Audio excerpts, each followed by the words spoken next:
see changes in their hormone levels in their 30s. Experience and results matter. So what are you waiting for? Get your T levels checked today by local, experienced, and trusted men's health experts. They've helped thousands of men since 2011. They're so confident they can help you, they even guarantee it.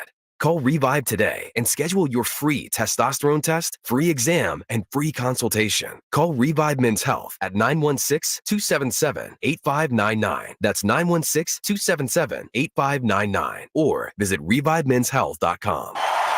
From the Power Business Technology Toshiba Studios. Your home for Kings basketball for over 25 seasons. No look, Bibby to Weber, down the lane, flying jam. There's your play of the night right there. It's inside is Sabonis, a two-hand rip, a brilliant pass from De'Aaron Fox. KHTKAM Sacramento, KYMX HD2 Sacramento. Sactown Sports. Feeding your passion for local sports in the afternoon. It's the Drive Guys with Kevin Gleason and Kyle Draper on your radio at 1140 a.m. Streaming audio at SactownSports.com and the Sactown Sports app. You can also watch the show on YouTube at Sactown Sports 1140. Here are the Drive Guys with Kevin Gleason and Kyle Draper. Hey, let's face it, that one hurt. Kyle Draper, I got to tell you, I did not know that getting knocked out of the in-season tournament would leave me feeling as disappointed as that did last night. I thought I wouldn't care when we first heard about the tournament. Last night I was like, oh, that was a bummer of a loss. Yes, that was difficult. That was hard. And you're right, man. It felt like the end of something. Yeah. You know, not necessarily the end of the season, but like some sort of run was over, right? And especially the way that game started, like it turned on a dime. So you're on this tremendous high. You're feeling great, Sacramento Kings fans. And then within like 5-6 minutes, it was, and you could tell too, midway through the first, into the first quarter, it was like, we're in for a dogfight here. Yeah. And we never could get back into it. Yeah, man. the Kings at the end of the first quarter were shooting really high percentages, 60-something, and they were up one. And I happened to be sitting last night next to your on-air partner, Morgan Reagan, and we were kind of looking at each other like, this is not good. And then once the Kings lost their grip, they never got it back. But for me, I've been trying to figure out why I'm feeling this way. And I think getting through the group stage, it felt like, all right, that was, you had to beat the Warriors, you had to win at Minnesota. And then you got one home game against New Orleans, and you're on your way to Las Vegas. Right. And even if you don't win it, hey, you get to Vegas, that's something. And then instead it's like, oof, ow, didn't see that coming. Probably should have, given the way the Pelicans played against the Kings last 2 times. Yeah, and you're coming off a great win against Denver too, right? And you're thinking, all right, the Kings got it figured out. They're rocking and rolling. They're playing with confidence. They're flying high. And then they sort of lay an egg after that first quarter. And I said this on a postgame show last night on NBC Sports California. The Pelicans had the lead at the half. And you thought, all right, still 24 minutes to play. The Kings can make a run. But when you look at what transpired, the Kings scored 30 in the third quarter. The Pelicans scored 31. They scored 26 in the fourth quarter. The Pelicans scored 27. So even when you needed the Kings best and you needed them to make that run, the Pelicans were just 1 point better than you. Mm-hmm. And so I'm inclined to say, and Matt Barnes talked about it yesterday, this is a horrible matchup for us. You know, I started off the season, the Pelicans, who's giving them any props? Against the Kings, they look amazing. And it wasn't even Zion. That's what's so frustrating last night. We went in thinking, how do you stop Zion? Well, there's no answer. Well, they stopped Zion.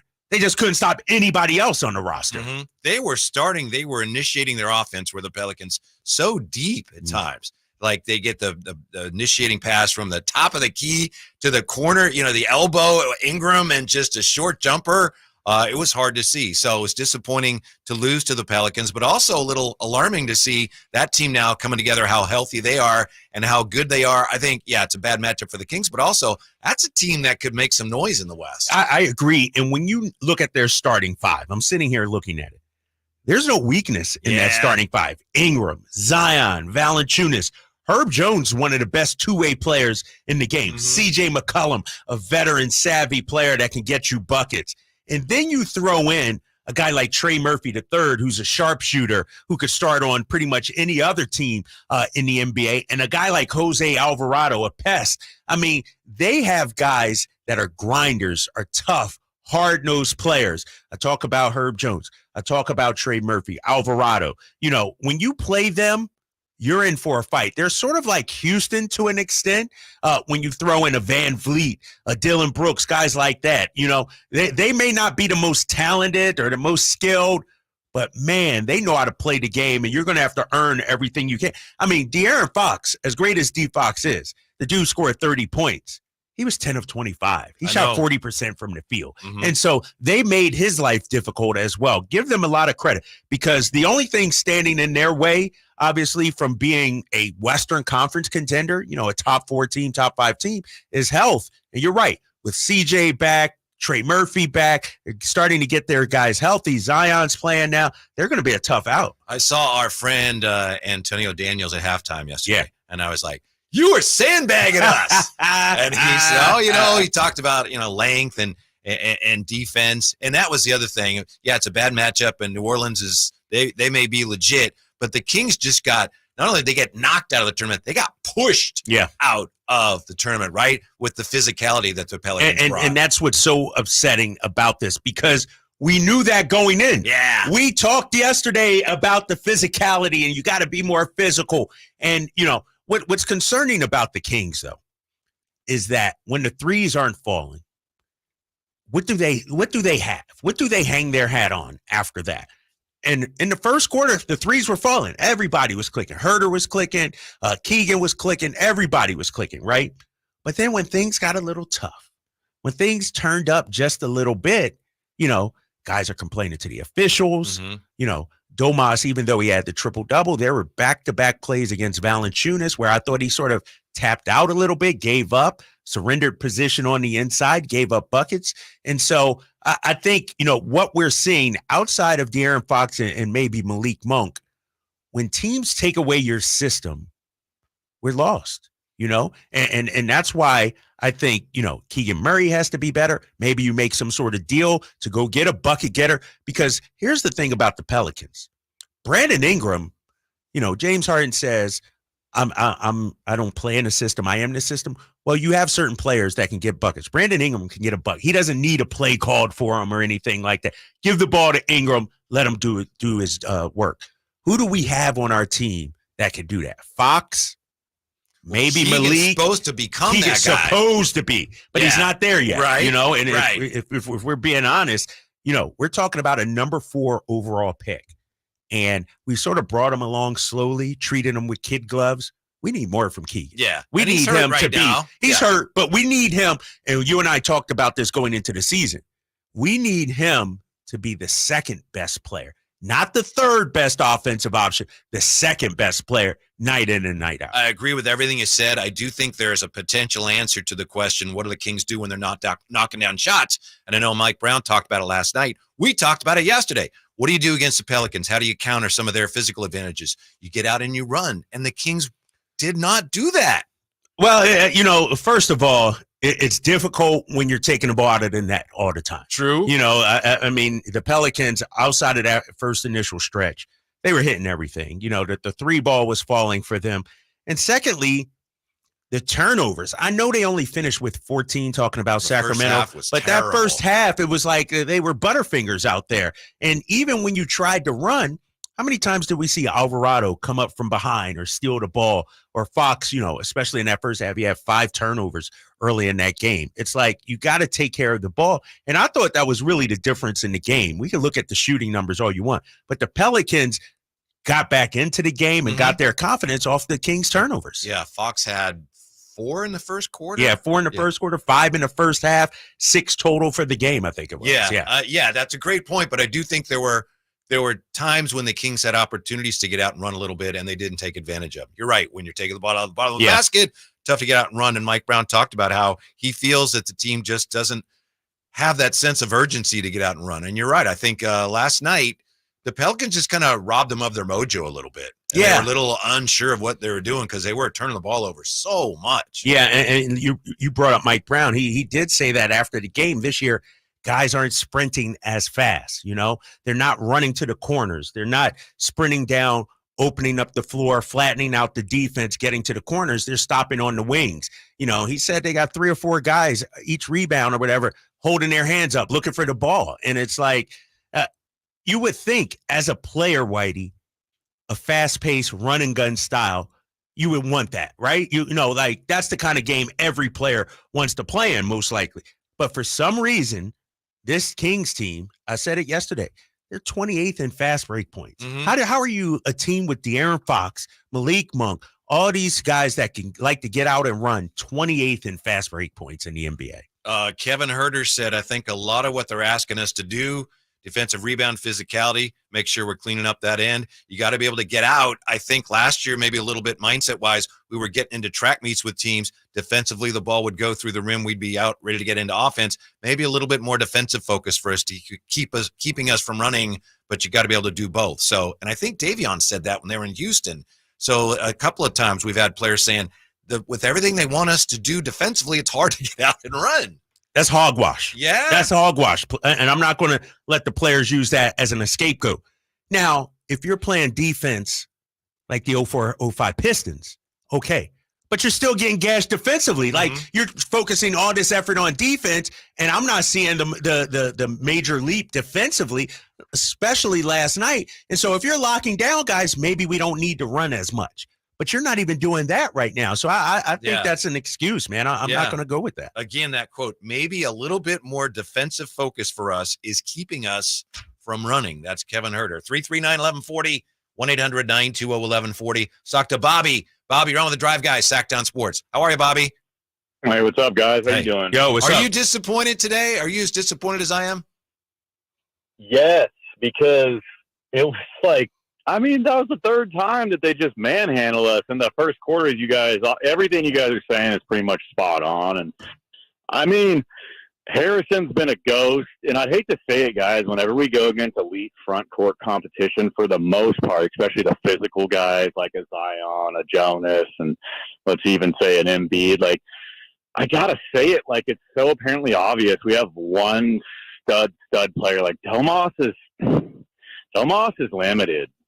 He played good last night, but I'm just saying the elephant in the room. Like, you guys are all right. We need another guy.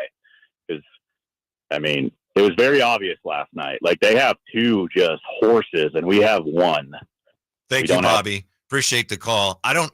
They may need some help in the front court, but Domas is not the issue for me right now.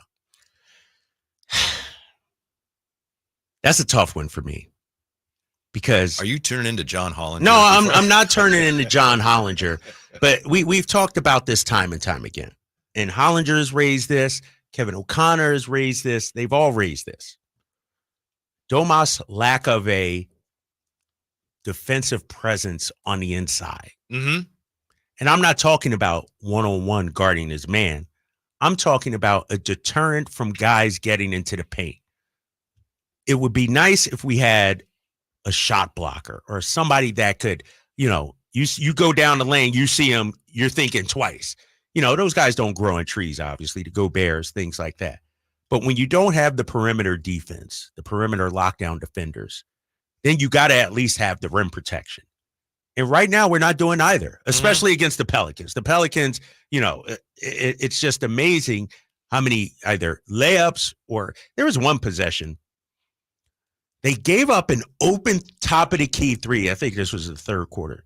Gave up the offensive rebound and then gave up another open three. It's like, and I know I'm digressing off of Domas a little bit, but he's just part of the problem. Right. There's more issues. It's all related. Yeah, it's all the related. There are other issues like out there. Yes. Yeah. Yes. My thing with Domas is I understand your point. I understand Bobby's point. But to me, you're locked in with him. If you're going to talk about somehow bringing in somebody else, okay, somebody else to augment things, fine. But if you're talking about, we need someone else, you're talking about throwing out the whole thing. And I don't think we're anywhere near the point where we'd be thinking about that. Right. But here's the thing. Maybe you need better perimeter defense. Maybe Harrison Barnes has to be better defensive. I agree. Maybe Kevin Herter has to. That's, because you don't have that big shot blocker in the back there. Like Domas does so many other great things. Then to ask him to be a deterrent on the inside, he's just not going to be that, Yep. And so if I'm Monty McNair, I'm looking at this roster and I'm seeing the holes that we have. And this is a process, Kings fans. We knew even before last night's game, this team was not ready to compete for a championship just yet. Pelicans just exposed our flaws even more. I fully expect Monty McNair to do something at this trade deadline. We'll come right back with more of your calls at 339-1140, 1-800-920-1140. And Drapes Takes are coming up right next year with the Drive Guys on Sactown Sports.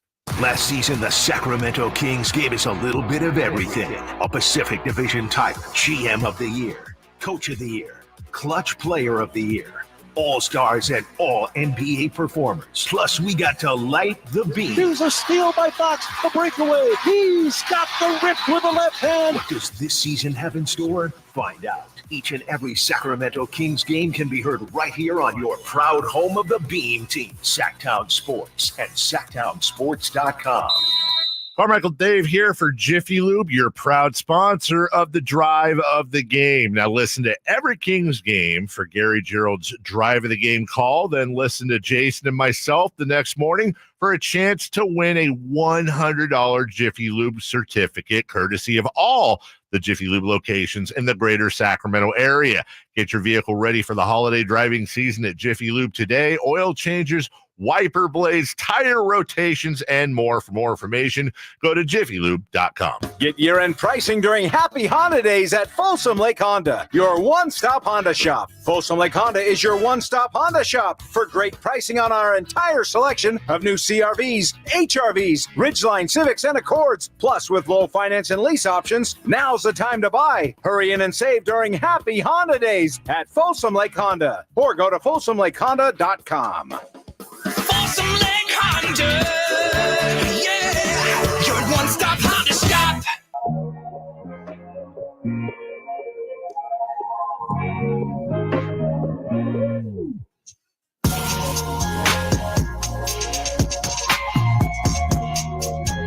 Your flagship station for the Beam Team, Sactown Sports. Yeah, Kyle Draper, Whitey Gleason. I think we're both feeling a little more disappointed about the end of this in-season tournament thing than we expected, huh? I know I am. Yeah, it sounds like you are too. Yeah, I was looking. I wasn't going to go to Vegas, but I was, when you have this in-season tournament, you try to plan out your week, right? Yeah. And I for sure thought we'd be at least playing on Thursday in Vegas, and now it's Friday. So, yeah, it's tough. I know I'm guilty of overlooking the Pelicans again. Thinking, really? Yeah. And I remember yesterday we were talking about how, hey, and this was my thing. I kept pushing this. Hey, this is their third game in 4 nights. Yeah. You said that a lot, right? No, it did not look like that at all. And they're a deep team. That's why, we thought Zion would have to be the guy for them. But when you let Ingram get 30, Herb Jones, 23. Good player. Herb Jones, good player, but 23? Come on, man. Mm-hmm. CJ, 17, Valanciunas, 18. Like, they're just a balanced team right now. And, I'm going to talk about that in Drape Takes. We got some issues, man. We're a little top-heavy right now. We'll get to that in just a moment. First, JR joins us on Sactown Sports, 339-1140, 1-800-920-1140. Hello, JR. How are you? What's up, Drive guys? What's up, man? How are you? Good. Hey, that was disappointing. I guess we all were buying in. We're like, wow, this in-season tournament, this is cool. We're going to Vegas, so we're all bought in. Totally agree with the 3 games of 4 nights. Thinking we had the Pelicans. 2 questions, simple questions. First of all, why did we go so cold like we did when we, we're hitting threes first quarter and then we stopped? Any specifics, on the first question? Why you guys think they go so cold like that? Pelicans got very physical. They made things really difficult for Fox, which is kind of where the offense was supposed to start. That's one thing. And, but you live and die by the jump shot. You're going to have those stretches. You with me on that, Drapes? Yeah, and I think, too, what you see from the Kings, they start pressing there a little bit. Yeah. When they miss 3 or 4, it's like you can almost feel it, right, in the arena. Like, they're just hoping this one goes in. And it sort of becomes contagious, I feel, out there with those guys. What else you got? JR? Oh, we also. All right, he's gone. All right. Sorry about that. That's all I know. right. I thought JR was still with us there. I thought he was still with us. He cleared the deck as we cleared the deck for Drapes Takes. Hit it, Jay. Calm down, Lion. Calm down. Take it easy, man. Just take it easy. All right, everybody. It's your boy Drapes. Usually I'm super positive with Drapes Takes. Mm-hmm. But there's nothing I could take away from last night. There's not one positive thing. You could talk about Domantas Sabonis in the triple-double. All right, I will say he played hard. He battled out there. He did a good job. But after that, I'm extremely disappointed in what I saw last night. Let's start with De'Aaron Fox, our All-NBA guy, our Western Conference Player of the Week. When you have a game like we had last night, the stars have to be the stars. And I thought it took De'Aaron a little too long to get going. Maybe he was watching everybody else flowing in that first quarter with Herter and Keegan and those guys knocking down threes. But De'Aaron, he has to be the best player on the floor. Because when you look at it, it was a playoff game. In-season tournament playoff game, and I would have liked him to just, come out, put a stamp on this game early on instead of the 5 first-half turnovers. I needed more from De'Aaron last night. Yeah, it was literally an elimination game. Yes. Yeah. Right. Exactly. And in an elimination game, the stars got to be the stars, De'Aaron has to be that guy. And I know he tried it, and he's struggled against the Pelicans to an extent this year. He had one game where he was 6 of 18 that first time. Rough on him. They do make things rough on him. His pocket last night. Never seen that, right? Yeah. Never seen. Usually he's the one that picks the pocket. So I was a little upset about that. Also, the bench, Mike Brown. Mike Brown's known to trust the bench. He's known to push buttons. Where was that last night? You look at the bench and understand it's sort of a playoff game, elimination kind of game. But why not more minutes for a guy like Sasha? Why not more minutes for Trey Lyles? Trey Lyles, 16 minutes. Come on. He played Malik a lot. But outside of Malik Monk, man, where was Kessler Edwards? JaVale McGee even 3 minutes and 50 seconds. What's going on here, Mike Brown? What is going on? He played De'Aaron Fox 40 minutes, so Domas 36, HB 34. I would have liked him to change up some of those minutes there. You know what happened to JaVale McGee? Rightly or wrongly, end of the quarter, he goes into the game. The box out is 1.6 left. So he's shooting a free throw. Yeah, and they got the. You just box out. If he misses, get the rebound. He's in the doghouse after that, huh? Yes, absolutely. But he was the game changer against Denver. Mm-hmm. And so if I'm JaVale and I only played 3 minutes and 50 seconds, I'm sitting there afterwards scratching my head so I may have made that mistake, but that don't mean I get buried. He's too big of a and it's not like the Pelicans are an undersized team and, you couldn't play a guy like JaVale. And so I would have liked to see Mike use his bench a lot more. Last, but certainly not least when it comes to Drape's takes. Sacramento Kings fans, we are in the business of winning a championship. Mike Brown has stated the goal is to win a championship. As presently constructed, this team cannot win a championship. So I fully expect Monte McNair to do something at the trade deadline. You got some movable contracts. You got some draft picks.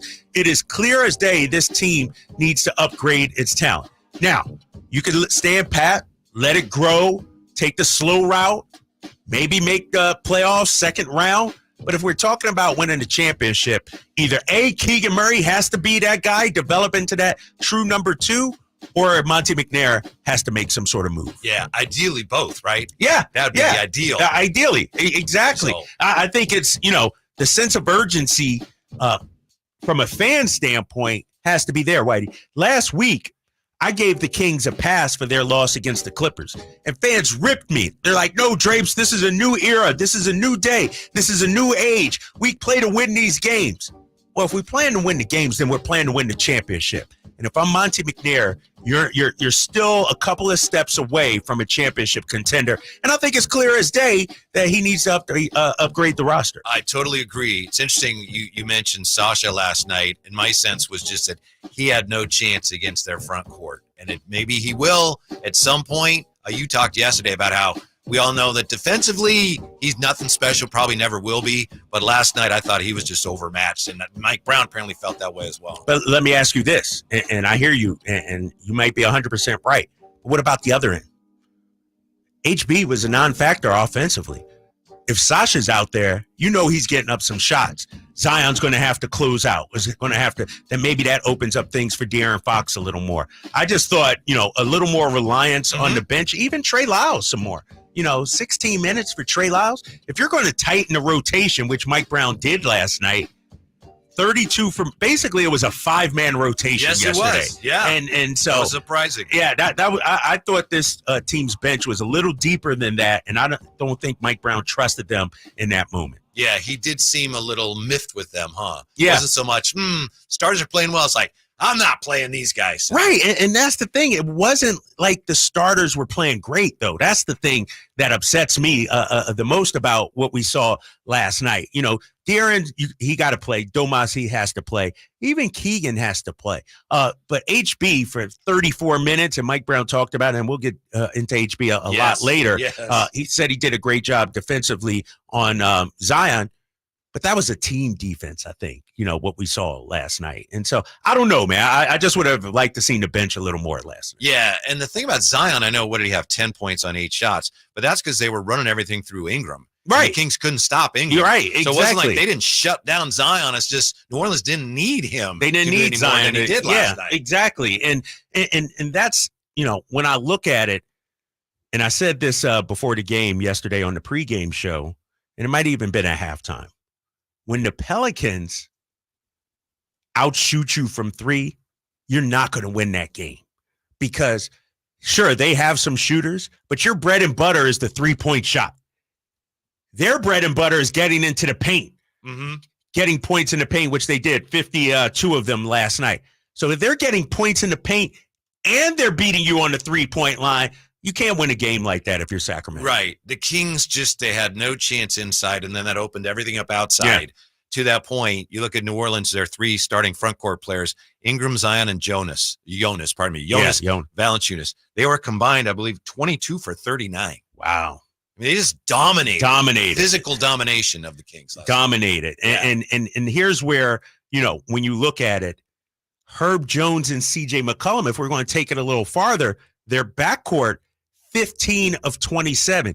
Your backcourt, 15 of 35. Right. So their backcourt outplayed your backcourt where you're supposed to have the advantage with De'Aaron Fox there. The Pelicans did with a ton of confidence. They knew, you could see, they played really hard for a November game, and they knew, I remember seeing Ingram coming around the corner off some screens, like they knew they could get whatever shot they wanted last night. Yeah, and it sort of snowballed, right? Yeah. Like you could see the confidence from the Pelicans, you know, with them knocking down threes, with Ingram doing what he did, turning the ball over Sacramento. They just looked like the better team last night, and that's 3 games in a row against these guys. That's a concern to me. A lot of Kings fans down on HB after last night. Should they be? We'll pick up that discussion with senior NBA writer for ESPN, Mark Spears, joining us next. Drive Guys on Sactown Sports.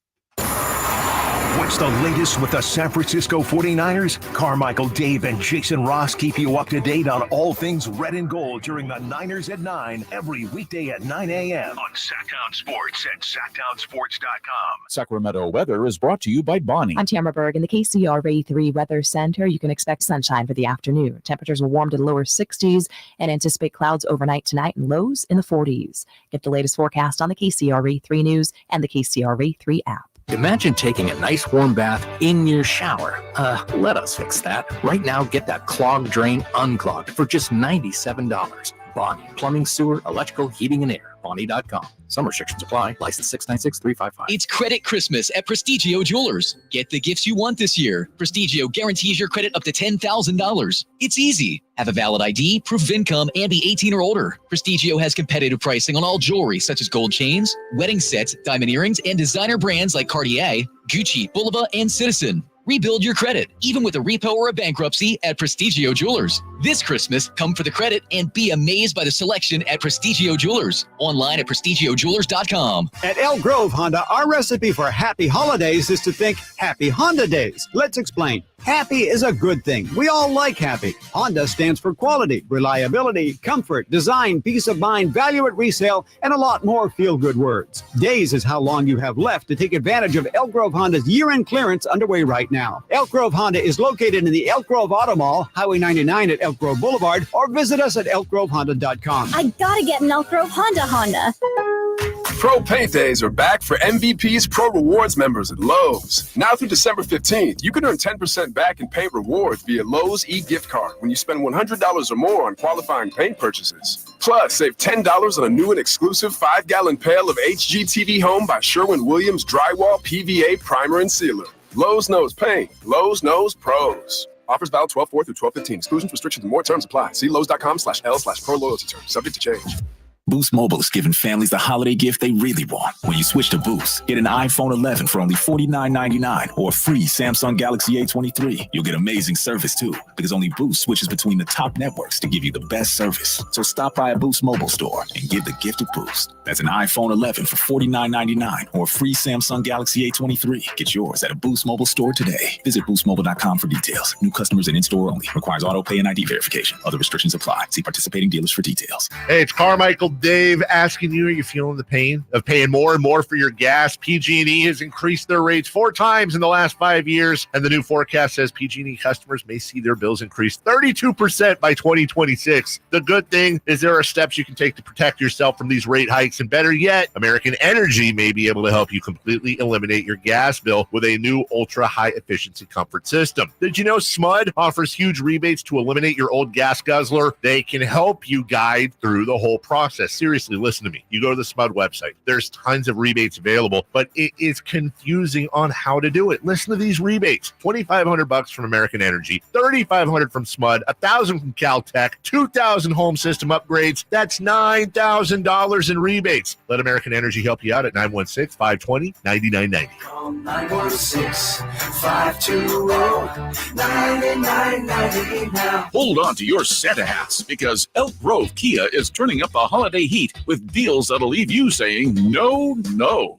no money down. This Christmas, keep your wallet at home, because Elk Grove Kia is making your dreams come true with 0 down payment. That's right, absolutely nothing out of your pocket to drive home in a brand new Kia today. Or, if you're ready to slay the season in style, picture this: the award-winning 2024 Kia Telluride S all-wheel drive, the hottest sled in town, for just $439 per month plus tax. You heard it right, only $439. So whether it's the sleek 2024 Kia Telluride or the no money down offer, Elk Grove Kia says 0 hassles and 0 worries. ElkGroveKia.com. Qualified applicants, 0 down. Example stock number GK9133, 48 month lease, 0 down. Model number C3422, Telluride, 24 month lease, 439 plus tax, 4495. US tax, service period, month visit, 43,352, and 8 years, December 11th. GK9143 expires 12. Elk Grove Kia.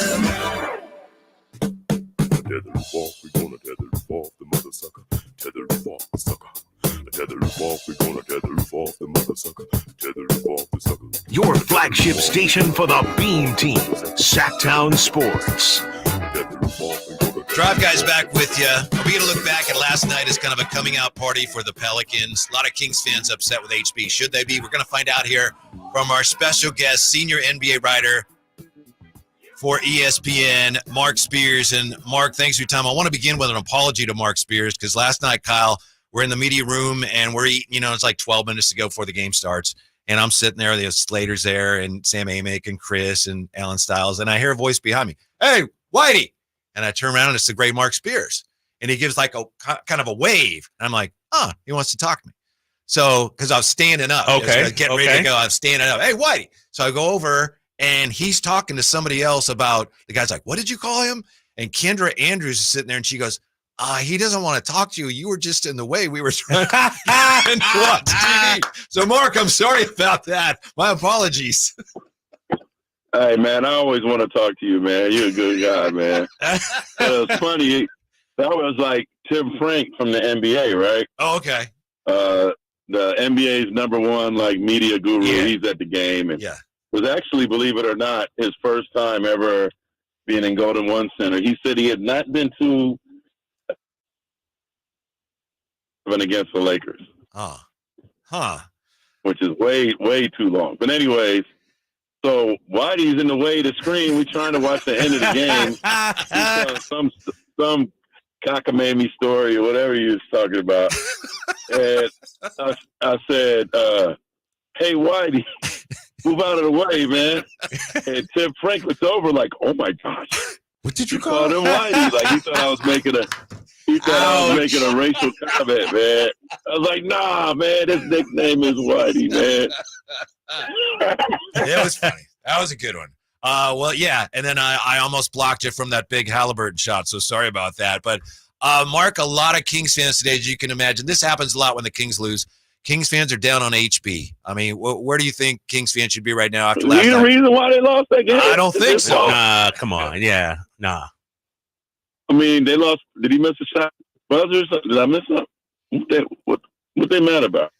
They just think that for a guy that they re-signed, he should be giving him more, especially when, Ingram and Zion are playing so well. I'm going to ask Kings fans the game. He's the reason why y'all lost? Nope. Not at all. You give up 127 and Kings fans pointing the finger at Harrison Barnes. Come on, man. You lost because you couldn't stop anybody. Well, here's the thing. What did Zion do last night that was special? Right. No, you're right. You got an off night. You got an off night from Zion. Mm-hmm. You know what? I hate to say this, but that was a time I saw the Pelicans as a team, and this is going to sound crazy, that I was like, you know what? If they're healthy, they're capable of winning the whole thing. Wow. You said the whole thing, Mark. The whole thing. Wow. Yes. And so the one thing that I keep in mind about the Pelicans, and we don't have to talk about the Pelicans too much, but when they were healthy last year, they were one of the few teams that were ahead of Denver in the standings. And I think the reason is, hey man, some teams just are good teams that got your number, right? So I don't know the Kings fans should beat themselves up because they got to really the games in New Orleans. Yes, I definitely think you should be disappointed about not competing with so much on the line, for sure. But New Orleans is pretty good when they're healthy because you got a guy that can counter Sabonis. They got one of the Joneses, maybe the best on-ball defender in the league. Bounce Swain is like, I don't know anybody in the league that posts 2 feet away from the rim. Nobody gets easier buckets than him. And then like CJ Money, he's a great complimentary player. Brandon Ingram's of late is playing like a top 10 player in the league. And Zion had an off night and they still look great. Yeah. So I take a breather, man. Look, I think Kings fans should be, if anything, just disappointed that you were that close and you didn't get there. But to fight and claw back to get the win against the NBA tournament, to be in national TV twice in the process, I do think that there were a lot of positives there. Mark Spears, ESPN and Anscape joining us. Mark, along those same lines, give credit, obviously, to the Pelicans. But Mike Brown has talked about winning the championship here in Sacramento. Yeah. Did the matchup with the Pelicans, does that expose some areas of need, you think, for the Kings? Yeah. It's like Keegan has to take his game up. I know he's been hurt, but I don't see a step forward so far. Do you? I don't, to be honest. Like, to me, maybe he's the guy you're kind of mad at a little bit because I know it was Summer League, but when you saw that outburst in Summer League, you're like, all right, he's ready to be an all-star caliber player. We keep reading and hearing all this stuff about all the workouts with Fox and what that did for his game and the confidence. And, like I said, maybe the injuries slowed him down, but to me, there just hasn't been that progression, that step forward that you expected from him. Right? Mm-hmm. Like I'm expecting much more from him. I'm expecting a 20-point score that lightens the load on Fox and lightens the load on Sabonis. And, he hasn't been that. Like, to me, like, if you're blaming Harrison's like your fourth or fifth scorer. Right. That's the problem? No, Harrison is not the problem. I think Keegan has to take it up to another level. I keep hearing about how amazing of all season Davion Mitchell had. I don't know that I really see it. The guy that's been impressive to me is Malik Monk. He's been sensational. But some of the other bench guys hasn't had. Who else on the bench is really like living up to the expectations, the heightened expectations? And so, if there's anything I see, I kind of feel like the Kings need more patience with Keegan and perhaps need to make a move because now they have heightened expectations to perhaps get a player in that they could be confident can be that elite third scorer for them, because that maybe it's going to take Keegan more time than they thought. Mark Spears, our guest from ESPN and Manscaped. I think you're right about Keegan Murray, Mark. We talk a lot about that on the show. The plan is, I mean, this doesn't work unless Keegan at some point makes those strides. Not there yet, but they absolutely need for this all to work the way it's set up. They need him to at some point start to become that player. But that said, do you think the Kings have the players they need to play the type of defense that Mike Brown says they need to play in order to compete for a championship right now? I mean, good question. I might need to evaluate them a little more. McGee, do they need to play McGee more? I heard one of the Pelicans fans basically yelling out. It was kind of interesting. He was trash talking. He's like, "You guys have no rim protector, and we know it. We know it." Right? And maybe that's do you use McGee more? Do you trust him as a rim protector, or do you feel like his days are past him? I think the perimeter defense is fine. I just maybe just need somebody else like that. But there's who is that? Like, how many guys are like that? There's not a lot of people that in the league, period, that fear from a shot blocking standpoint. So I don't know who that magical, mystical guy is that could bring that to the team, but maybe Mike needs to bite the bullet a little more and play McGee more. Mark Spears joining us, ESPN and Manscaped. You're right, Mark. JaVale McGee, 3 minutes and change last night. I was shocked by that because he had played so well against Denver. I do want to shift gears. I know you had an impressive Q&A with our guy, De'Aaron Fox, just won Western Conference Player of the Week. When you talk to De'Aaron, what stands out to you? What did you get from that article that you guys can read on Manscaped.com?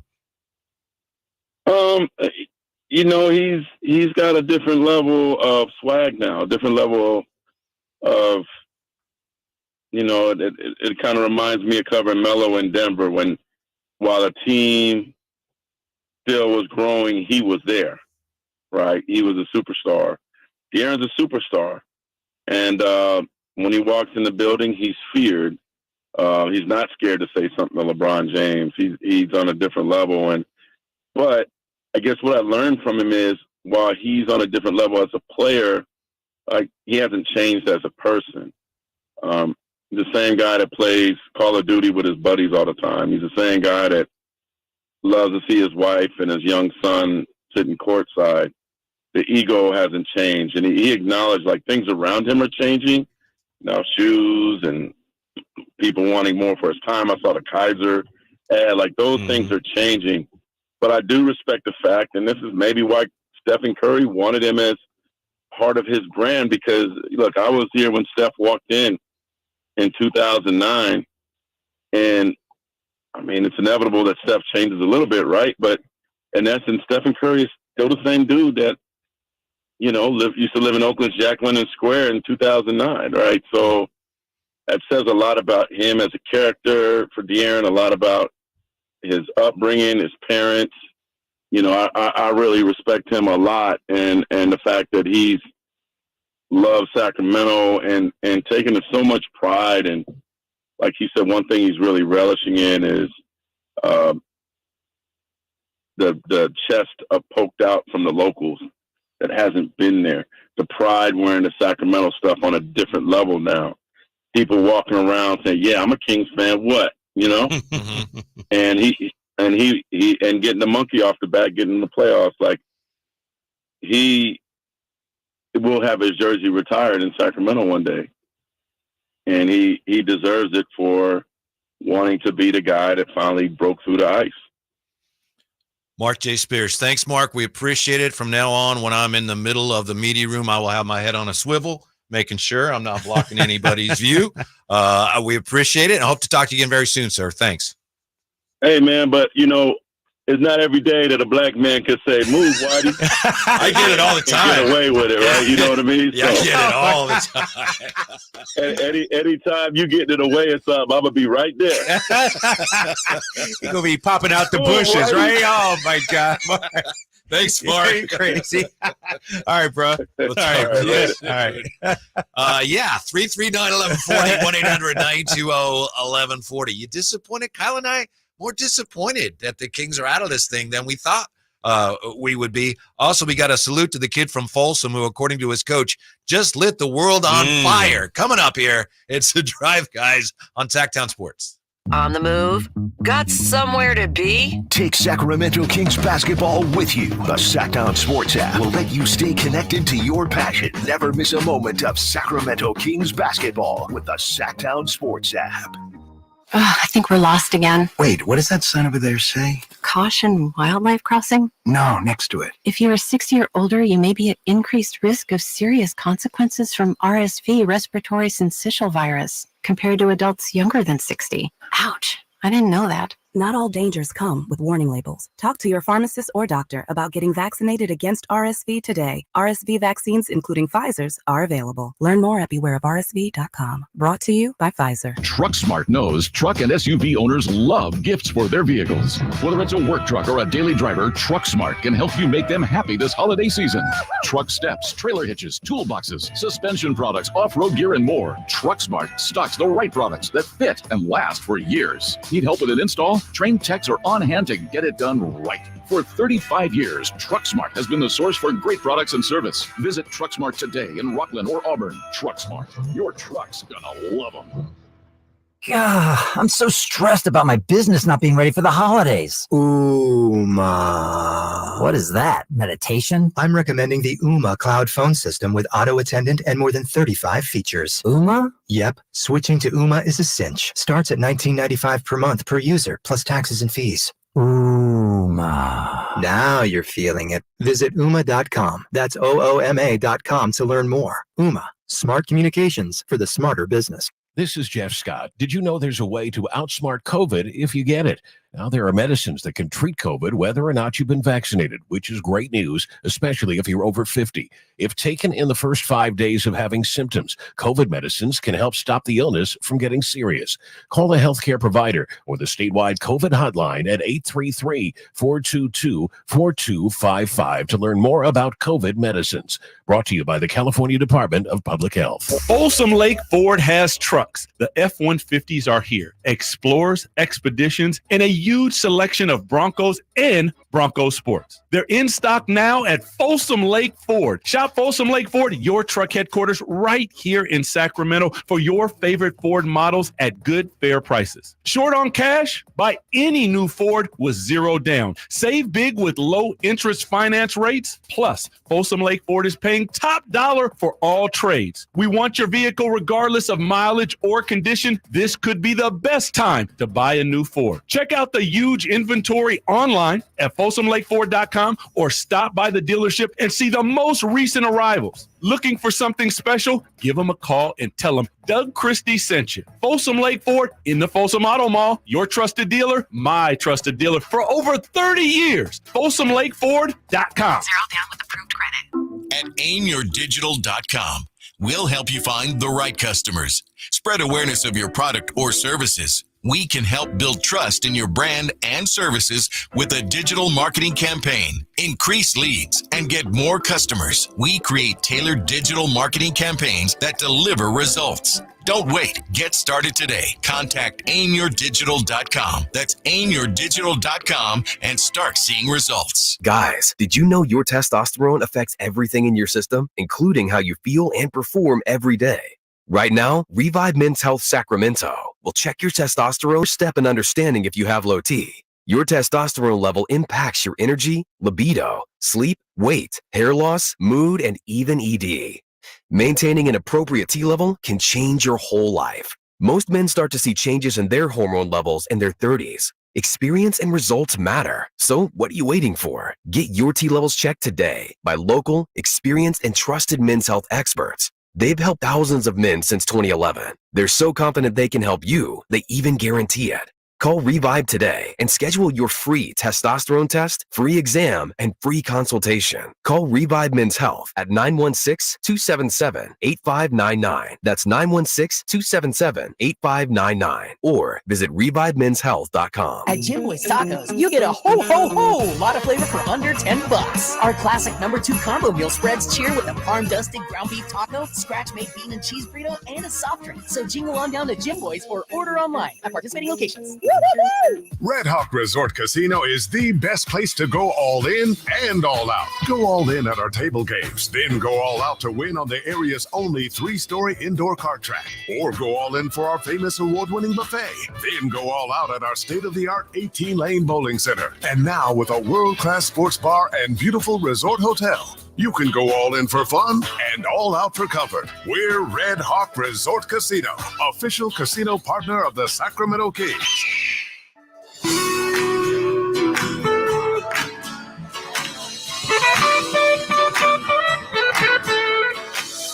Live and local, 6 a.m. to 6 p.m., Monday through Friday. Sactown Sports. I don't know about you, but I thought that today we would be getting ready for the Kings advancing, getting ready to go to Vegas in the in-season tournament. Instead, we're sitting here going, hey, what happened last night? All of a sudden, we're looking at some existential questions with this team, like what's wrong with this team? Do they need to make an acquisition? Is Mike Brown playing the right people? It's always interesting, Kyle, and we appreciate your honesty on this, but whenever a team broadcaster starts talking, even in general terms about, they might need to make a deal, that's significant. Yeah, and obviously I work for the franchise, close to the guys, but if I was Joe Schmo sitting at home on the couch, the eye test, right? You just look at it, and I'm saying that based on the level of expectations within the organization. We're talking about winning the championship here, right? We're not talking about being competitive or just making the playoffs first round. We're talking about being the elite of the elite, being up there with the Denvers of the world, the Bostons of the world. Sure, Sacramento can make some noise in the playoffs, no doubt about it. But if you have an opportunity to improve the roster, why not go out there and do that? That's just my take. And, kudos to Monty McNair. He doesn't listen to that outside noise, but as a basketball fan, a basketball person, you got to see that, we're not there yet. And that's okay. This is part of the process. Maybe it's the trade deadline. Maybe it's in the offseason. Maybe it's the development of Keegan Murray. We don't know. But something needs to happen if we're talking about a championship with this roster. On chat, YouTube chat, thanks for being with us on YouTube. Campio says, Kings need to move Sabonis back to his natural position, the 4, and start McGee, Leonard, Lyles at the 5. Nah, that's a non-starter to me. And Campio is our guy, but he's completely wrong. When you have a guy like Domantas Sabonis, it was his cousin that came up with that. Yeah, exactly right. It wasn't him. It was his cousin Ray Allen's mom or something like that. It's like, but when you have a guy like Domantas Sabonis, you need to pair him not with an Alex Len or JaVale McGee. You need to pair him with a Kristaps Porzingis, somebody like that, an outside shooting big man. Even a Karl Anthony Towns, I think, would work. A Miles Turner. A Miles Turner. And they did have some success there in Indiana. I just don't think, first of all, Sabonis offensively, he can hit the 3, but he's not a stretch big man. He's not. That's not. Then you throw in an Alex Len who's not a 3-point shooter. And so now you're limiting yourself offensively. And so I totally disagree with that. I think what you need to do is surround Sabonis with more length and size defensively in terms of the wing position. Whether it's Harrison Barnes taking a step, Keegan Murray taking a step, like that position, those two, they got to be better. Scooter 916, you guys got me in my feelings right now. I'm going to have to walk away. How can you expect a guy to increase his defensive presence like he was asked to do, and also his offense? Something has to give. Does it, Scooter? Can't you play? Everyone should be given everything they can on defense, and then when you get the ball, you get out and run. I really don't think it's that. I know it's not easy, but I don't think it's complicated. And Scooter, he's a loyal listener, always on YouTube. Appreciate his love. But Keegan Murray's not a late first-round pick. He's not a second-round pick. This is the number 4 overall pick. And I don't think it's out of the question to ask him to be elite on both ends of the floor. I think where he is versus where we thought he'd be, he's not that level right now. And Mark Spears talked about it. When you saw what he did in Summer League, the California Classic, you hear the talk within the organization. They're expecting big things out of Keegan Murray. Now, he's been hurt, obviously, just coming back these last couple of games, but he needs to be a 19-point per night game scorer, 20-point per game scorer. 14 ain't going to get it done. It's just, no, he has to be the second best offensive player on this team. And then we have this from Beamer, Beams, or Beamley. I want to see Sasha start and see how it goes. It wouldn't go well. That would be, it's an interesting thought, but it wouldn't go well. No, it wouldn't go well. I mean, Sasha, I think, is going to be a good player. I think he's going to help this team. But the issue isn't offense per se right now. I mean, they scored 117 points. The issue is defensively. And so now you got Sasha and Keegan as your starting 3 and 4. Is that really going to help you against Zion and Ingram? Not really. No, probably not. Probably not. It's going to hurt you. And so, but I do think, and I think you made the point, pardon me for interrupting, Sasha probably could have played more last night. 100%. Like, to me, Sasha should be a 15 to 20 minute kind of guy, night in and night out. Last night, 6 minutes. You can't even break a sweat in 6 minutes, And so I just, I said it during Drape's Takes. I wish Mike would have used his bench a little more last night. Mm-hmm. We'll want to take just a quick break from the Kings, and we'll get back to him, of course, top of the hour. But wanted to salute Jake Browning last night. Yes. In fact, for what it's worth, I wore my Bengals shirt today.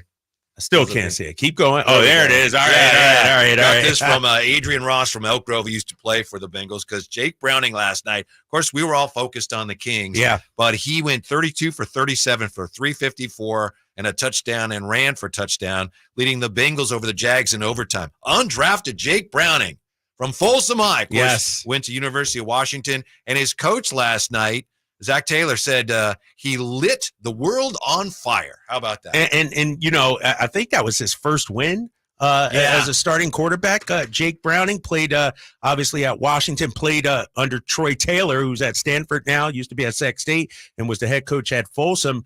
Kudos to him, man. And I was doing some research on him.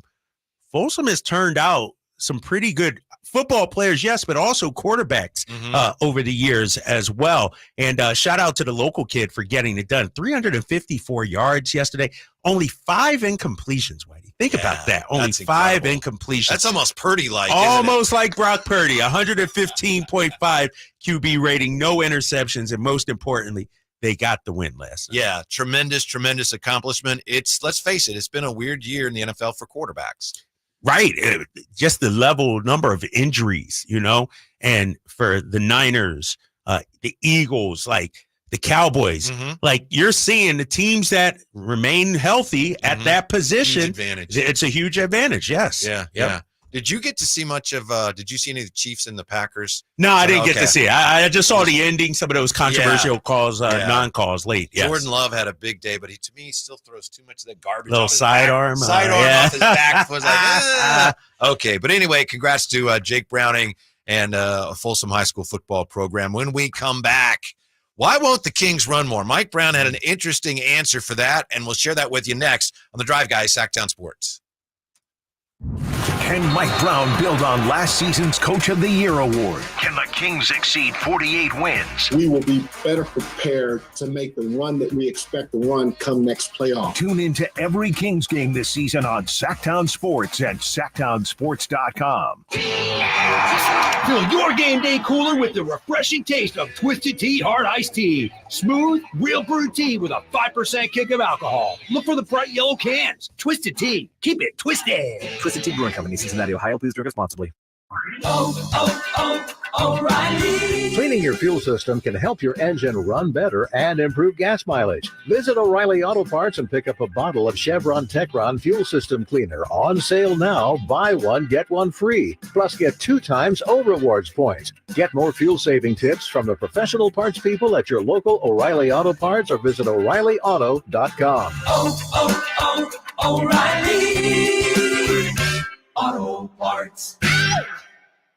Do you have a game plan for COVID-19? Prescription oral treatments must be taken within the first 5 days of symptoms, even if mild. If you have a high risk factor, ask your doctor if treatment is right for you. Visit treatcovid19.com. Sponsored by Pfizer. Hey, it's Carmichael Day for my good friends at Fire Wings with some bullet points for you to remember so you can be a professional fire wing eater. Like Wings Day Wednesday, 88-cent wings each and every Wednesday. 3 flavor lineup includes 7 classic wing flavors, 7 dry rub wing flavors, 7 fusion wing flavors. It's the perfect fast casual eating establishment for the entire family. Go to firewings.com or download the app, find a location near you, order online, earn rewards. Fire Wings, just wing it. Don't you just love this time of year and the holidays when families get together to make memories? Hi, this is Frank LaRosa with a word about Naturewood Home Furnishings. From the time I was a youngster, the family table was always filled with a gathering of grandparents, aunts and uncles, brothers and sisters. Those are memories that will live with me forever. Naturewood Home Furnishings Holiday Home Sale going on right now gives you the opportunity to find the perfect holiday gift that will last a lifetime. You'll find unique gifts like gleaming accessories for every room, now 20% off. During Naturewood's Holiday Home Sale, you'll find savings all around the store for every room in your home. Find your perfect bit of Christmas for your home at Naturewood Home Furnishings Holiday Home Sale going on right now. The memories you make with your family will be with you forever. Naturewood Home Furnishings, off Highway 50 at Hazel. Look for the water wheel. KHTKAM Sacramento, KYMX HD2 Sacramento. From the Power Business Technology Toshiba Studios, your new home for 49ers football in the 916. Sactown Sports.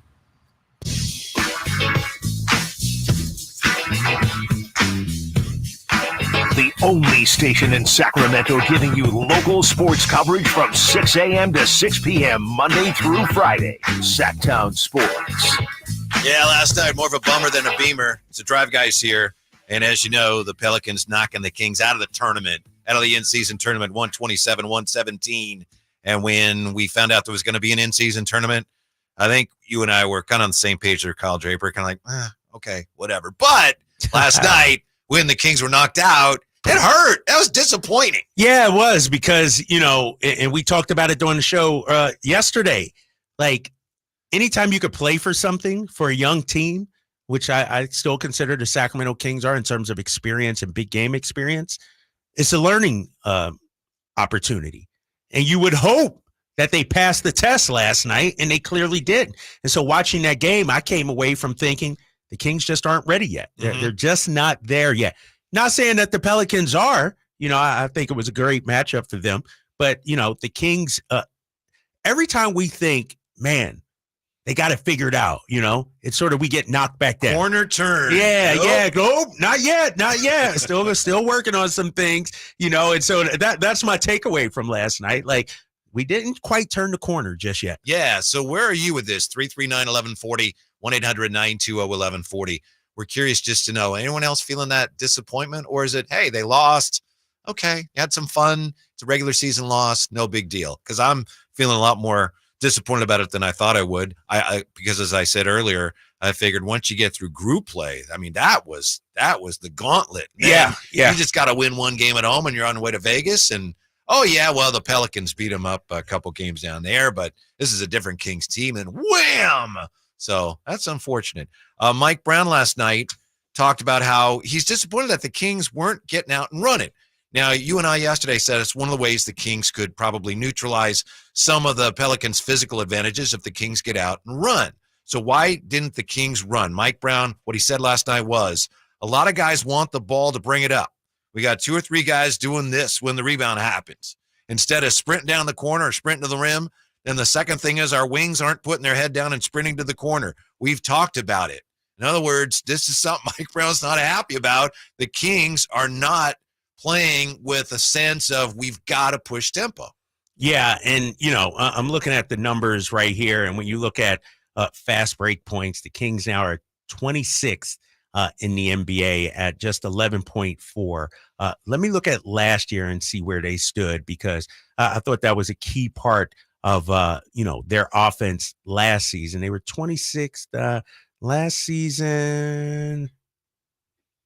Let me pull. I know it in terms of up. pace, They were like, seventh. Okay. Yeah, but now mind you, they're 8th in pace this year. Last year they were 12th. Yes, I was in going to pace. say. Like yes. so, the half court offense, they're moving it. The pace, but in terms of full court, and I would also beg to say that when you look at their defense and their turnovers forced out there, I don't think you're getting as many live ball turnovers, many opportunities to get out there and run as much if you're Sacramento this season. So I think that's part of it. One of the knocks on Davion has been, and why Mike Brown went with Keon Ellis is because Keon gets it and goes usually. Mm-hmm. But it's not just a Davion issue. It's turned into a whole team issue right now for the Kings. 339-1140, 1-800-920-1140. Willie joins us on Sactown Sports. Hey, Willie, you're on the drive, guys. How are you today? I'm cool. What's up, Jay? Yo, what's up, man? What's going on? You disappointed, Willie? Oh, man. Yeah, I'm disappointed, man. You can't lose that kind of game. That's the game. You have to leave it all on the floor, man. I mean, these guys beat you twice at home. They come to your house. You got to win this. I mean, here's my problem. Hey, Drake, I feel you. I be seeing you be hurt, man. You be upset. Jay, you be upset, man. Look, hey, the high fly not in today. Fullerton Titans, he not there today. No, he's not here today. He's probably sick right now in bed too after watching last night, man. He's got to be upset. Hey, you know what, man? Look, this is a problem I have. Okay, and listen, I'm not saying replace anybody or anything like that. But as the coach, if HB don't have it going, if he don't have nothing going on, you got to try Sasha. I mean, look, the man scored 4 points last night. I mean, HB got to give us more than that. He got to give us 14, 15, and 8 or something. He got to do more than that. It's like every time he got on Zion or Brandon, man, the first step, they were just gone. He was just out there, man, And then again, Monk is a beast, man. Look, forget the rotation. Forget how many minutes you played. Man, Monk has to play. In a game like last night, you play him till he's running into the ground. Now, hold on. Malik Monk last night played 33 minutes, 32 minutes and change. So he was out there. Come on now. No, but my point is, listen, they turn the ball over too many times. They don't. I mean, you got to cherish that ball. It's like they too lackadaisical sometimes. I was just hurt, man. I wasn't gonna call.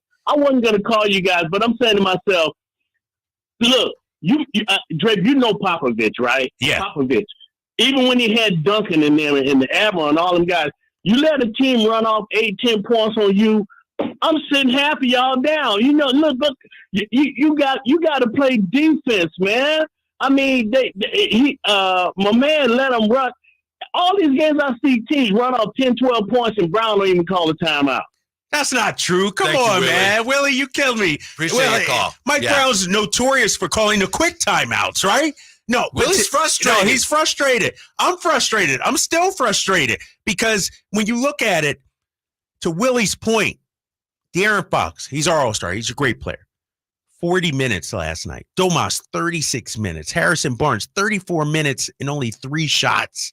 I mean, come on, man. The bench, this is why you go out there and improve the bench. This is why you bring the EuroLeague MVP. This is why you re-sign a guy like Trey Lyles, JaVale McGee you sign. It's just, and I'm looking at the bench. Maybe you don't go, obviously, Kobe Jones, Jordan Ford, Davion Mitchell, Slauson, but maybe Kessler Edwards, especially when Brandon Ingram is cooking you out there. Kessler Edwards, one of your best on-ball defenders. And so, I just wish Mike would have, and he's done a great job this season, pressing the right buttons. I think last night he didn't press the buttons. I do think it'd be nice if Harrison Barnes gave you more offense, but that said, I think to focus on him as the problem, it's a knee-jerk reaction to looking at the box score, but I don't think that was really the problem last night. No, Harrison Barnes wasn't the problem. The offense wasn't the problem. The problem was, inattention to detail. They lost focus several times. You can look at the turnovers early on. Like Willie pointed out, early on. Early on, the turnovers. You could look at the tip with 0.3 seconds. Like, those things matter. Yeah. Those things, that gave the Pelicans even more momentum and good feeling. And so you got to do a better job than that. And I know I'm not the only one frustrated. Kings fans, you should be frustrated. But I will say, and we talked about it yesterday, this is the roller coaster we're going to be on all season long. Yeah, but as we've discussed, and you pointed out yourself, a loss like last night against a team that you didn't think was that good, then you realize, wow, as Mark Spears said, they could be really good. Then it causes you to question, well, how good are the Kings? And yeah, that's part of the roller coaster. But the Kings, we thought, were better than the team that we saw last night. Let me ask you this, We though. thought they were better than the team that folded up last night. Because you ask, how good are the Kings? Through the first 20 games, 19 games, they have a better record than what they had last year. Yes. So they're ahead of their pace last year. Right. But we had Jay Triano on last week, and he said, sure, the record may be better or the same, but they're not playing as well. Like, the feeling is so much different this year, but I think it's because the eye test. Like, they're 11-8. They should be 14-7 right now, or 14-5 right now. Mm-hmm. You know what I mean? And so I think that's what's frustrating for Kings fans. It's like, the team is good, everything's okay, but they could be so much better. Yeah. The other thing is this: last year, after we got a sense of what they were, we knew that, wow, this is a great offensive team. That was their calling card. A lot of guys had career years. This year, they're trying to change their identity because Mike Brown feels like you can't really win that way. And they're struggling with that a little bit. So, yeah, there are a lot of positive signs, but we don't have that sense yet of, all right, they have embraced who they are and what they're about. They're still struggling with it. And that's a little, it's understandable. Whitey, are they struggling with it? Well, they say no, they because are. they say it, and I'm not buying it. Were they struggling with it when they won 6 in a row? Don't use that as an excuse now that you lost the game. Oh, well, we're still trying to figure out both ends of the floor. Well, when y'all won 6 in a row, everything was good. Mm-hmm. Everything, and so I don't buy that excuse. And it'd be different, like I said, if they were a market improved defensive team. They're not. They're a little bit better, sure, but they're not top 10, not even top 15 right now. Right. And so that's what's concerning to me. That's my point, is that's the team that they're supposed to become, that Mike Brown is trying to get them to become, and they're not there. Right. They're not that defensive-minded team yet. I mean, maybe defensive-minded, they're just not really defending very well. Yeah, and I don't know if it's a Mike Brown asking too much kind of thing. I guess that's what we're alluding to. You're asking so much from them defensively. But offense wasn't the problem last night. Right. We can't be talking offense when you score 117. Mike Brown said it after the game.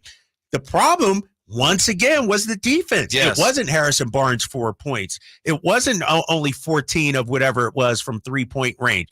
The problem was you let the Pelicans shoot 54% from the field. You let the Pelicans shoot 45% from three. That was the issue last night. Yes, because they scored, to your point, 117, and they missed a lot of shots. Yeah. And they still put up 117. Yes. 339-1140, 1-800-920-1140. Mike joins us on Sactown Sports. Hey, Mike, you're on the drive, guys. What's up?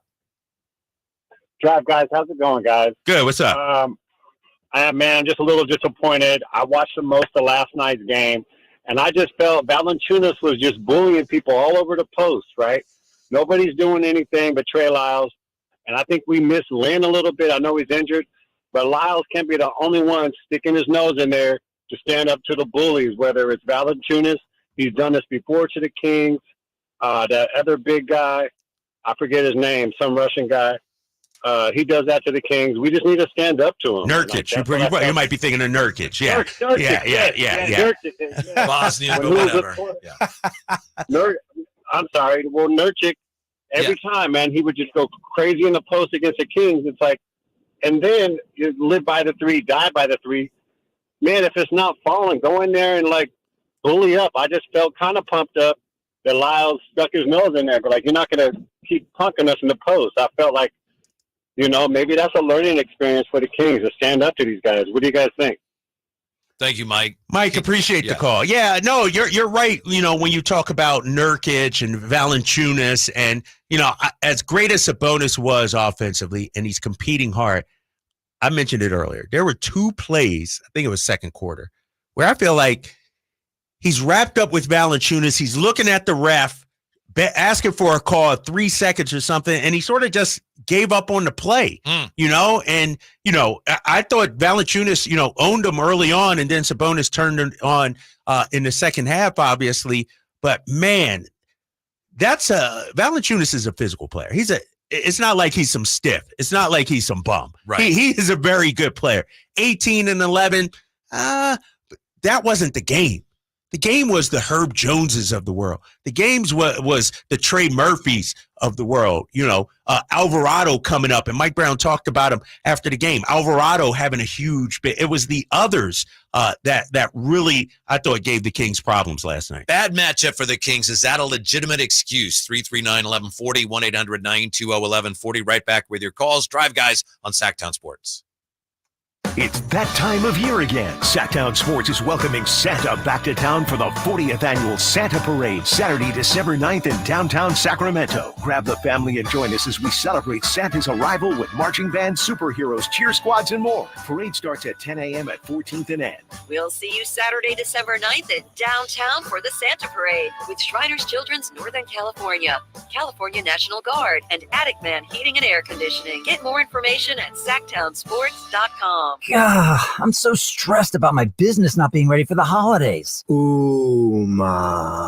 What is that? Meditation? I'm recommending the Uma cloud phone system with auto attendant and more than 35 features. Uma? Yep. Switching to Uma is a cinch. Starts at $19.95 per month per user, plus taxes and fees. Uma. Now you're feeling it. Visit Uma.com. That's OOMA.com to learn more. Uma. Smart communications for the smarter business. Dell's Cyber Monday event is their biggest sale of the year. Shop limited time deals on laptops like the stylish, innovative XPS 13, engineered to do it all on the Intel Evo platform. Plus, save big on ultra-sharp monitors and top brand accessories. It's the perfect time to upgrade any home, business, or gaming setup powered by Intel Core processors. Shop now at Dell.com/deals to take advantage of huge savings and free shipping. Again, that's Dell.com/deals.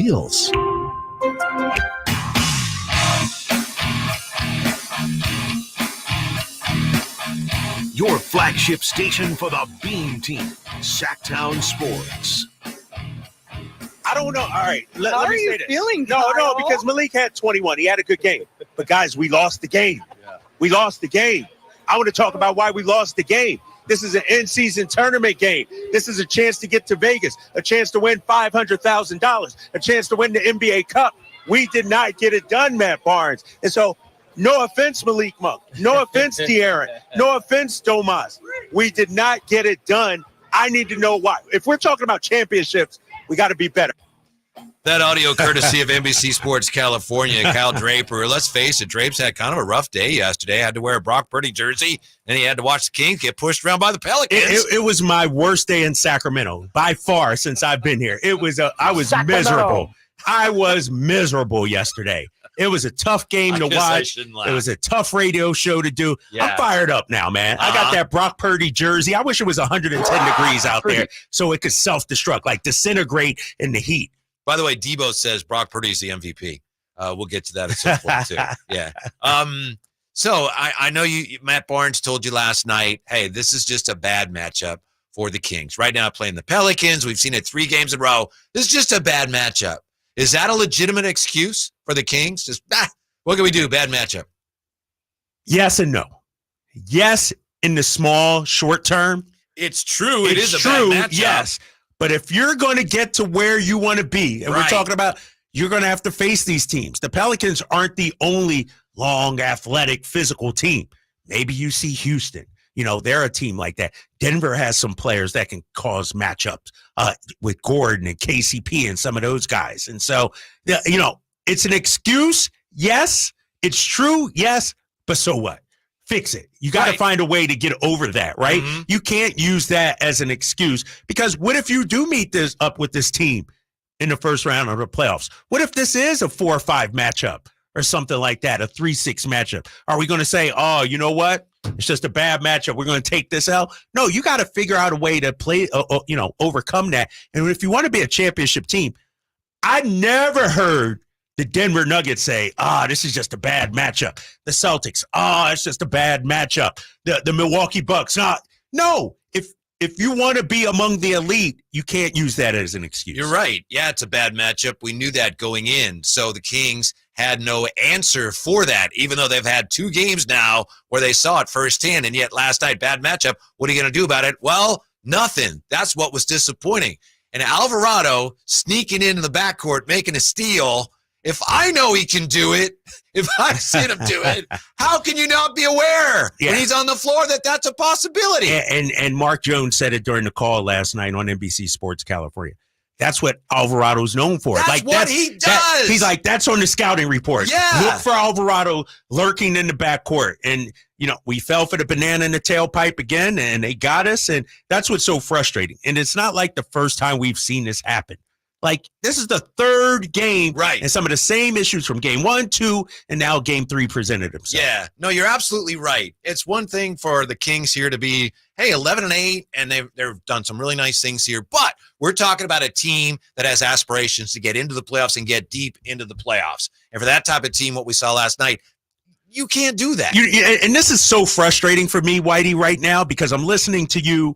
I'm looking at the YouTube chat. I'm hearing social media. I'm hearing it all. Kings fans were more upset last week after losing to the Clippers. Come on. Than they are right now. Really? Which is, yes, it's ridiculous. Like, last week was almost a scheduled loss. You're coming off the emotional win against the Warriors, and you got a Clippers team that's rested with 4 future Hall of Famers. Last night, you got to beat those guys, man. You were waiting for a team that was playing their 3rd and 4 nights. Exactly. And they just brushed you out of the way.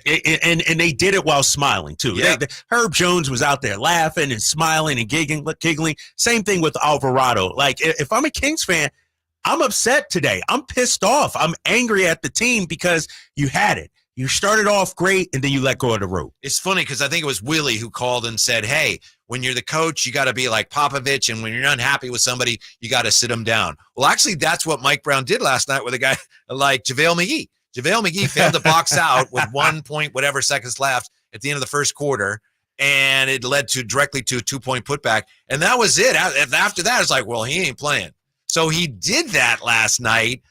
With some of his players. Sasha wasn't getting it done. He wasn't playing. But all it ended up doing was making the Kings look a little shorthanded and incomplete. Yeah, and the issue I have with that, fortunately, Mike Brown has a great relationship with his players, and nothing usually carries on.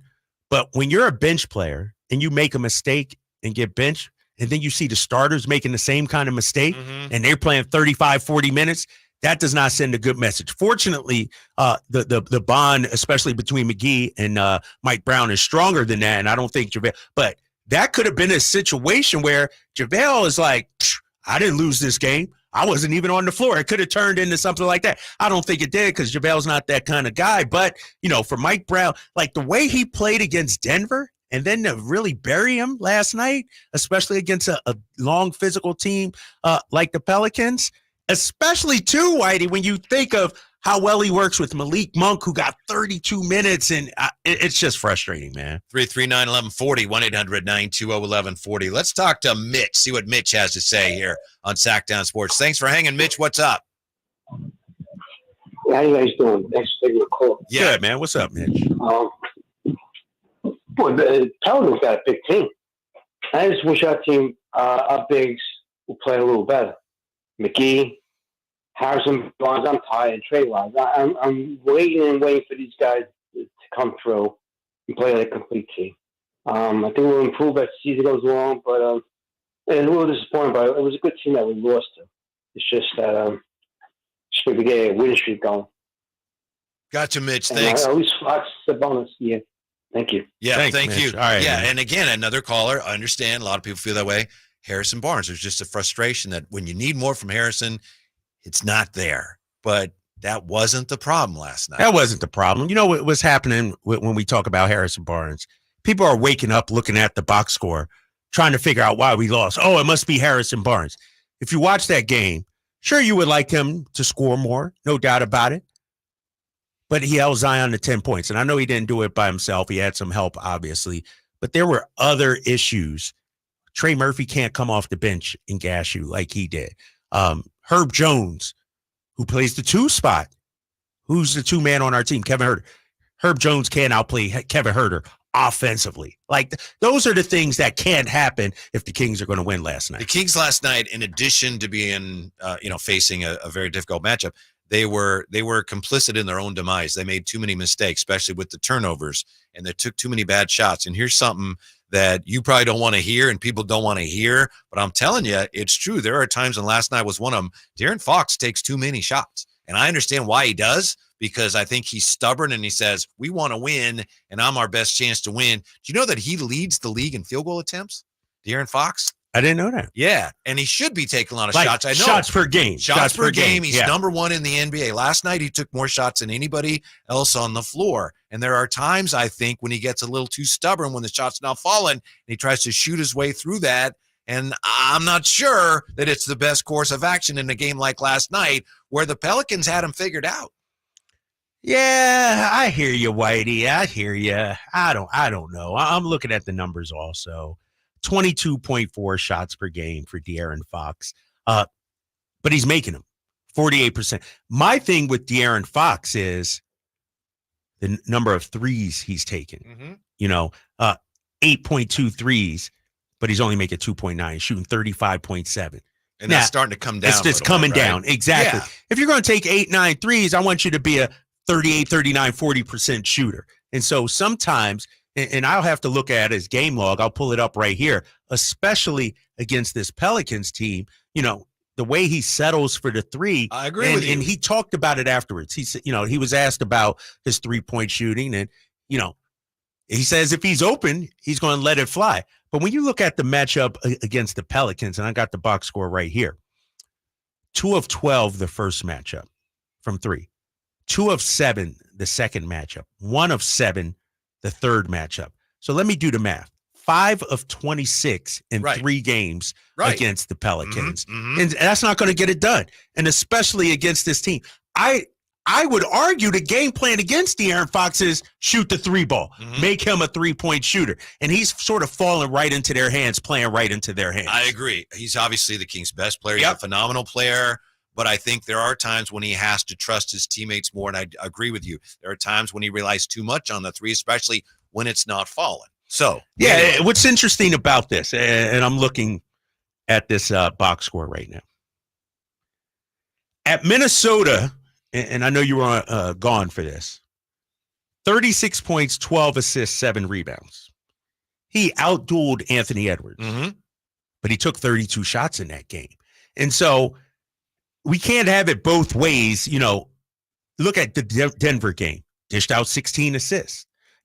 I would like to see his assist numbers come up. I would like to see him make his teammates better. Yes. You look at Malik Monk when he's on the floor and running the point spot. How many dimes does he give to DeMontis Sabonis or McGee? I would like to see De'Aaron throw more lobs, more pocket passes, to your point. And I don't have a problem with 25 shots last night, especially because he saw the way the game was going. But he could be a 28, 29 point per game scorer and an 8 assist guy easily. It's nitpicking because he is their best player, but I think that's where he can even be better is if he can become more efficient with the 3 ball and become more multidimensional when the 3-point shot is not falling. Yeah. And Compio, I'm glad Whitey and Kyle don't coach the Kings. JaVale McGee would have got a lot more minutes last night if I coached the Kings. I'm just saying that. But no, to your point about De'Aaron, he's great. He's having a tremendous season. Yes. But I think the development in his game that this team needs is sensing, all right, I need to take over scoring, but also I need to be a better facilitator for other guys. Somebody else involved a little bit. 339-1140, 1-800-920-1140. Yeah, let's take a quick timeout. When we come back, we're going to wrap up the Kings End season tournament fun with our Sactown Sports Insider. Brendan Nunez is going to join us next year with the Drive Guys on Sactown Sports. Malik Monk plays here. Started left, goes right, steps back, launches the 3. Nothing but net. Oh, that was just filthy. Oh, my, that was sweet. Sactown Sports is your proud home of the Sacramento Kings.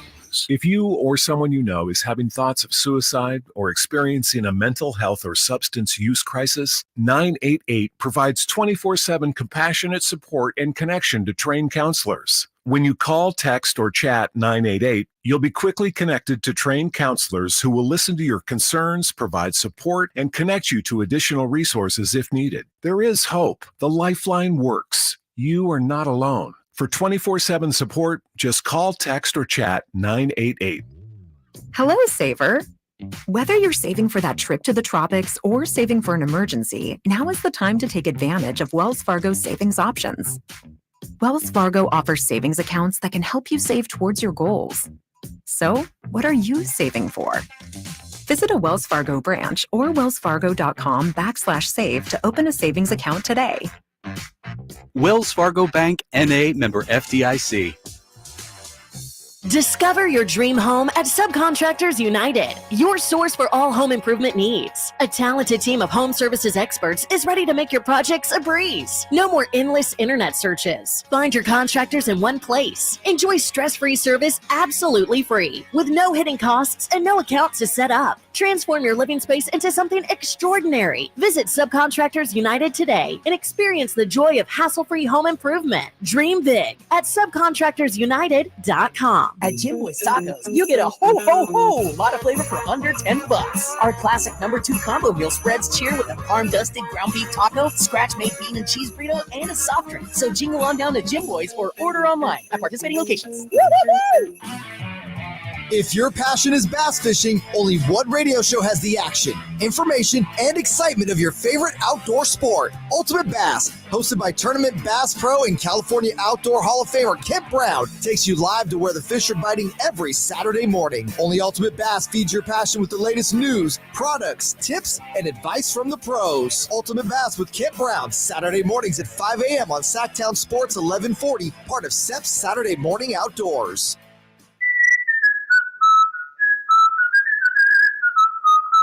Yep, 'tis the season. Hi, if you're like me, you take pride in your gift giving. Well, I've got a terrific idea for you. Gift cards from the Good Feet store. Okay, so arch supports aren't exactly what they've been hinting for, but you know they'd love them. And with the Good Feet lifetime warranty, it's a gift they'll enjoy forever. Buy a Good Feet gift card now, and Good Feet will boost its value 20%.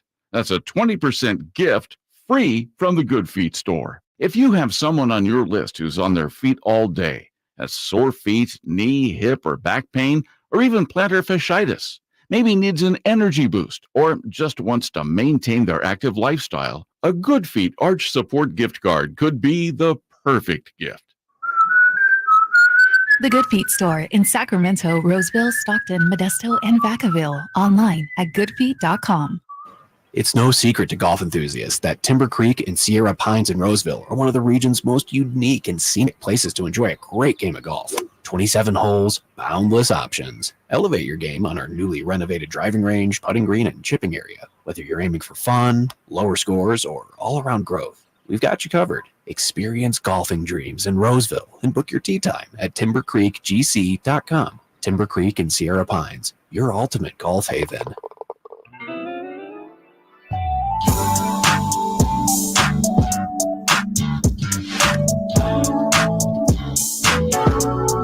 The Drive Guys powering your afternoons Monday through Friday on Sactown Sports. Kyle Draper and I getting a little emotional about that loss last night. So what we need is the voice of reason, and thank goodness we found one.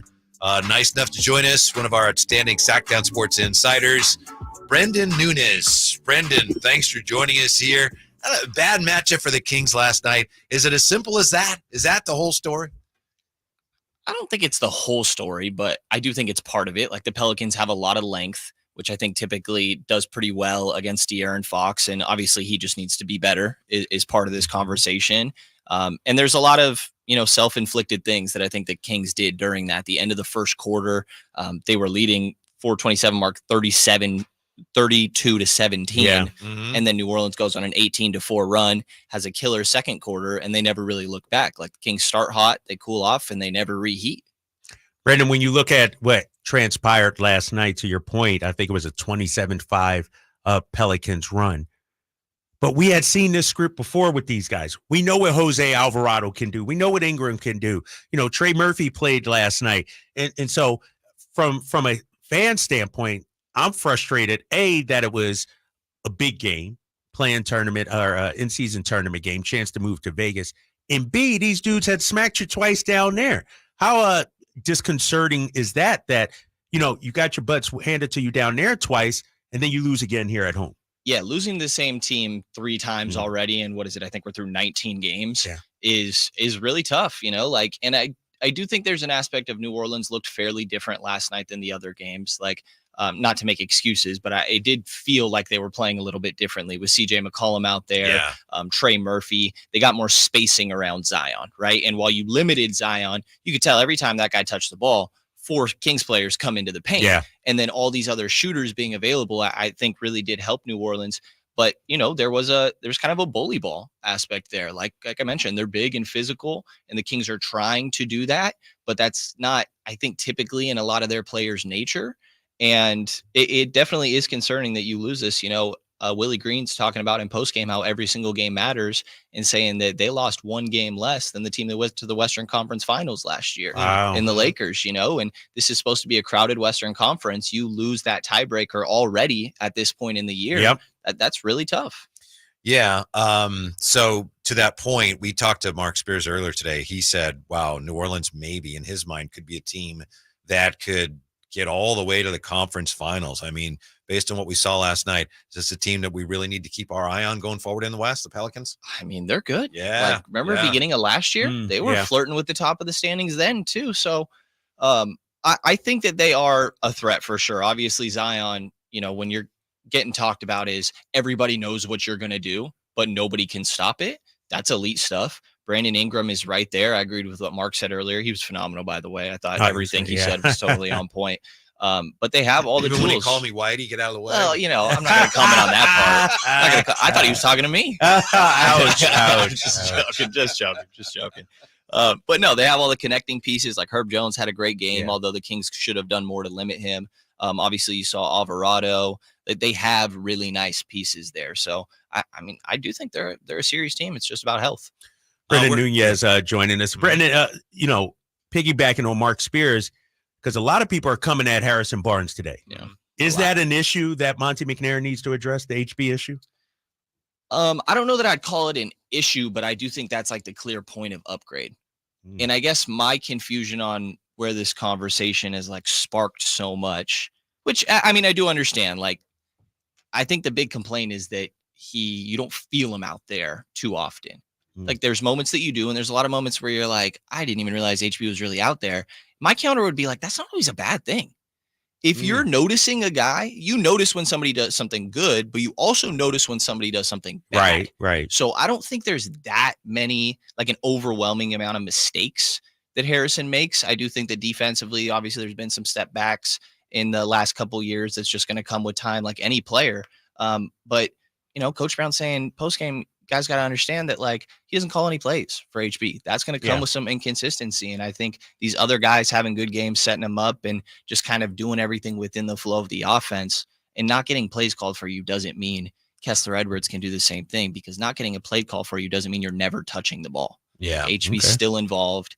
But I do think we've known for a while, if you're making an upgrade to take this team to another tier, it's probably at Kevin or Harrison's position. Not to put you on the spot, but you bring up an interesting point. Jerry Reynolds has been in when Kyle's been away, and Jerry thinks the world of Mike Brown and the job he's done. But Jerry has said if he were coaching the Kings, he probably would run some stuff for HB. What do you think of that notion? Yeah, I mean, again, I think that it will happen within the flow of it, right? There are certain plays that he's going to call for some guys, but I don't even think that's happening all too often. I think, I should say more often, they're just going to a free-flowing offense where HB can get his throughout the course of it. They're big on matchups this season. I thought there was a stretch where they were just going at CJ every single time. The issue is he's getting them back on the other end. So, I think what HB has done has been fine. And I don't think that he's a guy, we're talking about a 4th, 5th starter. Right. Why, what teams are typically calling plays for those guys, One thing when I watched the Kings, and it was evident to me, if a guy gets beat, talking about Kings defensively, we don't have that back level rim protection. Should JaVale have seen more minutes last night? Only 3 and change. Were you surprised that Mike didn't turn to his bench a little more last night? Yeah, I think, right, JaVale played that first half, and then second half they went more small ball with Trey. Back on that is, and I love Trey at the 5. But Trey only played 16 minutes last night. Yeah. You know, you got Trey at 16 minutes. You got Sasha at 6 minutes. You got JaVale at 3 minutes. Like, it was really just a 5-man, 6-man rotation last night.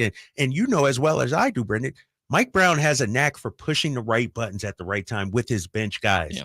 And I would have liked to seen Kessler Edwards just a little bit too. If Ingram's cooking, Edwards could come in and be a defensive presence. I just thought Mike didn't use his bench as well as he could last night. Yeah, I definitely see your point there. And I think, honestly, like that, final 4.5 minute mark, De'Aaron had 4 turnovers in just that stretch, and that's straight to 6 New Orleans points.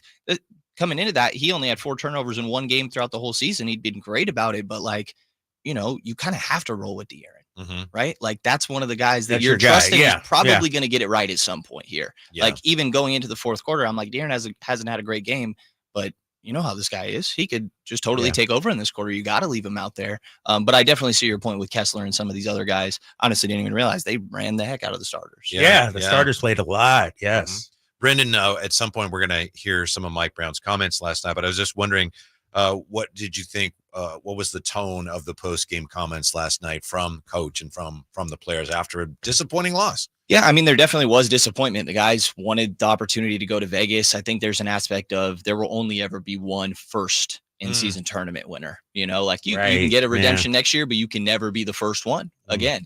Domas has been clear that he's cared about this tournament from the start. Kevin expressed some disappointment. Kind of everybody did, really. So I think there's that tone. And then there's also just a disappointment again that you lost to this team for the 3rd time already this season. And when it comes to strategy takeaways, like there's an emphasis on their pace a little bit that you guys were touching on. And that's just in full court, as you guys were mentioned, just get straight to the corners. But Kevin said post-game, Kevin Huerter, that, maybe some of our defense and everything they're asking us to do there, rebounding, physicality, is just kind of not making us. We're thinking more about that end. Last year, we were just getting into shootouts. And Davion said basically the same thing after one of the Houston losses. That's right. That's right. Yeah. So there's definitely some small things that'll change, but there was a general frustration around being knocked out the tournament for sure. Yeah, exactly. What's interesting about this season so far, Brendan, is that they have a better record right now than they had last year, but yet the feeling is different. Why do you think that is? And is there any reason for concern that this team can't at least achieve what we saw last season? I think there's higher expectations. Like coming into last year, I remember there being a point where I'm like, well, I think this team is good. And coming into this year, we already knew they were good. So it was about, can they take another step up from there? And I was coming into the year thinking this is probably going to be a team that has the same strengths and same weaknesses. And obviously there have been some adjustments, but until you make another move, in my mind, that's the only way this team's getting to another tier. Maybe Keegan can take that jump, that to Mark's point, but I think that's going to take some time, as it reasonably would. But I think we're right about where we're at last year, but it feels different because you've already seen it. Right. Were you as happy as I was last night to have found another member of the Yes, I Do put mayonnaise on my hot dog club when Jay Ross raised his hand and said, yes, I do that. I don't know if I call it proud, to be honest, because I understand where the judgment comes from. Now. I understand why I get the judgment. Right? Yeah, it's tough. Honestly, I'm not putting it in my How do you even learn to do anything. that? In what scenario are you at home or hanging with family? How does that even? I bought a hot dog once, a grilled hot dog at Bill's Burgers in Vallejo, and I'm eating. It's like, wow, this has mayo on it.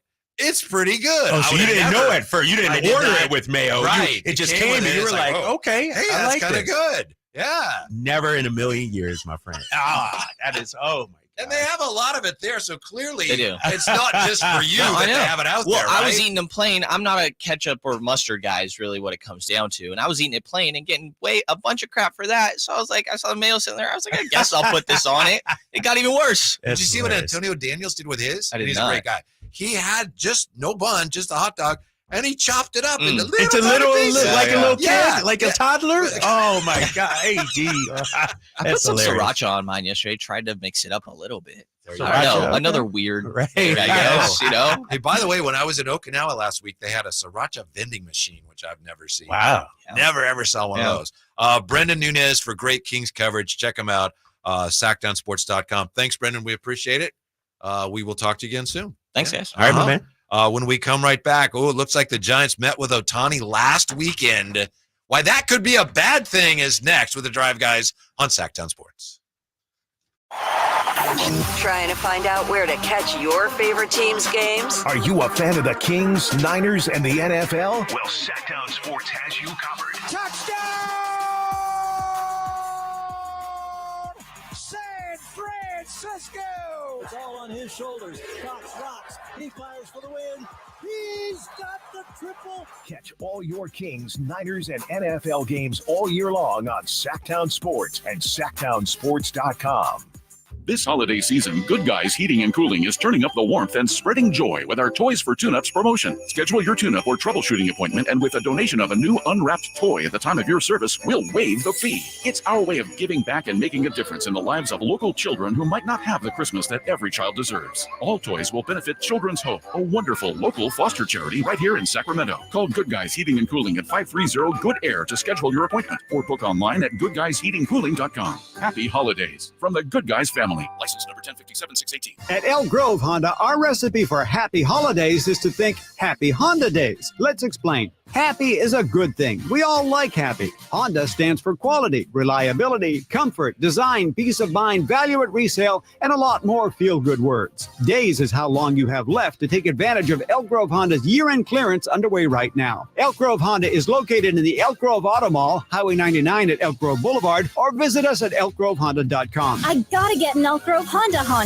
Folsom Lake Ford has trucks. The F-150s are here. Explorers, Expeditions, and a huge selection of Broncos and Bronco Sports. They're in stock now at Folsom Lake Ford. Shop Folsom Lake Ford, your truck headquarters right here in Sacramento for your favorite Ford models at good, fair prices. Short on cash? Buy any new Ford with zero down. Save big with low interest finance rates. Plus, Folsom Lake Ford is paying top dollar for all trades. We want your vehicle regardless of mileage or condition. This could be the best time to buy a new Ford. Check out the huge inventory online at FolsomLakeFord.com or stop by the dealership and see the most recent arrivals. Looking for something special? Give them a call and tell them Doug Christie sent you. Folsom Lake Ford in the Folsom Auto Mall, your trusted dealer, my trusted dealer for over 30 years. FolsomLakeFord.com. 0 down with approved credit. It's Credit Christmas at Prestigio Jewelers. Get the gifts you want this year. Prestigio guarantees your credit up to $10,000. It's easy. Have a valid ID, proof of income, and be 18 or older. Prestigio has competitive pricing on all jewelry such as gold chains, wedding sets, diamond earrings, and designer brands like Cartier, Gucci, Bulova, and Citizen. Rebuild your credit, even with a repo or a bankruptcy at Prestigio Jewelers. This Christmas, come for the credit and be amazed by the selection at Prestigio Jewelers. Online at prestigiojewelers.com. Did you know one of the worst things you can do is turn on your furnace after it's been sitting there all summer, gathering dust, without giving it a thorough tune-up first? Think about it. What if your car had been sitting in the garage for 6 months without ever running? Any piece of machinery that's been sitting needs to be tuned up. So call Bell Brothers. We'll tune up your furnace for just $87 and guarantee the results. We guarantee that your tuned-up furnace will save you $87 on your energy bills. And we guarantee that your tuned-up furnace won't break down during the season, or we'll immediately refund your money. No questions asked. Don't delay. Small problems that are easy and inexpensive to fix can quickly turn into big, expensive problems. Call Bell Brothers right now to schedule your furnace tune-up at 916-444-1234 or find us online at thenosurpriseguys.com. That's 916-444-1234 or online at thenosurpriseguys.com. The No Surprise Guys, Bell Brothers. Amazon will be delivering packages to your house. Let Amazon deliver customers to your business. If that sounds good and you want more in 2024, simply text digital to 916-766-5105.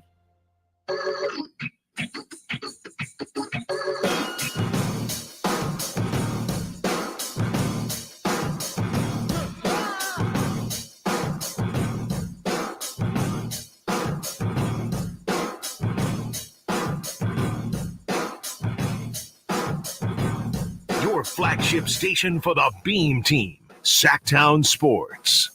Top of the hour, going to get back to the Harrison Barnes conversation, situation. Kings fell last night, of course, to the Pelicans, and Harrison Barnes didn't do much one way or the other. And so anytime the Kings lose, a lot of Kings fans are, it's Harrison Barnes. Right. Yeah, he's the Get whipping rid of boy. him. Everybody wants to come at my guy, HB. Come on, man. Well, some of it's understanding, though, because you expect a little bit of what he used to bring you. Like, at least last year, what he averaged 15 a game. Last year, his numbers actually were really solid. Yeah. But this year, there have been too many games like last night where, as you say, offense wasn't the issue, but he's 1 for 3. He really didn't do much in 34 minutes. And so that's why fans get upset. It's like, well, surely somebody can do more than what he did last night. Can I beat Charles Barkley for a second? Yeah. Fans are dumb. Fans don't know fans wake up and look at the box score and say, oh, that's the reason why we lost. Now, if this team struggled to score last night, if they only had 98 points, something like that. But to Mike Brown's point, and he said this after the game, you score 117, you should be able to win an NBA game, especially a game of this magnitude. This was not a Harrison Barnes issue. This was a defensive issue. This was oh my God, Brandon. Think about this. Zion Williamson, who we could argue is their second option, had 10 points. Mm-hmm. There's a reason he had 10. Harrison did a great job and some help as well. But here's the thing. When you look at the Kings, Harrison Barnes, if we're being 100% honest, is the 6th option offensively on this team. Like Malik Monk is ahead of him in terms of offensive options. Malik Monk is going to take more shots. Keegan, Domas, Kevin Huerter. Why are we on Harrison Barnes when Keegan Murray, and I know he's dealing with the back injury, only had 14 last night? Because and 5 personal fouls. The answer to that is because Harrison Barnes is a proven NBA starter, and he had 4 points last night. So that's why people look at that and go, well, wait, I mean, this isn't a rookie. This is a guy that you re-signed, paid a significant amount of money for, and not as much as you had paid for him. But there are a lot of games like last night where he really didn't give you much. So, yeah, it's true. Last night defense wasn't the issue. But I'm just saying that's why fans feel that way so often. But we'll get back to that conversation. Where are the Kings with Harrison Barnes? How much of a problem is he? Yep. So we'll get to that in just a second. I want to touch real quickly on what's going on with the Giants and Shohei Ohtani. Because I know we're talking about the 49ers and the Kings right now. But can you imagine how huge that would be if Shohei Ohtani were to come to the Giants? It looks like the Giants met with him last weekend. Susan Slusser reported it, and I believe there's been confirmation. There was, Buster and Farhan were seen like going to the ballpark. So it looks like they met with him last weekend, which could actually be a bad thing if they met with him and it's gotten out, because Shohei's agent is private in nature and demands the same from organizations who are interested in his client. So there's an article that says that Nez Balelo, who is Shohei's agent, has let teams know, if we meet with you and it's leaked, you will be punished for it. So if they don't want Shohei and his representatives, they want to meet with teams, they don't want anybody to know. If the Giants met with him and it somehow got out, and if they have reason to believe the Giants leaked that, there could be a backlash. It could harm their chances of signing Shohei. It's and that would just be the most Giants thing ever, right? It's like we got to keep this quiet, and somehow it leaks out. But as a Giants fan, I would say, oh, it's great, but I wouldn't get my hopes up high. Yeah, we've been down this road with so many big name free agents in the last 3 or 4 years, 5 years with this team. I wonder what the odds are. I haven't looked up the odds. Which team is it? Dodgers, I think. The Dodgers, the Blue Jays. Blue Jays, now for some reason are in the mix. The Blue Jays have a shot. Yeah, exactly. I honestly think Shohei stays on the West Coast. Mm-hmm. I would think it makes sense. But he's the kind of guy, the kind of free agent the Giants need. That gives you an identity, gives you some star power, gives you some box office draw. Because right now, outside of Logan Webb, they don't have much. Right. He has a dog. He won some award last week was when he won the MVP award. Mm-hmm. And he had a dog with him when he was accepting the award, cute little puppy. And no one knows what the name of the dog is. And people are thinking he has named his dog after the team that he's going to, and no one knows what it is. I mean, it's weird. There's weird stuff going on, but I saw a description of Shohei as being maybe the most talented baseball player of all time, which is like, whoa, wow. I don't know if he is or not, but maybe he is. Are there any other guys in any other sport currently about whom you could say that man or woman, they may be the most talented, they may be the best that we've ever seen in that sport? I mean, LeBron could be, right? Probably, he could be. Probably. Are we saying Mahomes at the QB position? You can make that case. You could make the case, but, he still has to do some more. But the thing about Shohei is his career's been relatively short here in Major League Baseball, and we're already anointing him that guy. Who else at that age and that years of service have we, it'd be like saying, who's a Shea Gilgeous-Alexander, somebody like, oh my, that's the guy, right. Maybe Luka, but that's sort of fallen off a little bit from when he first came in the league. Yeah. So it's gonna be really interesting to see where Shohei ends up. If it's the Giants, that just transforms their whole outlook. Yeah. But I'm with you. I don't think it's gonna happen. You know what? You got to swing for it. You got to get up to the plate and make your pitch and everything.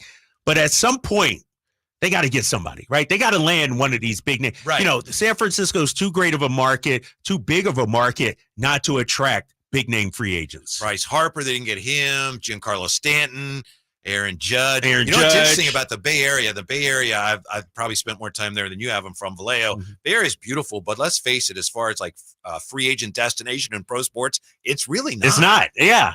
Why do you think that is? The taxes, the price of everything, all that. You know, and the weather. I mean, you'd rather probably go to Southern California for weather than Northern California. But the fan bases are tremendous, though. The support and the love you get in that city, and so. No, you're right about that. When we come back, why does everybody want to blame every Kings loss on Harrison Barnes? Looks like Jay has put together a little Harrison Barnes exercise we're going to get to as well, comparing him to some other players who make about the same amount of money as Harrison Barnes. So that more when we come back here to Drive Guys on Sactown Sports. Will Kyle Shanahan and the 49ers brass go all the way this season? Could the Niners win their first Super Bowl since 1995? Join us throughout the season to hear all the games and all the analysis on Sactown Sports at SactownSports.com. Hey, sports fans, if you're not calling John Anthony, you're simply missing out. To prove it, I release your Monday Night Report absolutely free on recorded message line. Call 1-800-244-5506. Tonight, I love this matchup. Cincinnati-Jacksonville is a monster. Side and total, Cincinnati aims to maintain its impressive spread covering record of 56%, while Jacksonville, led by Trevor Lawrence at 4-1 against the spread record in night games, looks to make it a tight contest. Cincinnati-Jacksonville and hoops. 5 big plays, John Anthony has you covered. I love to go 5-0 free on recorded message. 1-800-244-5506. Information wins. John Anthony Sports, #1 against the spread. Call 1-800-244-5506. You want information? I've got it. Cincinnati, Jacksonville, and hoops. I love to go 5-0 the season free. It's 1-800-244-5506 or go to johnanthonysports.com. Sponsored by JFSR Group. Guys, did you know your testosterone affects everything in your system, including how you feel and perform every day? Right now, Revive Men's Health Sacramento will check your testosterone for free. Knowing your T levels is the first step in understanding if you have low T. Your testosterone level impacts your energy, libido, sleep, weight, hair loss, mood, and even ED. Maintaining an appropriate T level can change your whole life. Most men start to see changes in their hormone levels in their 30s. Experience and results matter. So what are you waiting for? Get your T levels checked today by local, experienced, and trusted men's health experts. They've helped thousands of men since 2011. They're so confident they can help you, they even guarantee it. Call Revive today and schedule your free testosterone test, free exam, and free consultation. Call Revive Men's Health at 916-277-8599. That's 916-277-8599. Or visit ReviveMen'sHealth.com. Imagine getting ahead of your irritable bowel syndrome with constipation or IBS-C by treating it with Linzess. Then you could start proactively managing your constipation with belly pain and get ahead of your symptoms. Talk to your doctor about Linzess, linaclotide. Linzess is a prescription medicine that treats IBS-C in adults. It's not a laxative. It's a once-daily pill that helps you get ahead of your symptoms. It's proven to help you have more frequent and complete bowel movements and helps relieve overall abdominal symptoms, belly pain, discomfort, and bloating. These symptoms were studied in combination, not individually. Do not give Linzess to children less than 2. It may harm them. Do not take Linzess if you have a bowel blockage. Get immediate help if you develop unusual or severe stomach pain, especially with bloody or black stools. The most common side effect is diarrhea, sometimes severe. If it's severe, stop taking Linzess and call your doctor right away. Other side effects include gas, stomach area pain, and swelling. Imagine, what could relief from IBS-C mean for you? Talk to your doctor and say yes to Linzess. Learn more at linzess.com or call 1-800-LINZE. If they'll enjoy forever. Buy a Good Feet gift card now, and Good Feet will boost its value 20%.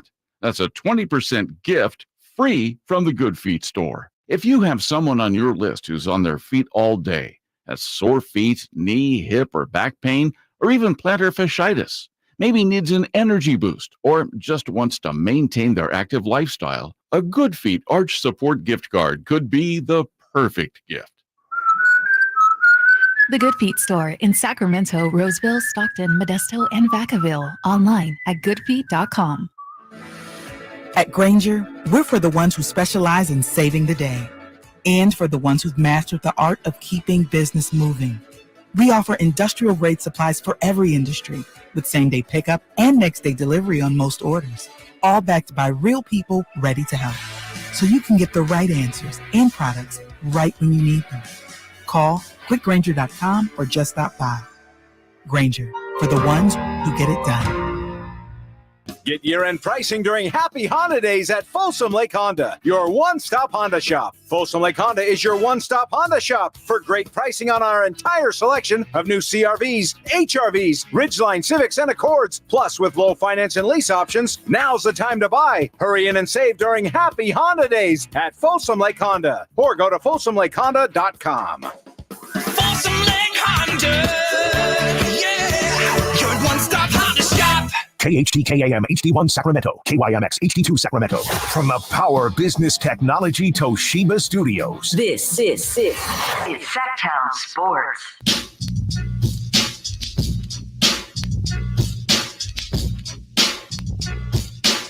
The only station in Sacramento giving you local sports coverage from 6 a.m. to 6 p.m. Monday through Friday. Sactown Sports. Got some interesting information for you here.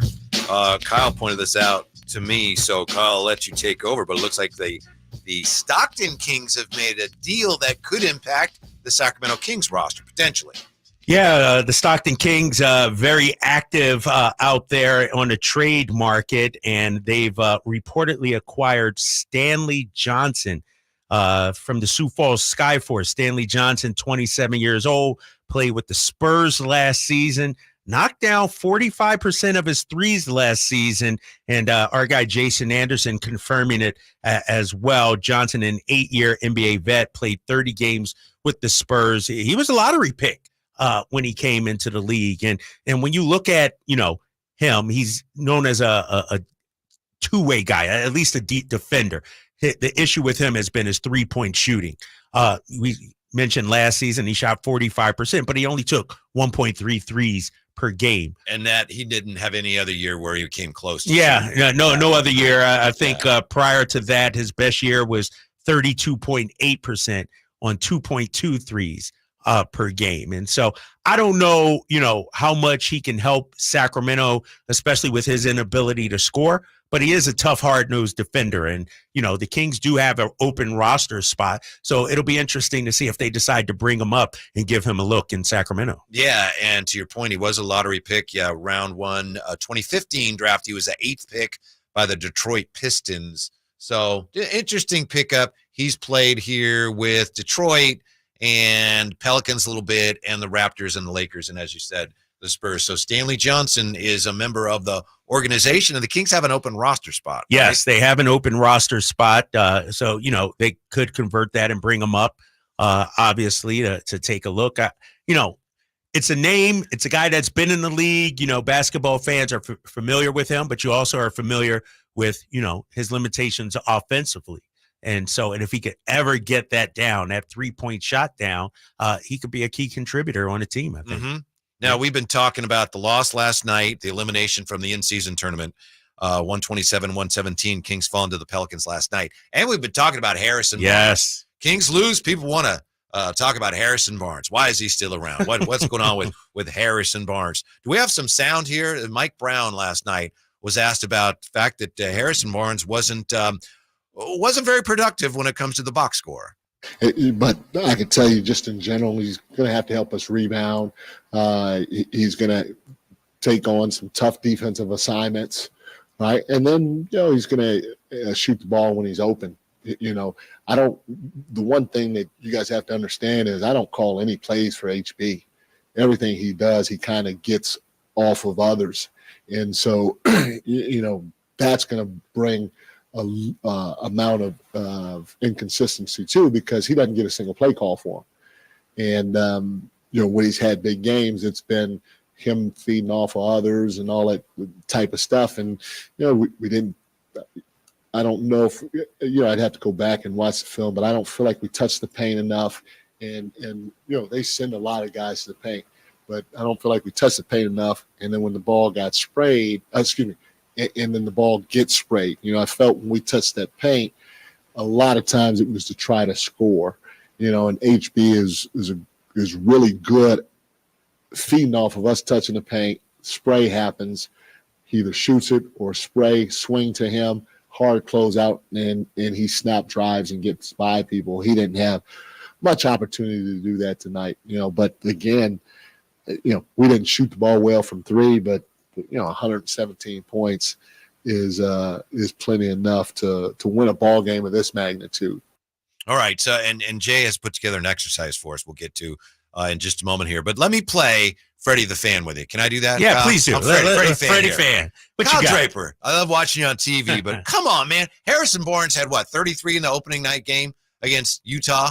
He was incredible. Last night, he takes 3 shots. Harrison Barnes scores 4 points. I don't even know if he's there. And this is the guy they're paying all this money to. They re-sign. Why'd they re-sign him if they're going to put him out there to score 4 points? Why is he even on the team? They should have someone better. Says Freddie the Fan. Why am I wrong? And I got to answer that? Yeah, you said fans are idiots. Fans, because you can't just look at the points per game. You got to take into account everything that comes in, not even on the box score. How about this? You got to take into account everything that happens before they even take the court. You need some adults in the room. I know he's some a great veterans guy, in the room. yeah. This is not NBA 2K, Freddie Fan. You can't have all-stars at all 5 positions. Harrison Barnes is a team leader, a locker room leader, one of your best defenders. And I know people say, oh, he's not playing defense. He's not playing great defense. Well, nobody's on the team playing great defense right now. And so, you can't have all 5 guys averaging 20 points per game.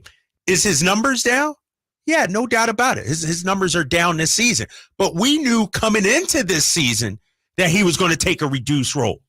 Harrison Barnes is what he's always been. He's inconsistent in terms of scoring, but the things he does to be a professional, to be out there night in and night out, to play defense night in and night out. He's clutch as well. Come on, man. Come on, Freddie Fan. You got to be better than that. He has to be better than that. Not me, Freddie Fan. I mean, he had one more basket than I did last night. Yeah, one more field goal than me, Freddie Fan had. And then he averaged 50 in a game last year. Okay, a reduced role. He barely has a role at all. Okay, so Freddie Fan. Yeah. When Harrison Barnes went on a streak of 12, 16, 22, 18, where were you at then? That's good. Where were you at then? Where was that at? No, you didn't call me then. You didn't weigh in on the drive guys then. You can't all of a sudden, we lost the game. Let me see who didn't perform last night. Oh, yep, it's Harrison Barnes. Where was Harrison Barnes last night? Come on. We're not going to do this exercise for 82 games this season. Well, there are, I understand why teams are frustrated. Players, pardon me, excuse me. I understand why fans are frustrated being Freddie Fan, because there are a lot of games where it looks like he disappeared, and it's an easy reaction. Wow, they lost. What happened? Oh, Harrison Barnes. I agree with you. Last night he wasn't the issue. The big thing for me is, okay, if he's going to score more points, where are the shots going to come from? Who do you want him shooting rather than? You rather have Barnes shooting Keegan? No. So that's an issue. Right. There's not enough shots in this offense for him. But I also understand that he could stand to be more productive. You could stand a little more production from him. What do you got, Jay? Jay did a little exercise. What is the point of this, Jay? What did you do for us here? First of all, we should bring Freddie the Fan out a little more. I like Freddie the Fan. Give my boy Drake even fire. Even though he was wrong. That's yeah, fine. but it fires you up, though. It does. So, it does. But you guys have been talking about HB pretty much all day, and for good reason, vice versa. As Freddie Fan has definitely shown here. I did something earlier in the season when HB re-signed this year for 3 years, $54 million, which equals $17 million flat, of course, this year, not counting his pockets, by the way. I should put that. But I looked at it, and with that being said, HB is the 98th highest paid player in the NBA, according to numbers and the ESPN. I went back and checked out the salary ratings. And so what I did an exercise is what I want players around HB's salary over HB if I was Freddie the Fan, right? Yeah. And so what I did is I went down and looked at plus or minus $2 million. Okay. So 16 to 18, right? Instead of plus or minus from the 17. So, but I went from 16 million to 18. If you were making the bottom of 16, I counted you. If you were making the top of 18, I counted you, right? Quick note, the first person who's making the lowest part of 19, Buddy Hield. So we'll step away from that because we don't want that. Let me just say it, Jay, as Freddie the Fan here, I love what you're doing. I was going to do something like this, but I don't have the internet. I got to go to my mom's. So you in your mom's basement, right? Yeah. Freddie the Fan. So with that being said, the 81st player, they make 18.8, and the 101 highest paid player makes 16.8. Okay. Now, 102 would be Kevin Porter Jr. We know where his story is. Right. He was making 15.8, and the 80th highest paid player was Buddy Hield. He was making 19. So we have from 81 to 101. 20 players that worked out perfect. All right, what you got for me? I'm going to throw out some of these names. You tell me if you're taking this person over HB or you taking HB over that. We'll start at 101. PJ Washington, he makes 16.8. You taking PJ or you taking HB? Freddie says PJ. Okay. Yeah. PJ doesn't move the needle for me. All right. And I could argue PJ is underpaid. He went out there on free agency this year and didn't find any suitors, any offers. And so I could argue he's underpaid, good player, but I'm not even going here or there with him. I will say this honestly, if you had PJ on your team and he was getting 3 shots a game, he would not be happy, and it would be an issue. It would be an issue, right? Yeah, exactly. Yeah. Go ahead. So wait, Jay. You're saying he's underpaid, so that kind of contradicts you. Mean he should be getting paid higher, which means he's a better ball player. He's better than his contract. Okay, yes, no problem. All right. But I don't think he moves the needle for me. I'm not going to say, oh yeah, definitely him over Harrison Burns. Come on, man. So PJ Washington, 100, Yusuf Nurkic, 16.8. Not on this team, no. Not when you got Sabonis now, already. This is the tough thing I had to figure out right here, Kyle, and I'm glad you said that. I figured it would come up. I'm looking at the player compared to where he fits into this team. I figured most people would look at, well, how does he fit on this team? I'm just looking at the player. Is he, to me, better than HB for what they're getting paid? That's how I looked at it. Now, Nurkic's numbers are way better than HB's across the board. But Nurkic has never won anything. He's never been on a winner. Even Freddie the Fan has Nurkic has hurt a lot. Harrison Barnes is not. There you go. No problem. There you go. All right, 99, Markelle Fultz. No. Making 17 flat. No. All right. HB is 98, 97. Bertans. Nah. Okay. He's a one-trick pony. All right. I was wishing we get some better names. No, so far. I appreciate it. 96, Marcus Morris Sr. No. All right. 95, Lauri Markkanen. Woo, yes. We all know Lauri 17.2 is probably the most underpaid player in the NBA right now. That's an all-star. 94, D'Angelo Russell, 17.3. Yeah, again, if you go fit, but you said not by fit. No, I'm just talking about player. Yeah. Straight player. Yeah. And remember, these guys are assets, too. No, Jay, this is where I'm going to say no on this. Okay. Now, if we're talking pickup ball at the playground at 9th and Q or wherever it is, I got you. Yes, but we're talking about winning a title. building a championship contender. But we're also talking about someone who plays with the ball in their hand, just like a Malik Monk, someone that you've talked about should be on the floor a little more. Some people have argued that he should start opposite of De'Aaron Fox. D'Angelo's that guy. A turnstile defensively. Okay. I mean, what we calling Kevin Huerter?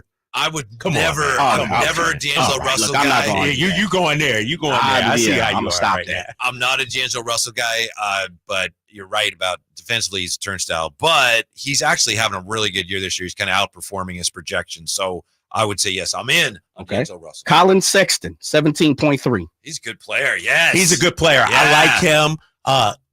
Dealt with some injuries, obviously. Still hasn't really found his mark with the Utah Jazz, but I like him as a player. Is that a yes or no? Okay, like him as a player. 92, Jonathan Isaac, 17.4. Can't stay healthy. No. All right. I'd be willing to take a chance on him, though. But you're right. All right. You're right. Tim Hardaway Jr., 91, 17.8.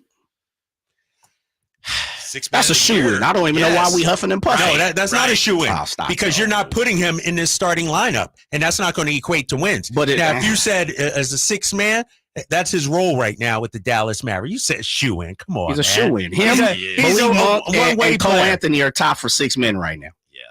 He's having a good year. Okay. He's having a good year. His numbers are always better than HB's, by the way. 90, Norman Powell, 18 flat. I like Norman Powell. He's a good player. Okay. All right. No, there's no way I'm taking Norman Powell over Harrison Barnes for this team. No problem. I'll call you 89. out, but why not? Yeah. What does Harrison do that Freddie fan's not seeing here?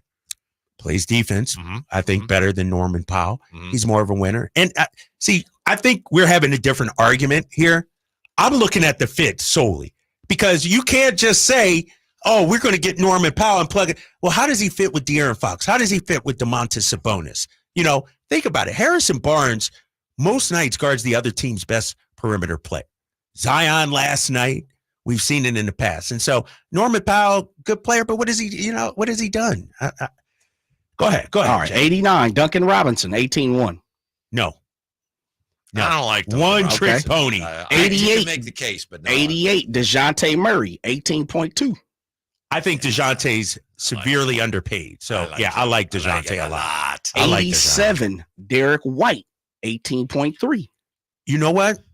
The way Derek White's balling for the Celtics right now, he's much better than he was in San Antonio. Like, he's taking a leap. So, I like Derek White. All right, 86, Mr. Vucevic, 18.5.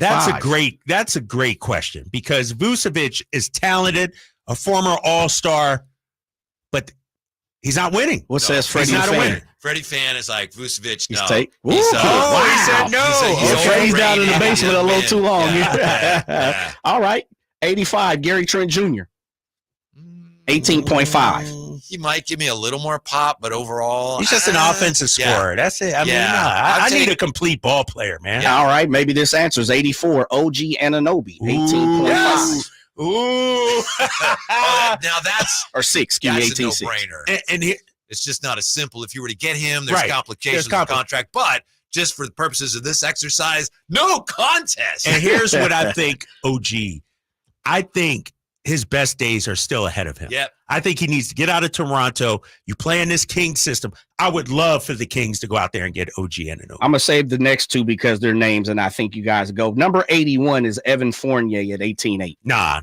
Okay. So we kick back to 83. Now, this is, I'll go 82. Marcus Smart, 18.8. Ooh, that's my guy. I love me some Perfect. Marcus Yeah, Smart. I mean, any way you want to slice it, fit, ability, yes. All yes. right.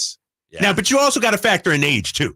Sure. You know, Okay. you got to factor all that. All that is part of the equation. I'm okay with But that. HB's older than Marcus Smart, is he not? Yes, he Okay. is. But I'm saying when you talk about certain guys, some guys might be 25. Sure. And so they haven't even hit their prime yet. PJ let's say. Washington. Exactly. And they got more upside. So we got to factor that in too when we have this How about discussion. this one? This is almost vice versa. This is a name who's played for the Sacramento Kings, averaging 15, 16 points this year.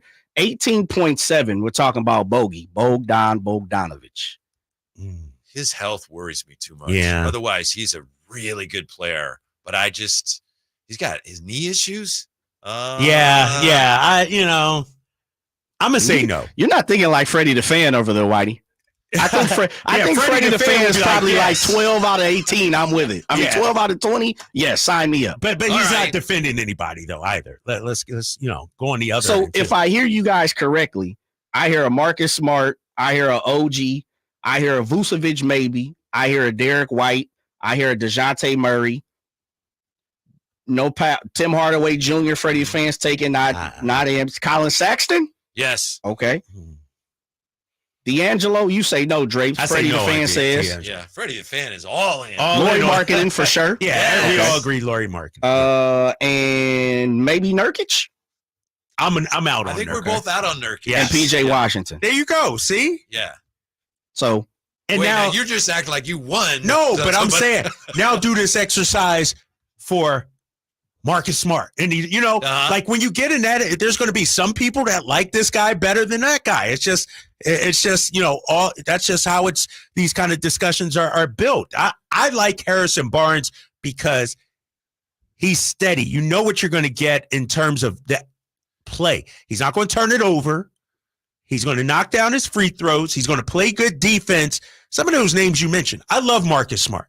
Marcus Smart will win you games, but he'll also lose you games as well. Harrison Barnes is not going to lose you a basketball game. And that's the issue with some of those guys you mentioned. They got tremendous upside. D'Angelo Russell, he can shoot you into a game, but he can also shoot you out of a game as well, too. Yeah, and getting back to that fit question, I know I mentioned this specifically with PJ Washington, but if you took any one of those guys, virtually any one of them, and you plugged them in here and you said, you know what, Vucevic, whoever, there's going to be nights when you get 3 shots. They're not even going to want to be here. Right. They're not going to want to play here. That's true. And with HB, it's like, I think you know better than I, but as far as we know, it's like he accepts that. He accepts his role. Yeah, he's a level-headed guy. He's not going to get too high or too low based on his shot attempts, And, when people say, we want him to be more aggressive, trust me, if the shot is there, Harrison Barnes is going to take it. It's not often we say, oh, my God, Harrison, how come you didn't take that shot? We've seen him, and I could pull up his game log right here. I got it right here. You look at his game log, one game, 16 shots, 10 shots, 11 shots, 13 shots, 11. The 3 was an outlier.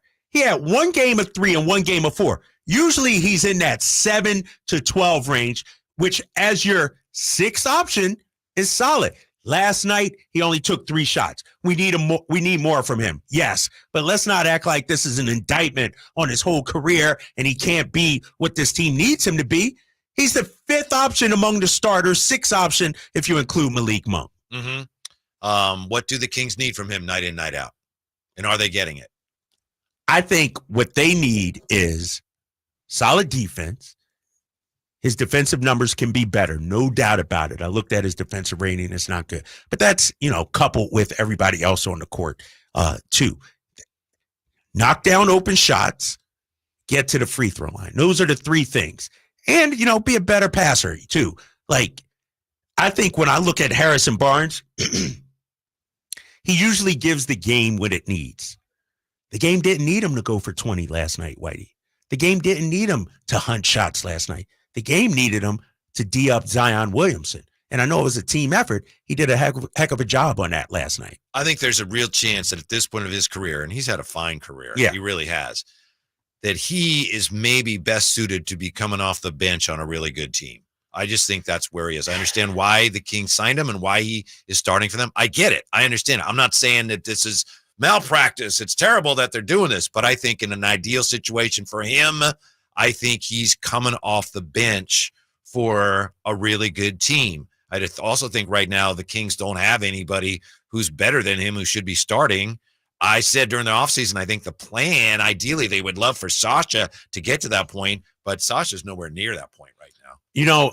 I look at, this was a couple of years ago, the Boston Celtics were interested in Harrison Barnes, not as a bench guy, as a starter. I look at a team like the Lakers. I think the Lakers would love to have a Harrison Barnes as a starter. Somebody LeBron can kick it out, can knock down the 3, somebody that can help LeBron defensively, guard the opponent's other team's best perimeter player. And so this whole notion of, Harrison Barnes is a bench player on a good team, I don't buy that. I don't think that's necessarily a knock. I know it sounds like it, but that's an important role.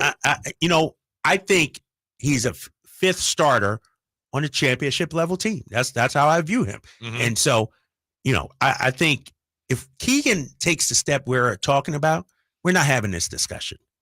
We're having this discussion now because they lost and Harrison only took 3 shots. Keegan scored 14 points.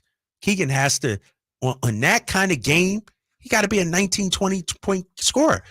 He's the number 4 overall pick, people, and I feel like we're bringing him along slowly. I guarantee you Mike Brown is asking a lot more from him than what the fans are right now, and I'm not sure why we're taking it easy on him.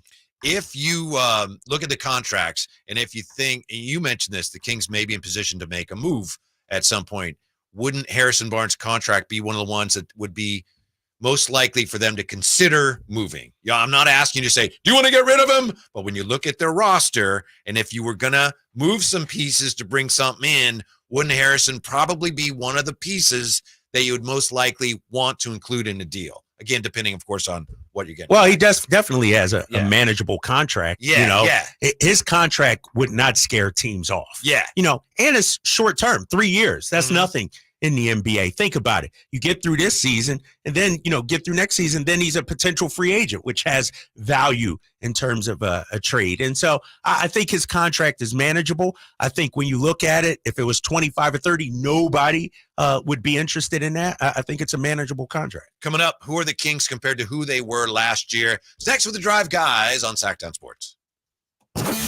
Check out the Golf to Go Hour with Frank LaRosa every week on Sactown Sports. Get the latest on equipment, area courses, people who play the great game, and plenty of good conversations about golf. It's the Golf to Go Hour every week with Frank LaRosa on Sactown Sports. Golf to Go is brought to you by the Hagen Oaks Golf Super Shop, America's most awarded golf facility. Nature Wood Home Furnishings, where it's all about choices and always about quality. Winter is coming. I know you know that, but are you prepared to keep your family warm all season long? At American Energy Heating and Air, their goal is to exceed your expectations of the heating and air industry by valuing the customer experience and making your home comfort system as efficient as possible for the most value. So book your $49 furnace tune-up and safety inspection today. Prevent dangerous gas leaks. Extend the life of that furnace and save on your energy bills. And here's the guarantee. This isn't a sales call. They're not getting in the door so they can try to sell you a bunch of stuff. No, they're just going to do what they say they're going to do. Call today to schedule an appointment at 916-520-9990 or go to AmericanEnergyAir.com. Been serving the greater Sacramento area since 1981. A-plus Better Business Bureau rating. Get your $49 furnace tune-up and safety inspection today. 916-520-9990. American Energy, making the uncomfortable comfortable. Can the Niners build off their NFC Championship appearance from last season? How will the quarterbacks perform throughout the year? Purdy back, now going to throw for the end zone, wide open, Brandon Ayuk. Ayuk is on fire! Will the defense lead this squad again? Intercepted! Ball got tipped up and taken by Fred Warner! Get all your 49er coverage throughout the NFL season on Sactown Sports and SactownSports.com. Pro Paint Days are back for MVP's Pro Rewards members at Lowe's. Now through December 15th, you can earn 10% back in paint rewards via Lowe's e-gift card when you spend $100 or more on qualifying paint purchases. Plus, save $10 on a new and exclusive 5-gallon pail of HGTV Home by Sherwin-Williams Drywall PVA Primer and Sealer. Lowe's knows paint. Lowe's knows pros. Offers valid 12/4 through 12/15. Exclusions, restrictions, and more terms apply. See Lowe's.com/L/pro loyalty terms. Subject to change. Boost Mobile is giving families the holiday gift they really want. When you switch to Boost, get an iPhone 11 for only $49.99 or a free Samsung Galaxy A23. You'll get amazing service too, because only Boost switches between the top networks to give you the best service. So stop by a Boost Mobile store and give the gift of Boost. That's an iPhone 11 for $49.99 or a free Samsung Galaxy A23. Get yours at a Boost Mobile store today. Visit boostmobile.com for details. New customers and in-store only. Requires auto pay and ID verification. Other restrictions apply. See participating dealers for details. It's the season of performance event at Acura of Stockton. Elevate your driving experience with a vehicle that's built to impress. Lease a new Acura RDX or MDX. Acura of Stockton has a great selection of new Acuras and customer service that will exceed your expectations.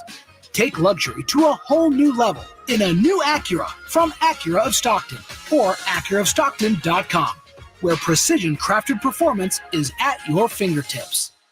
I always approach the holidays with a sense of excitement and a time to be with family. Hi, this is Frank LaRosa for Naturewood Home Furnishings.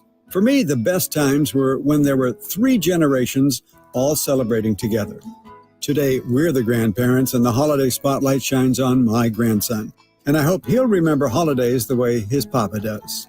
Right now, Naturewood Home Furnishings will help you create your own kind of holiday memories during their holiday home sale. Unique gifts found only at Naturewood, like hall trees, curios, chairside tables, and more, are available at savings of 20% off. During Naturewood's holiday home sale, you'll find savings all around the store for every room in your home. Find your perfect bit of Christmas for your home at Naturewood Home Furnishings Holiday Home Sale going on right now. The memories you make with your family will live with you forever. Naturewood Home Furnishings off Highway 50 at Hazel. Look for the water wheel. Power Business Technology is proud to be 100% independent, locally owned, and managed Toshiba copier dealer. Local ownership cuts out the red tape, allowing ourselves to never be too busy to personally answer the call when our clients need us. Recognized for excellence in service execution, training, and customer service, we're proud to be named a 2022 Toshiba ProMasters Elite Dealer. Contact us today for all of your business printing needs at 844-POWER-BZ. That's 844-769-3729, or visit us at PowerCopier.com. Did you know one of the worst things you can do is turn on your furnace after it's been sitting there all summer, gathering dust, without giving it a thorough tune-up first? Think about it. What if your car had been sitting in the garage for 6 months without ever running? Any piece of machinery that's been sitting needs to be tuned up. So call Bell Brothers. We'll tune up your furnace for just $87 and guarantee the results. We guarantee that your tuned-up furnace will save you $87 on your energy bills. And we guarantee that your tuned-up furnace won't break down during the season, or we'll immediately refund your money. No questions asked. Don't delay. Small problems that are easy and inexpensive to fix can quickly turn into big, expensive problems. Call Bell Brothers right now to schedule your furnace tune-up at 916-444-1234, or find us online at thenosurpriseguys.com. That's 916-444-1234, or online at thenosurpriseguys.com. The No Surprise Guys, Bell Brothers.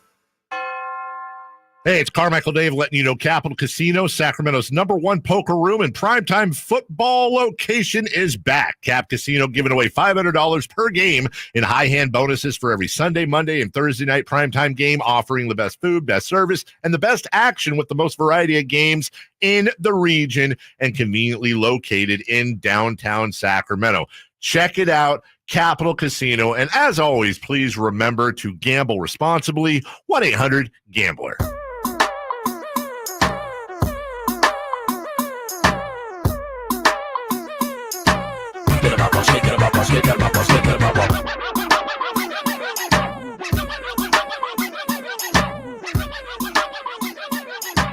Your home for Kings basketball for over 25 seasons. Sactown Sports.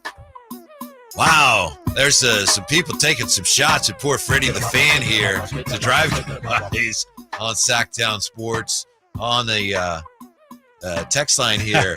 Freddie the Fan probably wants to bring back DeMarcus Cousins. As a matter of fact, Freddie the Fan does want to bring back DeMarcus Cousins. Also on the YouTube chat here, Freddie the Fan needs to go back to his basement and clean it up. His grandma's calling him. No, it's his mom. Freddie the Fan's mom is the one that has the internet. Anyway, thanks, Jay, for putting that exercise together. It's just that's the way we're going to be as far as Kings fandom with Harrison Barnes.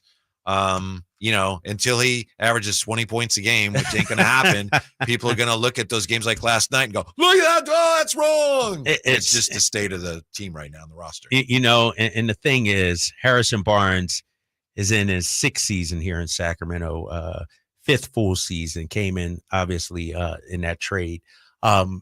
He is what he is. Like, it's what he's doing is nothing new or different than he's been. And so for everybody wanting him to be this 22, 23, it ain't going to happen. Like, maybe you need to change your expectations and what you expect and be more realistic of what I see from Harrison Barnes. That's how I am. Part of the problem with Harrison Barnes, too, is that he's still, and always has been to a degree, a little bit of a tweener, right? I mean, he's kind of, is he small forward? He's a big forward? I think he's clearly a small forward. Like, I don't even think that's, necessarily an issue. And, is Keegan the 4 on this team? I think so. I mean, I'll go back to what I said starting the show. The Kings had high hopes for Keegan Murray this season. They wanted him to take that step. It hasn't happened yet for a number of issues. Obviously, the health situation, the back, he gutted through it last night. If Keegan takes that step we're talking about, Harrison Barnes isn't even an issue right now. 339-1140, 1-800-920-1140. Let's talk to Steven. You're on with Kyle Draper, Whitey Gleason. What's up, Steven? Thanks for hanging on. Hey, thank you. Appreciate you guys. What's up, man? Real quick, man. Quick question for you, bros, man. Okay, so philosophically speaking, right, when it comes to just like a generic play of basketball, I know we're talking about Harrison Barnes and stuff like that. So my question is like a little bit more so, okay, if the 3 ball isn't hitting, this is going to be a huge argument and a huge point that I hear a lot of Kings fans making, and just general basketball fans in general. When the 3 is not hitting, why do we consistently see the same philosophy being taught? Like, why aren't these guys just charging the basket? Why aren't they crashing the boards? Why is it that when the 3 ball just isn't hitting, these guys aren't like, all right, cool, I'm not hitting. Let me try and crash the boards. Let me try and, hit the key. Let me try and put a body on somebody. I don't necessarily see that. And that's a question that has I've been asking myself for the past few seasons now, because when the 3 ball isn't hitting, good question, get off Steven. the 3 ball and Understand your question. Yeah, thank you. First of all, thanks for listening. Thanks for the question. It's a question I think a lot of fans have. I think, Kyle, it boils down to 3 is more than 2. And in today's NBA, guys can still make that shot. And when they're missing, in the old days, like, oh, you're taking too many long shots, you got to get it inside. That's always true to a degree. But in today's NBA, an open 3 is still a shot for the most part that's worth taking. And you said the key word, an open 3. And, there's a belief in that as long as you trust the process and take the good shots, trust the offense, they'll eventually fall. The law of averages. And so when you talk to coaches around the NBA, they don't worry about the result. They worry about the process of a shot. And so if you're spraying the ball, you're, attacking the paint, kicking it out. Now, there's a shot profile too, right? Like off the dribble 3 is a lot different than a catch and shoot 3 and all that. So those are the things they look at. They don't look at, man, we took too many 3s tonight. We didn't, hit them. Were they good 3s? And so when Mike Brown talks and you hear him time and time again after post game, he's looking for those spray 3s where somebody gets into the paint, defense collapse, you kick it out, and you have an open 3. The problem is the Kings didn't do a good job getting into the paint last night against the Pelicans team, who's long, athletic, and very good defensively. And then they have the ability, because of their length, to recover as well. And so that's what you're seeing. It's not about the number of 3s, it's about the type of 3s and where they good shots are. Quality of them. Yes. And I do think there's a very good chance that we're going to look back on last night as kind of a coming out party for this New Orleans Pelicans team. Not to make excuses for the Kings, because the Kings, they needed to play better last night. It was very disappointing. But New Orleans, when they're healthy, they have all their guys. They have a chance to be a very formidable team this year. Yeah, I think, when you look at them, and we talked about last season and how they led the Western Conference before Denver came on and Zion got hurt. And their biggest question mark has always been health. CJ's a legit talent, that can get you 20 to 25 on any given night. Zion is virtually unguardable as well. And Ingram is a former All-Star. And then you add some of the young pieces they got. The Herb Jones, one of the best defenders, if not the best on-ball defender. Really good player. Really good two-way player. And he's added a jump shot, a three-point shot. We saw it last night. And so this is a team that's going to be reckoned with. Sure, they may not have the Durants of the world, the Jokic, but their top 7 is as good as anybody, I think, out there. Where are the Kings and who are the Kings compared to who they were last year? We were just talking about the three-point shooting. And the three-point shooting this year so far, way below what they did last year. Offensively, they're not the same team they were last year. Defensively, they're a little bit better, but not where Mike Brown wants them to be. And one of the reasons I bring that up is because, again, it was interesting last night after the game. Mike Brown was asked about getting out and running, and Mike Brown says, yeah, we need to have more of a sense of urgency. Kevin Huerter said, we're focusing more on defense. That's not why we're not focused more on getting out and running. And I know you say that's really an excuse. I think so. I get it. It could take something out of you. But you're professionals. It'd be different if the defense was, that much better. Is he saying that we just don't have the energy? That's what it sounded like to me. And to me, that's a cop-out, You're deep. You're a deep team. You got subs. And if that is true, what Kevin Huerter is saying, then this team is not going to win a championship, because you got to be able to do that to win a title. You just have to. And so if that's the excuse, Kings fans, what can I say? I mean, we're in some trouble there, because we're not quite there yet. Maybe we can get there, but I thought that was an excuse yesterday from Kevin. 339-1140, 1-800-920-1140. Let's talk to Matt on Sactown Sports. Hey, Matt, what's up? Thanks for hanging on. Hey, thank you. How's it going? Good. What's up, man? Hey, I just want to get on the Harrison Barnes conversation. I was kind of disappointed with him, but kind of listening to your show, I think it's kind of putting it into reality that he is who he is. I really like what he's brought to Sacramento as far as his class, his professionalism, his work ethic. But I think what we're seeing is that we're needing more from the power forward position. And we need more size, it seems like, because when we go up against bigger opponents, Sabonis sometimes, he's challenged with bigger opponents. He's doing much better lately with taller centers that he's going up against. But it seems like we need a power forward with a little more height and size to go down low when we need it. And Harrison Barnes isn't always that person. I'm not sure who's out there that we could get, but maybe you guys can help me understand better.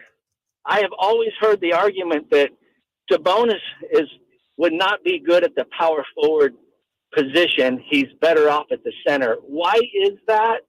And because sometimes it seems like when I see what Chris Webber did for us at the power forward position, sometimes I see Sabonis kind of very similar to what Webber brought if we had a bigger center to help both protect the rim and to give us some down low offense at times. What do you think? Thank you, Matt. Here's Kyle Draper with your answer. Well, first of all, it's a different game than when C-Web and Vlade and those guys played together. When you look at, the NBA now, most teams play with one big, and then they like to call them, 4 wing players, And so when you look at Harrison Barnes, he's at 6'8", Keegan Murray is at 6'8". And when you throw in Domantas Sabonis, you need, if you do move him to the 4, and I'm not against that, but you got to have somebody that can play the 5. And you need a shooting big. And I said it earlier, a Kristaps Porzingis would be perfect. I could even throw in a Karl Anthony Towns, and I'll have to do some more research and look to see who else is out there. But because Domas isn't a shooter, he's not going to play on the perimeter. Then you need another big who can play on the perimeter. Maybe it's a Brook Lopez kind of player. That wouldn't be necessarily as bad. But then who's Domas going to guard on the other end? Is he guarding Zion last night? See, that's, to me, it comes down to that. We know that Sabonis, he had a great year last year, third team all-league. He's not a good defender. We knew that when he was in with the Pacers. We knew that when the Kings got him. And to me, that issue is actually exacerbated if he's playing the 4. Right. He's a worse defender if he's playing the 4. And especially in today's NBA. Yeah. I think that's what it boils down to. Yeah, exactly. I mean, we could talk defensively. I mean, you look at 4s on a number of teams. LeBron James plays the 4 for the Lakers. Is Domas really playing? Is he guarding Kevin Durant? Yeah. Is he guarding Kevin Durant in Phoenix? Like, what are we talking about? What are we talking about here? Right. And I get it, and I'm looking at the YouTube chat, all these so-called experts out there. Domas has been a 4 his entire life. Well, the game has changed right now. And just because he's been that doesn't mean he's thrived in that role. It doesn't mean that's conducive to winning. Now, like I said, if you want to bring in a Brook Lopez, you want to bring in a Kristaps Porzingis, then we can have something. But then on the defensive end, who's he going to guard? And so I just think the way this Kings team is constructed, you need another 3 or 4, whoever it is, that can stretch the floor and play defense. You need another two-way guy out there. Look at the phones lighting up. 339-1140. Oh, man. Here we go. 1-800-920-1140. Where are you right now with Harrison Barnes the day after a Kings suffered a disappointing loss? We'll come right back with that more. It's the Drive Guys on Sactown Sports. It's that time of year again. Sactown Sports is welcoming Santa back to town for the 40th annual Santa Parade, Saturday, December 9th in downtown Sacramento.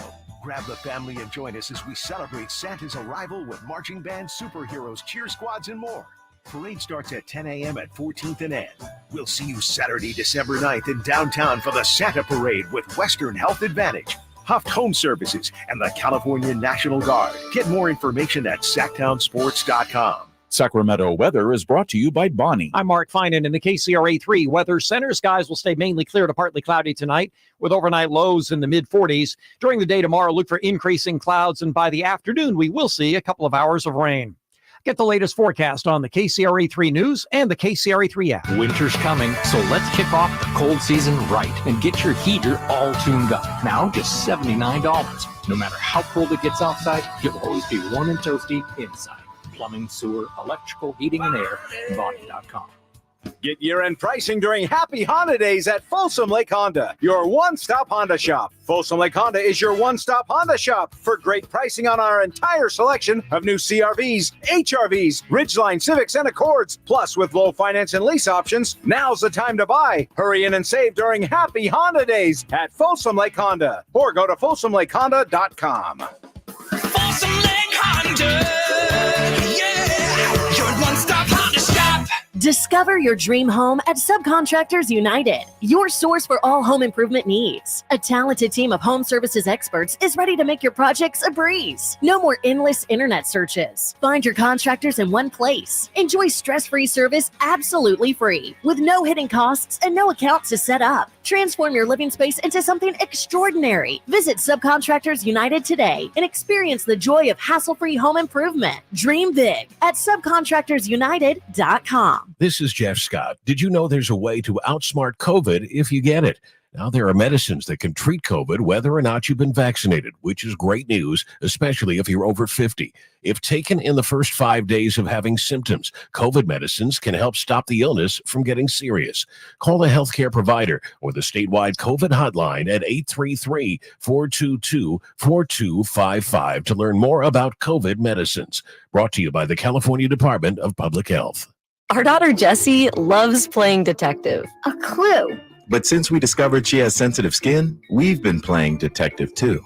We thought the problem was our puppy. But it was actually our old detergent. Aha. So we switched to Tide Free and Gentle. Tide cleans better than the leading competitive free detergent, and it doesn't leave behind irritating residues. Plus, Tide Free and Gentle has no dyes or perfumes, so it's gentle on her skin.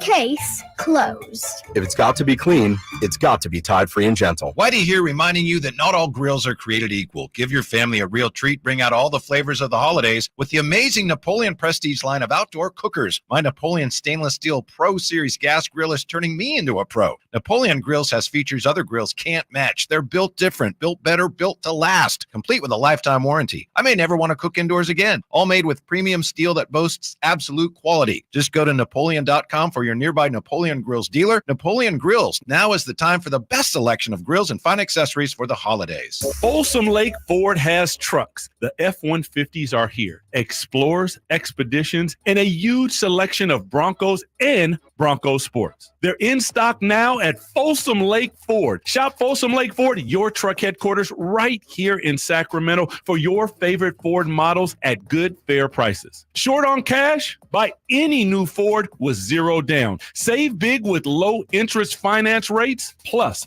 Folsom Lake Ford is paying top dollar for all trades. We want your vehicle regardless of mileage or condition. This could be the best time to buy a new Ford. Check out the huge inventory inventory online at FolsomLake4.com or stop by the dealership and see the most recent arrivals. Looking for something special? Give them a call and tell them Doug Christie sent you. Folsom Lake Ford in the Folsom Auto Mall, your trusted dealer, my trusted dealer for over 30 years. FolsomLakeFord.com. Zero down with approved credit.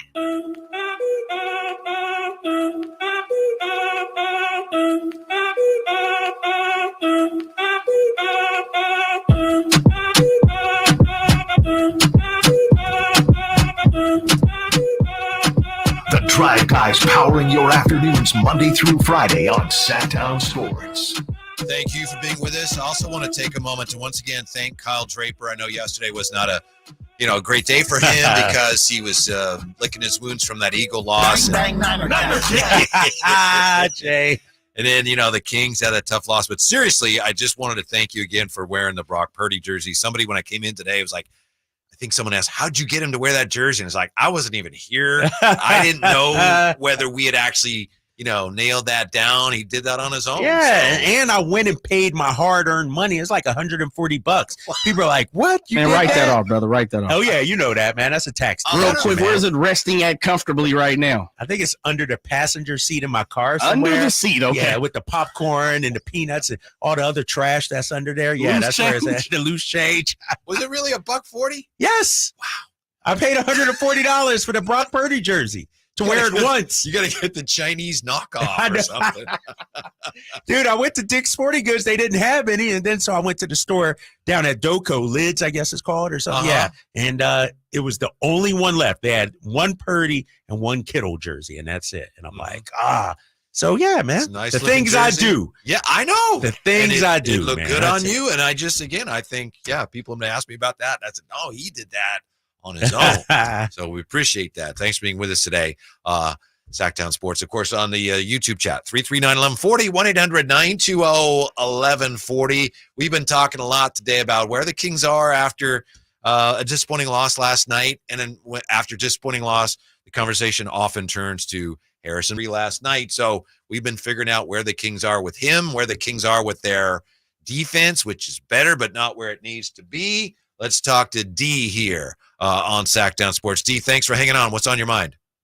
Man, what's on my mind, man?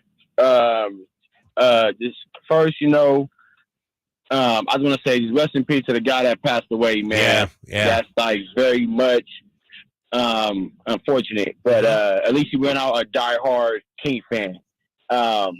Number two, Harrison Barnes. This is where we start talking about if you guys were to pick up another player, who are the Kings going to give up? Because right now, the Kings have a pretty decent team, right? So who is the guys that are going to be moved? Because we're not going to move guys for a sub-level guy. We want to move guys for a guy that can come in right now and win. So that is like, is my talk right now, is who are the guys that are on the trading block? Who are the guys that are, we could kind of dump them now and hope to get something good back, Yeah, well, thanks, D. Yeah, I think some of it comes down to, as Kyle said, contracts. Some of it comes down to if a team comes to you and says, we like this guy or that guy, but you've got maybe someone like Davion who's out of the rotation, maybe someone like HB whose contract is easily tradable, and some draft picks. I mean, I think, to your point, Kyle, please correct me if I'm wrong, the Kings could put together a pretty substantial package without really tearing apart the roster. Yeah, 100%. You mentioned some of the contracts. They have all the draft picks still. They have all their draft capital. Yeah. And let's keep it real. We're talking about Monte McNair. This is a guy who traded Tyrese Halliburton, fan favorite. So best believe if Monty feels like he can improve the roster, he would trade guys.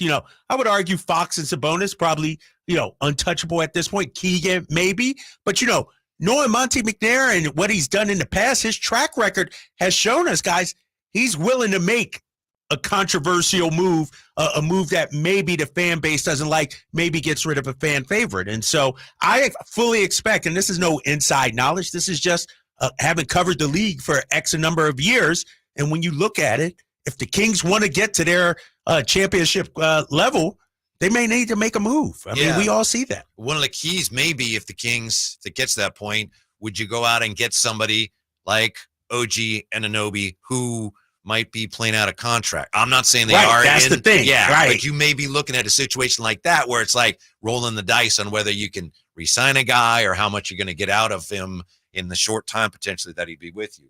TC joins us. Drive Guys, Sactown Sports. Hello, TC. What's up, T? Man, what's going on, Drake? Man, what's going on, man? Not much, bro. Good hearing from you, man. How about those 49ers, TC? Yeah, man. You see, they put a beating on the Eagles, man. You know what I'm saying? No, Shanahan didn't get in his own way, or he didn't get in the team's way. You know what I'm saying? Hey, he finally let the players do it, right? He finally let the players do their thing. Yeah, man. Let them do their thing, man, and don't get in the way. You know what I'm saying? No, but other than that, man, I want to say my condolences away last night, man. That was sad. You know what I'm saying? And just, you know, I'm gonna start the combo off with that, and also just. Last night, man, a few things bothered me, Drake. So I seen you on the post game with Matt and Morgan. You was irritated, bro, and I felt you. You know what I'm saying? I felt you through the screen last night, man. I was irritated last night about that game, how we jumped out 15-point lead, then we blow it, and then we can't get back in the game. Everybody's crying at the refs. Last night was a night that I truly, and I love Mike Brown. I don't nothing against him, but last night was the very first time I was truly angry at Mike with his rotations. Like, if we're supposed to be this deep team, we got Kessler, we got a bunch of people on the bench. Open it up, Mike. When you see your starters are struggling, I know Fox scored 30, but when you see people, even he was struggling with the turnovers. Sit down for a minute. I'm gonna bring in Davion. I'm gonna bring in somebody different just to mix it up. You get what I'm saying? Like, Mike, don't turn to Steve Kerr where you like, hey, I'm gonna rely on the starters. I'm going to play him no matter what. Like, no, bro. If we're supposed to be this deep team and we got a bag that we can get into that bag. Even JaVale last night. JaVale would have been a better presence in the middle other than DeMontis. I know he had 26 last night. That don't say nothing to me. I seen that dude let Jonas look like prime Kareem with hook shots, dream shakes. He said prime Kareem. Yeah, like, no, I'm serious, Drake. Like, that dude has no, like, he's not a shot blocker, but at least jump up, bro, and protect the rim. Don't stand there and let your guy get it. You already in foul trouble. Like, you could have brought in JaVale for that, bro. It's a lot that I can say, but those are the main points, man. I got on that game last night. Thank you, TC. Appreciate that, TC. We'll answer some of those questions when we come right back. Also, we'll look at the Kings here and what last night says about how they still need to get better when the Drive Guys come right back on Sactown Sports. On the move? Got somewhere to be? Take Sacramento Kings basketball with you. The Sactown Sports app will let you stay connected to your passion. Never miss a moment of Sacramento Kings basketball with the Sactown Sports app. Wesley Financial Group is not a law firm. This story is called The Ugly Truth About Timeshare. If you think you've done your family a favor by buying a timeshare, you need my help. Hello, I'm Chuck McDowell, CEO and founder of Wesley Financial Group. 10 years ago, I started helping folks cancel their timeshare. In the process, started what's now called the timeshare cancellation industry. Timeshare is the only thing that you can buy that you can't tell me how much it's going to cost or when it's going to end. When you buy a timeshare, you give them a blank check to fill out any amount they want for annual maintenance and assessment fees. The crazy thing is, this never ends. Even when you die, your family's now going to be stuck with this burden. Stop the insanity today. Call my office now. If we take you as a client, I guarantee we'll cancel your timeshare or you'll pay nothing. Call for your free information kit. 800-462-3333. That's 800-462-3333. 800-462-3333.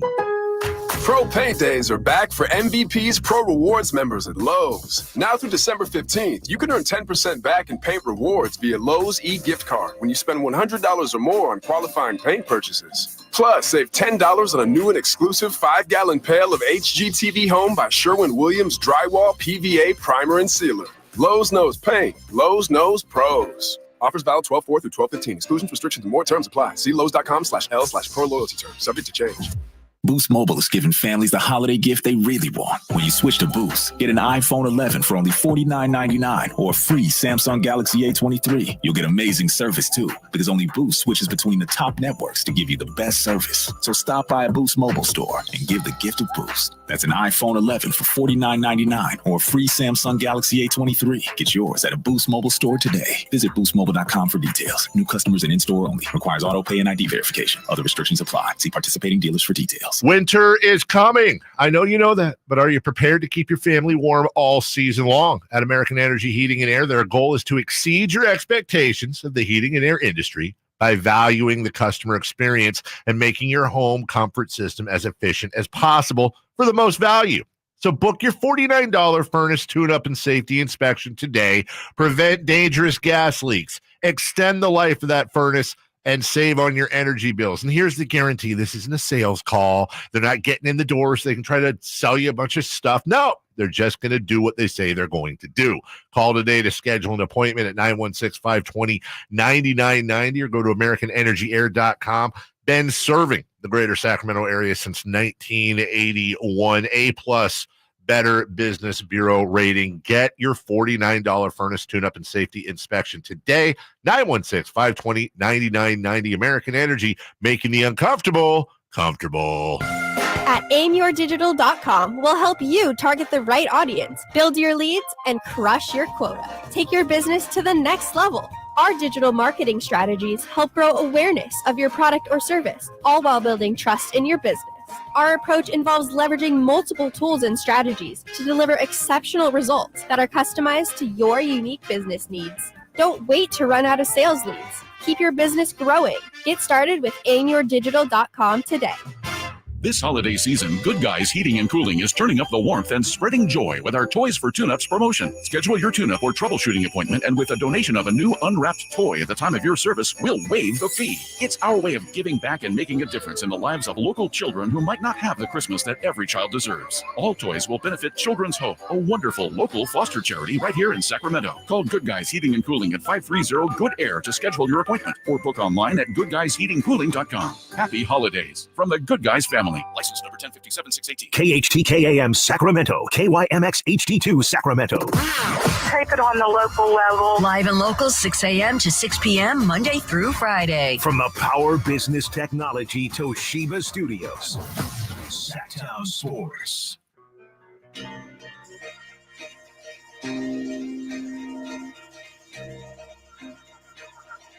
The only station in Sacramento giving you local sports coverage from 6 a.m. to 6 p.m. Monday through Friday. Sactown Sports. Jay, is that Average White Band? Pick up the pieces? Wow, a Wayback Machine here. It's a drive, guys. And we have on TNT right now in our studios the tournament game between the Knicks and the Bucks. It stings to be out of the tournament, and I didn't think it would. I just felt, Kyle, I know we've discussed this, but I felt that the Kings getting through the group stage, that it was just a given. They're going to get to Vegas. They're going to get there. What's going to happen there? I don't know. But the Pelicans had other plans last night, and here we are facing, for Kings fans who've known disappointment for many years, a new kind of disappointment, frankly, the disappointment of getting knocked out of the the in-season tournament. Yeah, it's and I got the vibe there last night at the arena and even before the game that it was a big game, and this was a sort of a litmus test for the Kings to be able to compete in a big game. Let's see how they come in a team that you're supposed to be better than, but clearly it's a tough matchup playing the Pelicans, obviously, and people left disappointed there, no doubt. Disappointed last night. I got to push back on the notion that Sabonis was dominated by Kareem Abdul-Valanciunas. And I know Valanciunas is a monster, and he had 18 points last night on 11 shots. He played well, and there were times when, I think it was Mark Spears told us that no one in the league posts up from 1 foot away like Valanciunas does. So he had a nice game, but he fouled out. And Sabonis had a triple-double. He had 26 on 12 shots. And he had 10 assists. So I know physically, and that's that way for Valanciunas with a lot of guys, but Sabonis, that's a tough matchup for him. But Sabonis more than held his own, I think, overall. No, I think so. And, I mentioned there was a stretch in the first half where I thought Valanciunas owned him. I think it was back-to-back possessions. But if you look at the totality of the night, Sabonis more than held his own against Valanciunas. Like the effort was there, the energy was there. Sure, he didn't always have the results. Valanciunas 18 and 11, but if we're talking about reasons they lost the game, Sabonis Valanciunas matchup isn't 1, 2, or 3 in my opinion. Question here from Linda, and I know Linda's a big fan of yours, so I want to get to Linda's question here on the YouTube chat. Listen to the show pretty much every day. Got to make it every day, Linda. That's not good. That's good, but anyway, I'm disappointed. I'm a disappointed Kings fan. Curious to know who was supposed to be guarding BI last night. Keegan Murray got that assignment a lot. I think what you saw too is Zion was at the top of the scouting report. I don't know this for sure, but I would imagine. And so they spent so much time focusing on Zion. And let's not forget too, Brandon Ingram's a hell of a player. Let's give him some respect. It's not like it was, some bum that just all of a sudden got 30. This is a former all-star. At his best, he is Durant-ish. Exactly. He's like, a step below Durant. He's Durant light. Long, lengthy, gets to his spots. The mid-range is unbelievable. And so let's be honest. We don't have anybody that can guard a guy like Brandon Ingram. What's Ingram, 6'10"? Come on. We don't have anybody. Even if you throw Keegan at 6'8" on him, it's going to be a tough matchup. 339-1140, 1-800-920-1140. Let's see what George has to say. Joining us here on Sactown Sports. Hello, George. How are you? You disappointed today, George? Thank you guys for taking my call. Yes, I am. If my math is correct, 3 times 0 equals 0. 2 times 1 equals 2. The Kings are so much in love with the threes. And I'm sure you guys know that DeRozan made a living, and he's a multi-all-star, shooting the mid-range and attacked the basket, and he got into the foul line, and he made his threes that way. But for some reason, nobody's telling the players that let's quit the threes. Okay, shoot the good 3, but if you don't have the good 3, just go ahead and attack the basket. I don't think I'm going to drop that one on the coach. And I know that Malcolm Fox actually attacks the basket, and I know we're harping on Barnes. Barnes is capable of doing that. If you look at the game, most of the time the coach having Barnes parked at the 3-point line, either on the right side or on the left side. How is he going to produce to you if you just park him on the right and the left and everybody else on the perimeter trying to shoot threes? Thank you, George. Appreciate your call. What you trying to do? Got it. Yeah, thanks. Did he say Malcolm Fox? That was. I mean, I know people. You're not used to being on the radio, and maybe I misheard him. But if you said Malcolm Fox, and probably let you go too long. Right. But thanks. A lot of fans have called with that today about hey, they're shooting too many threes. Last night, the Kings shot 34% from 3. That's not good. They're capable of better, but that's not terrible. It's not terrible. And Whitey, when you look at the culprits, Kevin Huerter last night, 2 of 7. So you want me to tell Kevin Huerter don't shoot threes? Are we really? De'Aaron Fox has to be better, 1 of 7. Malcolm has to be better. Malcolm Fox has to be better. Trey Lyles, if they're good looks, I'm okay with Trey. He only took 3. So when we look at 34%, really only 2 guys, I'm not going to throw Trey in there, 3 guys struggle from 3. Harrison Barnes, 1 of 3. That's not a big sample size. Right. Keegan, 4 of 8. Domas, 0 of 1. I'm not worried about that. Malik Monk, 5 of 9. Not worried about that. Keon Ellis, 1 of 2. Not worried about that. Sasha Vezenkov, 0 of 1. So really, you're starting backcourt. Yeah, you're starting backcourt going 3 of 14. That's what brought the number down. Right, George. Now, if you want to tell Kevin Huerter to stop shooting threes, go for it. Kevin Huerter's good enough to, keep shooting those threes. If they're good looks, shoot the threes. De'Aaron Fox, 1 of 7. I go back to what we said last segment. What kind of threes were they? Were they off the dribble? Were they catch and shoot? And so don't fall in love with they took 41 threes. Fall in love with, did they take good shots or not? That's the key in the NBA. How many do they want to take a night? 40 is the 45, number, isn't it? 45 is the number. They want to take 45 threes a game. It's interesting. I think Boston wants to shoot close to 50 a game. That's just the way the NBA is right now. Now, if you want to, if we had a low post, Domas, would take 25 shots. We ran it through him but the way the Kings offense is predicated, the three is the first, second, and third option. And then obviously the mid-range, but they want to get layups and they want to get threes. Last night, the threes didn't fall. I didn't hear anybody complaining in that first quarter when the threes were going down, Whitey, when the Kings as a team shot 7 of 11 from three. Yeah, 11 threes in the first quarter wasn't too many, was it? Mm-hmm. And so don't all of a sudden this Monday morning quarterback, we shouldn't have taken too many threes. If you watch the game, they were good looks, and the crowd was hanging on each one, man. I do think there are times, this is me talking, when De'Aaron falls in love with the three too much. I understand why he's their best player, and I think he's got a stubbornness that best players have sometimes when they feel like, if we're going to win, I got to start producing. I think that's one area of growth for him. He's a phenomenal player, their best player, third team all league. But I do think sometimes he needs to trust his teammates more when the three ball's not falling. That said, what did you think last night had to say about where the Kings still need to be better as a team? Obviously, you got to start with defense again. Yeah, I think so. And Mike Brown is preaching it this year. You got to be better. You got to be much improved defensively.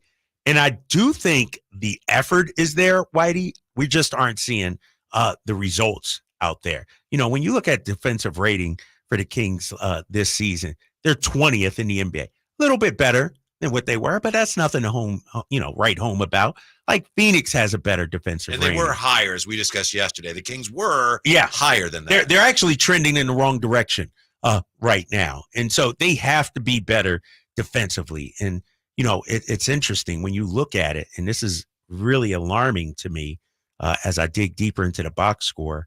They're minus 0.7 in net rating. So that's offensive rating versus defensive. So what we're seeing is the Kings defense is a little bit better, but the offense has dropped big time so far this season. And it's been better ever since De'Aaron Fox came back. But they're 13th in the NBA in offensive rating, where they were number 1 last year. Mm-hmm. And so that's an issue also. Yeah, I know last year that was one of the answers to questions about their defense. Like, well, they're scoring a lot more net rating. They were one of the better teams in the league. Yeah, exactly. Yeah. Exactly. And I will say this about the Kings, and we said it earlier.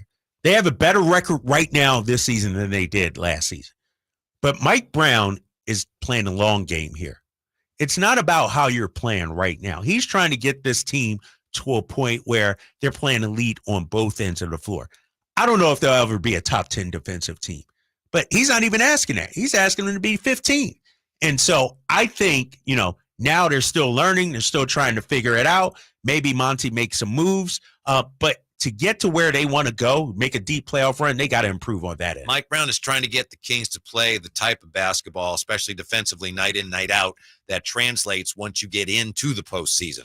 He obviously knows what it takes to succeed in the postseason. And last year, the way the Kings played, as much fun as that was, clearly the coach feels like that ain't going to get it done in the postseason. Yeah, exactly. And, I know they played better defense in the postseason, but when you look at the playoffs, it's also about standings, records, seedings, matchups, things like that. And so, we talked about it earlier. Denver was not a great defensive team last year. Middle of the pack. Exactly. But they were elite offensively, and they played defense, at the correct time, in crunch time, obviously. And so I'm actually more okay with last night's loss than I was, the Clippers? Yeah, the Clippers even. Like Clippers, I gave them a pass last night. It's a tough matchup, and this Pelicans team is good, and Brandon Ingram is a former All-Star. We got to be better. I'm not blaming it on the offense. Defense, they got to be better. We'll get right back to the phones when we come back. 339-1140, 1-800-920-1140. Also coming up, got to hear what Kyle, the Eagles fan, thinks of Stephen A's bold take on the fight for the top spot in the NFC. That more coming up here with the Drive Guys on Sactown Sports. Last season, the Sacramento Kings gave us a little bit of everything. A Pacific Division type GM of the Year, Coach of the Year, Clutch Player of the Year, All-stars and all NBA performers. Plus, we got to light the beam. Here's a steal by Fox. The breakaway. He stopped the rip with the left hand. What does this season have in store? Find out. Each and every Sacramento Kings game can be heard right here on your proud home of the Beam team, Sactown Sports at SactownSports.com. Finding great candidates to hire can be like, well, trying to find a needle in a haystack. But not with ZipRecruiter. Its powerful technology actively finds and invites qualified candidates to apply to your job. So while other companies might deliver a lot of hay, ZipRecruiter finds you the needle in the haystack. See why 4 out of 5 employers who post a job on ZipRecruiter get a quality candidate within the first day. Try ZipRecruiter for free at ZipRecruiter.com/free. That's ZipRecruiter.com/free. Pat Green and Diamond Rio live in concert Saturday, December 9th, 7 p.m. The venue at Thunder Valley. Country music icons Pat Green and Diamond Rio with special guest Mark Wills. On sale now at ThunderValleyResort.com. Pat Green and Diamond Rio.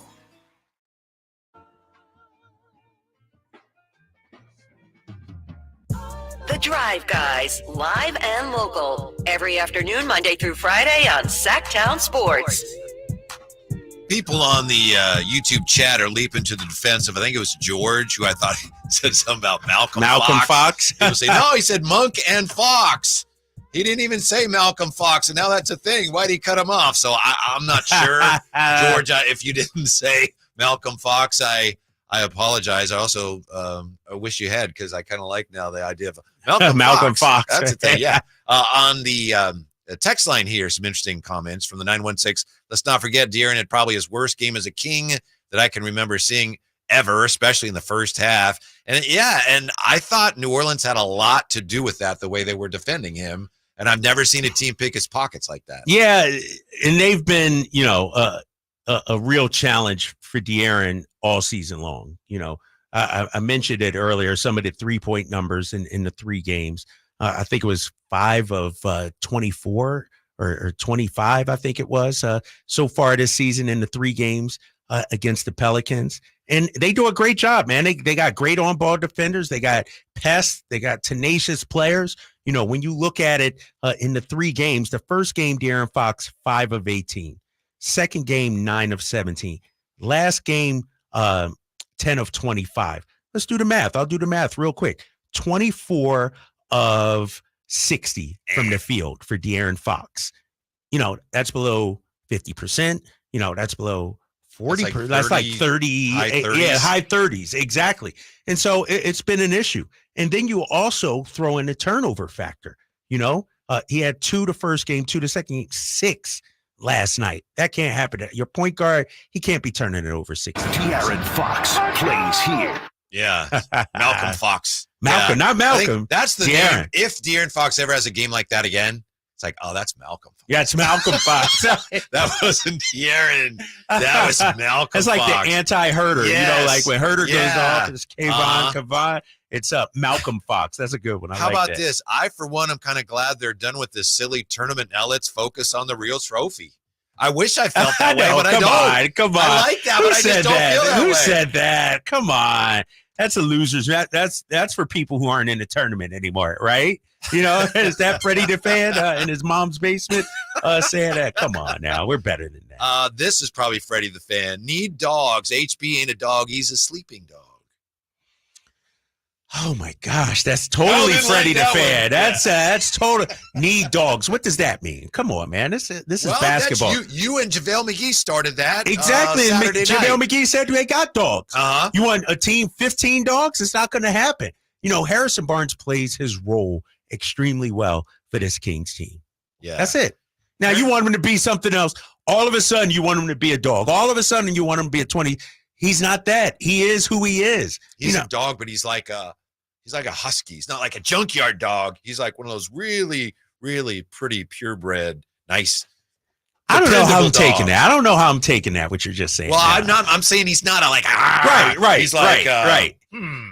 a sturdy, dependable kind of dog. Exactly. He's a working dog. Yeah, exactly. And those he are is very Saint Bernard, important. somebody like that, something like that. That's what it is. 339-1140, 1-800-920-1140. Antonio joins us on Sactown Sports. Hello, Antonio. What's going on, y'all? What's up, man? What's going on? Man, I'm just driving home in this traffic, so I wanted to holler at y'all. What you got? I wanted to let everybody know, don't lose those marbles over losing to the Pelicans. They are who they're supposed to be. They are where they're supposed to be. They have the number 1 pick in Zion. You got a number 2 draft pick in Ingram. You went in the offseason and made trades and did what you needed to do. You got McCollum. You got Valanciunas.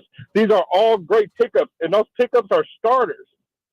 The Kings have made trades, but we're making trades for bench players, maybe even 6 men, but they're not starters. So how do we expect to keep balling with these guys who got number 1 picks, number 2 picks, and making good trades? We need a big man. We need a big man bad. We traded for Sabonis. I love Sabonis. Great numbers. But we traded for a guy who's a power forward naturally. He played power forward under Miles, who was playing center. And we put him at power forward, and what are we doing?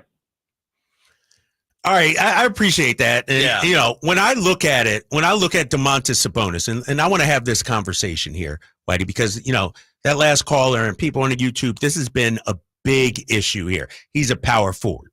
We talked about it offensively, the kind of guy you would need to pair him with, maybe a Lopez, maybe a Porzingis. Let's talk defensively. I just pulled up the Hoops Hype NBA rankings, top 24 power forwards in the league. So these are the guys Domas would have to guard, okay? Mm-hmm.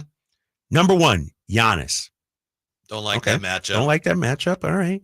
They got Anthony Davis at 2, but he's not. He's a 5, okay? So I'm going to skip that. Pascal Siakam. That's a tough matchup for Domas. Get out on the perimeter. On the perimeter, right? Okay. Yeah. All right. Number 4, Zion. Don't like that. Don't like that matchup. Number 5, Karl Anthony Towns. He's going to have to chase him around. Towns is a perimeter guy too. All right, okay. Number 6, Jaren Jackson Jr. Maybe because you don't have to, worry about the handles as much. So maybe he guards that. Number 7, Paolo Banchero. Oh, yeah, that's tough. Number 8, Lowry Markkanen. No. Markkanen, is that right? Yeah. You see what I'm saying? I do. This is what I'm saying. It's like, you know what? Move Sabonis to the 4. Go for it. The issue isn't the offense. It's the defense. Yes. And now you move Sabonis to an even more difficult position for him to guard at the 4 spot. It just doesn't make sense. Right. What are people saying? And thank you. I think it was Antonio. Are they saying you got to get another center or like pair Sabonis with Trey or with JaVale McGee? I don't know what people are saying. I think people are saying Alex Len or JaVale McGee at the 5. Or go out there and get a different 5 to pair with Sabonis. I will say this on media day, Sabonis. No, it was actually Alex Len, right? Len told us, we might do that. I will also say that Kyle Draper has never been a fan of that, and I don't think we've seen that at all. I think we saw maybe like 30 seconds. Okay. One game. It just is not going to work, people. Not as well as this roster is currently constructed. I've said it before. You need a shooting big to pair with Sabonis. Because if you get another non-shooting big, then you can really shrink the floor. Think about it. If Domas is playing the 4 and he's hesitant to shoot the outside shot now, like he's going to need to shoot that, if he's playing the 4 and he's just not comfortable with that. I think more than another big or more than a big and then slide Sabonis to 4, what the Kings could really use, and this is too much for him to have a realistic chance of getting, but you'd be a 3-and-D wing and a big guard who can defend. And, that's right. With your roster, you're not going to get both those things. But that's defensively because that's what you need. As far as Domas moving to 4, that just makes things worse. That doesn't actually help anything. Yeah, exactly. And then you look at offensively, if you put him out there with an Alex Len or JaVale McGee, he's trying to facilitate. Where are those guys operating at? And so Lopez, like I said, a Brook Lopez would have been perfect. A Kristaps Porzingis would have really been perfect. That would have been. But you got to go with what you have, and they've hitched their wagon to Domantas Sabonis. Now you have to try to build around him the best possible unit around him. Did you know? You may have known this. This was before you got here. it looked like there was a chance the Kings could have gotten Kristaps Porzingis. That was before me. Yeah. And that was when the Kings had a chance to draft Luka, and then the Knicks and their GM at the time had been with the Kings. Was like, all right, well, you give us Fox and we'll give you Kristaps. And if that's true, that was talked about. The Kings could have ended up with Luka and Kristaps Porzingis. I mean, it's worked out fine, but we saw how that worked in Dallas, though. Briefly, briefly, but Porzingis is he's nice, man. He's playing well for Boston, even though he's hurt right now. I like his game and what he brings to the table right now. Yeah, 339-1140, 1-800-920-1140. Tin joins us on Sactown Sports. Hello, Tin. Hey, Whitey. Hope you enjoyed Japan. Thank you. Yes, it was marvelous. Thanks for asking. Hey, so what do you guys think about Harrison Barnes only taking 2-3 shots in a cash prize tournament? Doesn't that go to show like HB is not all about the money? Well, he got enough money, I'm sure. 500,000 probably wouldn't change his life. But the 3 shots, you know what? It is concerning. Yes, you would like him to shoot more, but don't act like this is just. I broke down his game log. Usually he's right around 7 to 11 shots per game, and that's exactly where he should be. Last night, remember, he's guarding Zion on the other end. He's got his hands full down there. And we know this about Harrison Barnes. If the shot's there, he's going to take it. I've never heard anybody say, oh, man, Harrison, why are you taking up that, passing up that shot? Yeah, I don't recall that last night. Right, I don't recall that. Mm-hmm. So we're reacting to the box score after the fact. Oh, he only took 3 shots, and we can't do that, man. Mm-hmm. Yeah, it's a good point. I wonder, I'd have to check the numbers. You may know this off the top of your head. When Harrison Barnes gets fewer shots, I mean, a very low number like last night, is that sometimes an indicator that the offense isn't functioning at a very high level?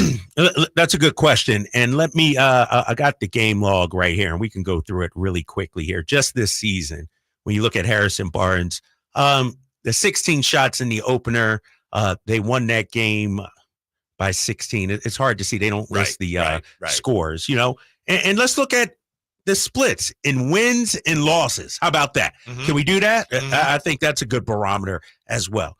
In wins, Harrison Barnes averages, pop-up's killing me, man. In wins, Harrison Barnes is averaging 12.2 points. In losses, he's... You have attempts, and I don't mean it, in attempts, they don't do it per game. All right, sorry. But he has 52 attempts. No, excuse me, 101 attempts in 11 games, 58 in 8 games. Mm-hmm. But how about this number right here? So his attempts are way down in losses. Yeah. But 12.2 points he averages in wins, 11.4 in losses. So he's not as efficient. Right. In the losses. Right. Exactly. No, he's more efficient in the losses, right? Yeah. He shoots better from 3 in the losses. He's 17 of 38 more in the points, losses. fewer shots. Okay. More points, fewer shots. In the losses. In the losses. Wow. Yes. That's interesting. I don't know what we make of that, but if you want to say, confused. Well, if Harrison shoots more, we win. Well, but his scoring is the same in wins and losses. 12.2 versus 11.4. That's not a big difference. Wow. Yeah. That is interesting. I need a timeout to kind of ponder that. Yeah, think about that. What does that mean, right? I'm getting an ice cream headache with those numbers.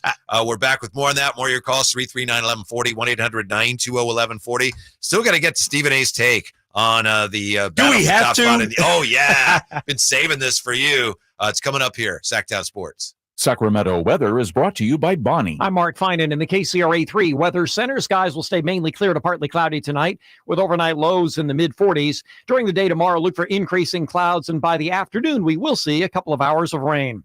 Get the latest forecast on the KCRA 3 News and the KCRA 3 app. If the lights in your home flicker whenever you plug in the toaster or the breaker flips when you use the microwave, let us fix that. Bonnie's offering a free electrical panel inspection so you'll know exactly what's going on. Bonnie, plumbing, sewer, electrical, heating, and air. Bonnie.com. Some restrictions apply. License 696-355. Yep, 'tis the season. Hi, if you're like me, you take pride in your gift giving. Well, I've got a terrific idea for you. Gift cards from the Good Feet store. Okay, so arch supports aren't exactly what they've been hinting for, but they'd love them. And with the Good Feet lifetime warranty, it's a gift they'll enjoy forever. Buy a Good Feet gift card now, and Good Feet will boost its value 20%. That's a 20% gift free from the Good Feet store. If you have someone on your list who's on their feet all day, has sore feet, knee, hip, or back pain, or even plantar fasciitis, maybe needs an energy boost, or just wants to maintain their active lifestyle, a Good Feet Arch Support gift card could be the perfect gift. The Good Feet store in Sacramento, Roseville, Stockton, Modesto, and Vacaville. Online at goodfeet.com. It's easy to think all money managers are pretty much the same, but at Fisher Investments, we're clearly different. Different? How? You sell high commission investment products, right? No, Fisher Investments doesn't sell any commission-based investment products. Well, you must earn commissions on trades. Nope, never at Fisher. We're a fiduciary, obligated to act in our client's best interest. It's the highest standard of care for a financial advisor. How do you know what's in their best interest? We get to know our clients and then tailor a portfolio based on their goals and needs. But you probably sneak in some hidden and layered fees. No, we have one transparent management fee, structured so we do better when our clients do better. Wow, you really do look out for your clients. That's because our top priority is helping them achieve a comfortable retirement. It might be why most of our clients come from other money managers. Visit FisherInvestments.com to find out why investors like you switch to us. Fisher Investments. Clearly different money management. Investments and securities involve the risk of loss. Hey there, listen up, Sacramento. Ready to make this holiday season unforgettable? Well, we've got something that'll have you jingling all the way. Picture this, a brand new 2024 Kia Forte LXS for only $279 per month plus tax with no money down. No, I did not stutter. No money down. That's right. Zip, zero, nada. Elk Grove Kia is spreading the joy this Christmas, and we're making it easier than ever for you to drive home in style. So why wait? I will say it again. Head on down to Elk Grove Kia and drive home your new 2024 Kia Forte LXS today with absolutely no money down. Elk Grove Kia is your go-to destination for top-notch quality and unbeatable service. Elk Grove Kia in the Elk Grove Auto Mall, or go to elkgrovekia.com. Plus tax, 0 customer cash and signing. Residual of 10,000 per day, 250 days and 10K per year. 26 per mile over 0 security. 650 and 0 subject requires step limits. Elk Grove Kia.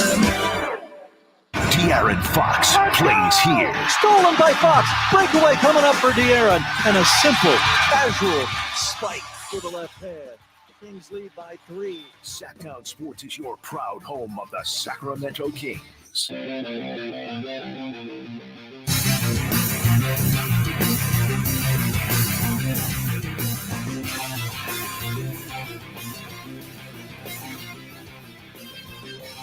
Your flagship station for the Beam Team, Sactown Sports.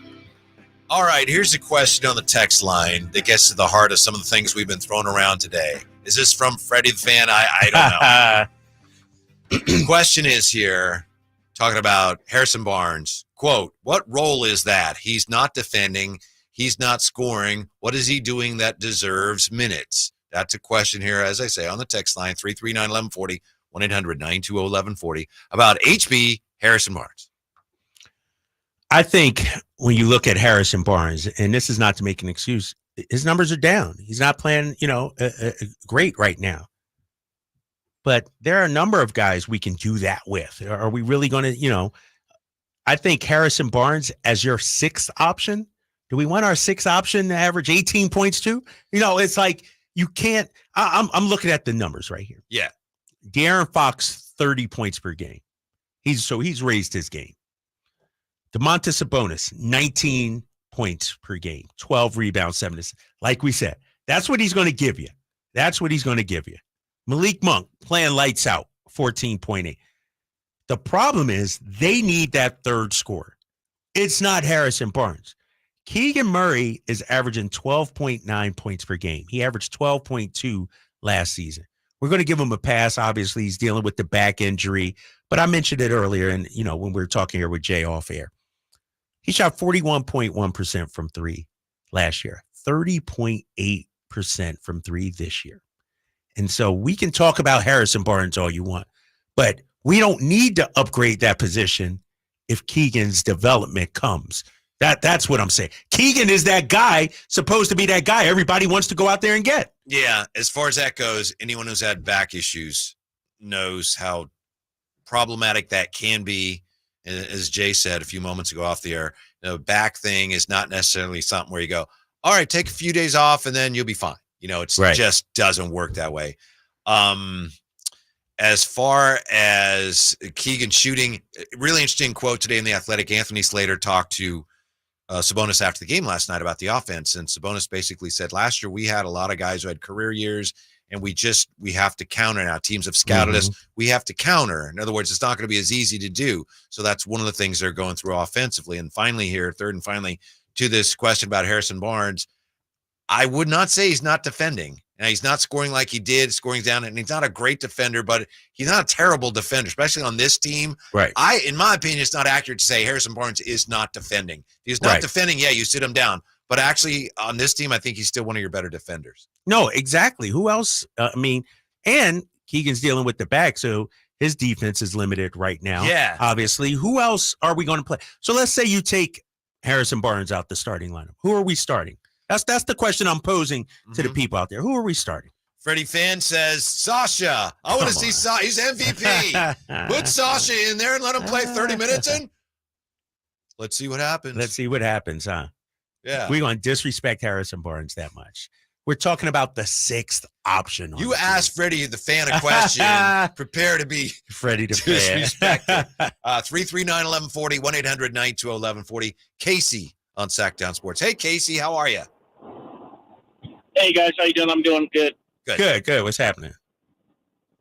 So a couple of problems I see with the Kings. The first is a personnel issue.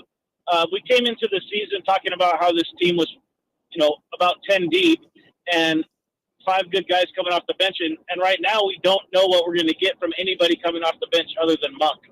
And we really lack depth on the bench as far as the wing position. We have no wings other than Kessler Edwards. And Kessler Edwards, every time he plays, he's okay at defense, but when he gets the ball, he looks scared, and he doesn't really look like he knows what he's going to do with the ball. You saw that in the Warriors game where the ball came right to him, and he just dropped it out of bounds. And, the thing with Harrison Barnes is that people are expecting Harrison Barnes to still be like a 2 or 3, a second or third option. He's a sixth option, like you said, Drapes, but he's getting second or third option minutes. He's fourth on the team in minutes, and he's putting up those points. If he was playing 20 minutes and putting up those points, then that would be fine. But there's no reason Barnes in 34 minutes, he has so much more skill than to put up 3 shots. And you say he put up 3 shots, but one of those shots was in the last 10 seconds last night. So he really put up 2 shots the whole game. But nobody's arguing that Harrison Barnes needs to be better than last night. I'm saying this narrative is totally – he's had 1 game with 3 shots, 1 game with 4 shots. Routinely, he's been seen between 7 and 12. So I think you're doing there's a lot of Monday morning quarterbacking here. Oh, let me wake up. Why did we lose that game? Let me look at the box score. And we can't do that. Like, where was everybody when he had 6 straight games in double figures? Nobody was complaining then. And so you got to allow a guy to have a bad game. I agree, and I'm not saying that I'm not putting the blame on Harrison. I'm just pointing out that it's a personnel issue. It's not a Harrison Barnes issue. We don't have a wing to come in and replace him. So he is our 6th best option, and he's putting up decent numbers for his 6th option, but he's playing more than 6th option player minutes because we don't have a better person to come in and spell him. You know what I'm saying? He's playing 30-plus minutes a game, but who are we going to bring in? There's nobody on our bench. Do we have one person on our bench that's consistent that we know night in and night out that's going to get 20 points or 15 points off the bench other than Monk? Monk's the only guy we can count on off the bench. Our bench is probably the worst in the NBA right now. Let's be honest. It is absolutely but they've been banged up. Let me say this, though. Thank you, Casey. Thanks, Casey. We're talking about, and I'll pull it up, the Boston Celtics. Best team in the NBA right now, record-wise. Their 4th leading minutes guy is Derek White. He's averaging 14.5 points per game. It's not like Harrison Barnes is averaging 6 points per game. Their 6th best guy averages 10 points per game. So Harrison Barnes, let me see, 1, 2, 3, 4. So Harrison Barnes is statistically better than their 6th best guy. And so what do we want from HB? This is killing me, man. I don't know that I agree with Casey when he says the Kings have the worst bench in the league, but I do think he's onto something when he talks about how HB is playing more minutes because they don't have a better option. Because wings is the things, and you look at the Kings, comparing them, the Kings' wings, to other teams' wings, and I think there's a little bit of a disparity there in terms of athleticism and size. I do. It's not that these guys, Barnes and Keegan, they're terrible, but as a combination, those two guys compared to some other teams in the league, we saw it specifically last night, I think the Kings are giving up a lot there. That's where I think if you're going to bring in something or someone, a 3-and-D guy, to me, there's a real need for that on this roster. Well, and Ron Adams as well as I do, assistant coach with the Warriors. I go back to the conversation we had. The key to winning is having a bunch of 3-and-D guys, two-way players. Yes. Having a bunch of two-way players, not 3-and-D, two-way players. Those guys don't grow on trees. Right. Those guys don't grow on trees. And the Pelicans, and let's not forget, the Pelicans have been at this for a while, trying to build this roster. Really, this is the second full year for the Kings. They've had some ups and downs, too. And the Pelicans have had some ups and downs. And so they're finally starting to get it together. But they've had some bumps and bruises, some down years. And so I'm not just going to react to last night and say, oh, my gosh, we got to go out and go get Brandon Ingram, or we got to get Zach LaVine. Tweaks need to be made, yes. But calm down, folks. My gosh. The Keegan issue, whatever it is, if it's an ongoing thing that's really bothering him, which it appears to be, I mean, that's tough on this team right now. Because, we all know they wanted him to clearly be the third option, maybe even the second option. And if he's at down, and don't forget, we didn't have Chris Duarte, now you start to see, and this is what, the Hollingers of the world and everybody talked about Kings injuries. But let's not forget, they're doing better right now than they did last season. They just came off a win against the Denver Nuggets. They just beat Golden State last week in an emotionally charged game. And so I'm not going to overreact to losing to the Pelicans. With that being said, if I'm Monty McNair, I'm looking like, okay, Pelicans a tough matchup. What can I do that can help us in that area against them? And that's it. Yeah, you lose a game, okay, but you've lost to the Pelicans 3 times. Yeah. Twice they kind of shoved you around, so that gives you a little bit of pause and cause you to go, all right, let's reevaluate here. But their front court is spectacular when they're all healthy. Sean joins us on Sactown Sports. Hey, Sean, you're on with the Drive Guys. Hey, guys. Hey. What's up, guys? Hey, yo. So this is the thing. Draper, you're saying that he's our 6th option, but he's our 3rd highest paid player. And that's where the frustration is at, where this offseason we could have gone away from Harrison and got a 3D guy or a two-way guy to plug in there. It was our time to get that guy right now with, De'Aaron still super duper max hasn't kicked in. Sabonis extension hasn't kicked in. Keegan's still on a rookie contract. We could have got that. There was a lot of small forwards out there that would have fit this team. All right, tell me who. Give me some names, please. I please give me some names. Kuzma. Come on, man. You see what's happening in Washington right now? And I'm a Kuzma guy. Maybe it takes two to. What if Kuzma did not want to come to Sacramento? How do we know that? And how do you know he did? How do you know Monty didn't pick up? Before free agency kicked off. That totally took about that play right away. Beamer, Beams, and Beamley said, don't say Kuzma, caller. And that's the first guy you bring up. When has Kuzma ever won anything? He's a defensive sieve. He's a defensive liability. I will say Come this. I think, Sean, thank you, Sean, for the call. Sean, I think, speaks for a lot of fans. A lot of fans feel exactly the way Sean feels. They feel like that was their chance. I agree with you. When you looked at it, that guy wasn't there. To me, that guy, if he was there, was Cam Johnson, and the Nets re-signed him. That guy, that's why the Kings recognize that. It's like, you know what? We're better bringing Harrison Barnes back than we are if we let him go somewhere else. I think they recognized what Sean and everyone else did, but that guy wasn't available. It takes two to tango, First of all of a sudden, is Sacramento now a free agent destination? Everybody wants to come to Sacramento?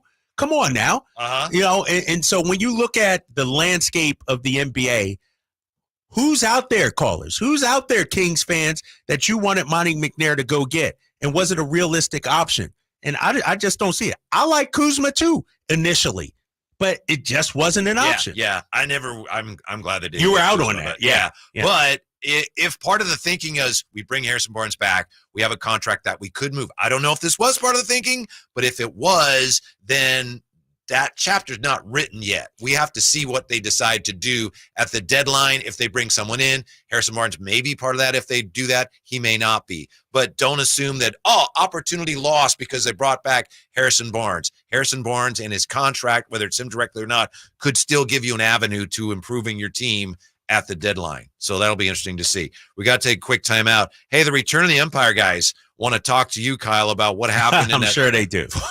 49er game on Sunday. So Emil and Nate join us next as we get ready for the return of the Empire on Sactown Sports. On the move? Got somewhere to be? Take Sacramento Kings basketball with you. The Sactown Sports app will let you stay connected to your passion. Never miss a moment of Sacramento Kings basketball with the Sactown Sports app. There are good gifts, and then there are great gifts. I just shopped at Kohl's, and let me tell you, I found some really great gifts. And all for less, like 50% off Cuddle Duds bedding, a Ninja Blast portable blender for under $60, and 30% off toys. Then I got 20% off some of my finds, and I earned Kohl's Cash. Don't just take it from me. Hurry to Kohl's to get the best gifts for everyone on your list. Select styles, toys, coupons do not apply. Some exclusions apply. Offers end December 6th. 20% off valid through December 10th. See store on Kohls.com for details. Discover your dream home at Subcontractors United, your source for all home improvement needs. A talented team of home services experts is ready to make your projects a breeze. No more endless internet searches. Find your contractors in one place. Enjoy stress-free service absolutely free, with no hidden costs and no accounts to set up. Transform your living space into something extraordinary. Visit Subcontractors United today and experience the joy of hassle-free home improvement. Dream big at subcontractorsunited.com. For a business to thrive, there needs to be a constant stream of new customers. This happens through strong lead generation. Did you know that lead generation is one of the most important tools of any marketing campaign? Let us help you identify your target audience and market your products and services to them. To get started today, contact aimyourdigital.com. That's aimyourdigital.com and start seeing results today. Hey, it's Carmichael Dave asking you, are you feeling the pain of paying more and more for your gas? PG&E has increased their rates 4 times in the last 5 years, and the new forecast says PG&E customers may see their bills increase 32% by 2026. The good thing is there are steps you can take to protect yourself from these rate hikes, and better yet, American Energy may be able to help you completely eliminate your gas bill with a new ultra high efficiency comfort system. Did you know SMUD offers huge rebates to eliminate your old gas guzzler? They can help you guide through the whole process. Seriously, listen to me. You go to the SMUD website. There's tons of rebates available, but it is confusing on how to do it. Listen to these rebates. $2,500 from American Energy, $3,500 from SMUD, $1,000 from Caltech, $2,000 home system upgrades. That's $9,000 in rebates. Let American Energy help you out at 916-520-9990. Call 916-520-9990 now. As we come together to celebrate the end of this long, long year, Stockton Honda has savings to bring us all cheer. Happy Honda Day savings and selection galore. Stockton Honda's online express purchase and great people give you more. Save on 400 new Hondas at Stockton Honda during Happy Honda Days. Shop in person or online with our express purchase option. Anytime, anywhere, it's all here. StocktonHonda.com.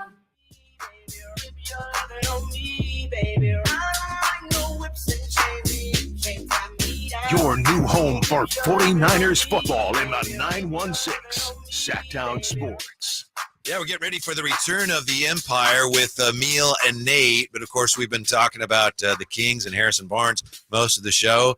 And Emil, Kyle, it turns out Emil is one of those people that's just about ready to move on from Harrison Barnes, I guess. Tell me why. Give me something. There we go. There we go. Cool. I don't mean to put you on the spot. No, look at it. Let's hear it. No. You got to put him on the spot. Yeah, let's do it. I want to be on the spot for this. I love Harrison Barnes and everything he's contributed the last 4 years. Sacramento Kings. He's right here. He's listening. I'll look at you eye to eye, Harrison, in the little as we have cut out we got here. up here. Harrison, I love you. I appreciate what you've done since you got here.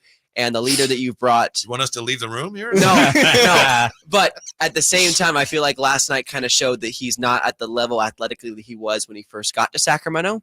And I don't think that his shot is falling the same way it has over the last few seasons. And I feel like on that deal, on that contract, it's very much like D'Angelo Russell, very much a football contract to get a bigger name. Yes. And that's why that's there. You combine that with Kevin and with Davion. You can go out and get a third star. And I've been clamoring for a third star for the Kings since the summer. Yeah. So I think if they can do something like that, then that's why fans shouldn't overreact or get too upset about the fact that they brought Harrison Barnes back, because they could still, and Harrison Barnes isn't bad. He helps you, but you still have options. You still have a chance to improve. Correct. Either at that spot or he can help you improve somewhere else on the roster. And that's why his numbers also depreciating as well over the years. Yeah.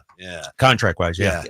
You want any part of that, Nate, or you want to move on to what happened? We got an Eagles fan here, I don't know. I just felt like I was getting a lot of heat. I didn't even say anything. I mean, I'm just, you got smoke? You got heat? When? From you. Playing Fly Eagles Fly on Friday, singing the song. You're coming so hot at me. No, because you were bothered that I was showing my Eagles fandom. Yeah. You were upset. Yeah, I should be. What am I supposed to do? I was bothered. What am I supposed to do? What kind of fan would I be if I was like, I'm from Philly, but you know what? What kind of I fan like would the I be? Niners. No. Exactly. I'm an Eagles You do guy. that. It's a little different. This has been elevated. This has been elevated in the past year. Yes. It's gotten out of control. And I'd even say it wasn't a rivalry before this game. It's one game, right? It's one game in the playoffs. No, you guys talking about the Niners. You guys were.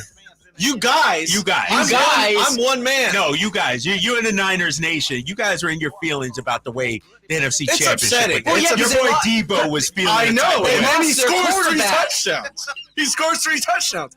That was wild how much trash he talked and backed it up. Totally. I don't know. Came in the funeral I dressed can't up, think- Black Air Forces, everything. Off the top of my head, I mean, like Jordan was kind of the king, trash talk, and then back, or like Kobe. You always hear stories. I don't know, like legendary athletes have that thing. Have you guys ever heard that Pat McAfee story about Peyton Manning? No. Where they're out. I think it's McAfee's rookie year, and they're at a casino or something, and they're playing roulette. Everyone's playing roulette except for Manning, right? Like a bunch of the dudes are at the table throwing numbers down. Peyton walks by and he's like, "That red 18 looks pretty good, huh, guys?" And everyone's like, "Oh, Peyton Manning says red 18. Let's put it on the red 18." They roll it, or and it hits, and everyone's and everyone freaks out. I guess some big story they tell, but guys like that. I'm not saying Debo's one of those I was guys about to yet. say, what is Debo won? There's some magical. Can you remind me what is he won? Has he won anything yet? I'm just give it a year. Okay. Give it a year. When they had to win the last game, I think they had to win the last game of the year in LA to get into the playoffs. Remember that? Yes. And they did. And there was a crucial play where the 49ers were giving it to Debo. They called the play, and Mike McDaniel told their story. And Debo says, I got it. I'll pick it up. And Mike McDaniel said, I've never heard a player do that before. Dude. And that was, years ago. He said that about. I mean, this game, he looks at Ayuk in the huddle and he goes, "Meet me in the end zone," and he does. That's when Ayuk slid in. So I think there's so many facts. We talked about this last week. We're like, whoever wins this game is going to be crowned the best in the NFL for now, right? Power rankings, all that stuff. Whatever. That's fine. Whatever. Yeah. But the Eagles had a lot of factors going against them. This was the perfect week for the Niners to catch them. It really, the stars didn't align. Okay, exactly. I don't even have to say anything this segment. Whitey, stop this right now. I'm not going to lie. It's 100% true. Show right now. Everything was in the Niners' favor. Rose-colored glasses. I'm not saying everything. Slapped around, and I said, Yes, they did. We're not letting them off. Great teams don't get slapped around. They got slapped around. They got back slapped. I'm saying they're not a great team. I'm saying the Eagles are not a great team. The Niners bent them over slowly and just let it go. If you were to do a power rankings right now, Mr. Whitey Gleason, I'm not a fan. Who would be number one in your power rankings for the NFL right now? Oh, right now, I would probably be the 49ers, but I don't do power rankings. Why don't you do power rankings? Why not? Why don't you believe in them? They're he's useless. squirming over here. He's squirming. No, they're because he frivolous. says They're the pointless. power rankings are the standings. Yes. Who's However, the top team in the NFL when standings when wise? the two teams play each Nah. other, You can't do that. You can't do stands. that. Yeah. You can't. It's one game. You guys are acting like you won another Super Bowl. I know. I knew you were going to say that. Because it's true, right? Yeah. I know. True. I know. I don't like all the memes. I don't like all that stuff because it is more talk. And when you don't back up your talk, I hate that. I was getting worried before the game. All this trash. I didn't like the stuff after the NFC Championship. That's why it was so significant. It wasn't a Super Bowl, but it was a trash talk bowl. Yeah. And you don't want to lose. It wasn't even for first place, though. It was just one of 17. That's not what it you were wasn't saying. even That's not what you were saying. Come on.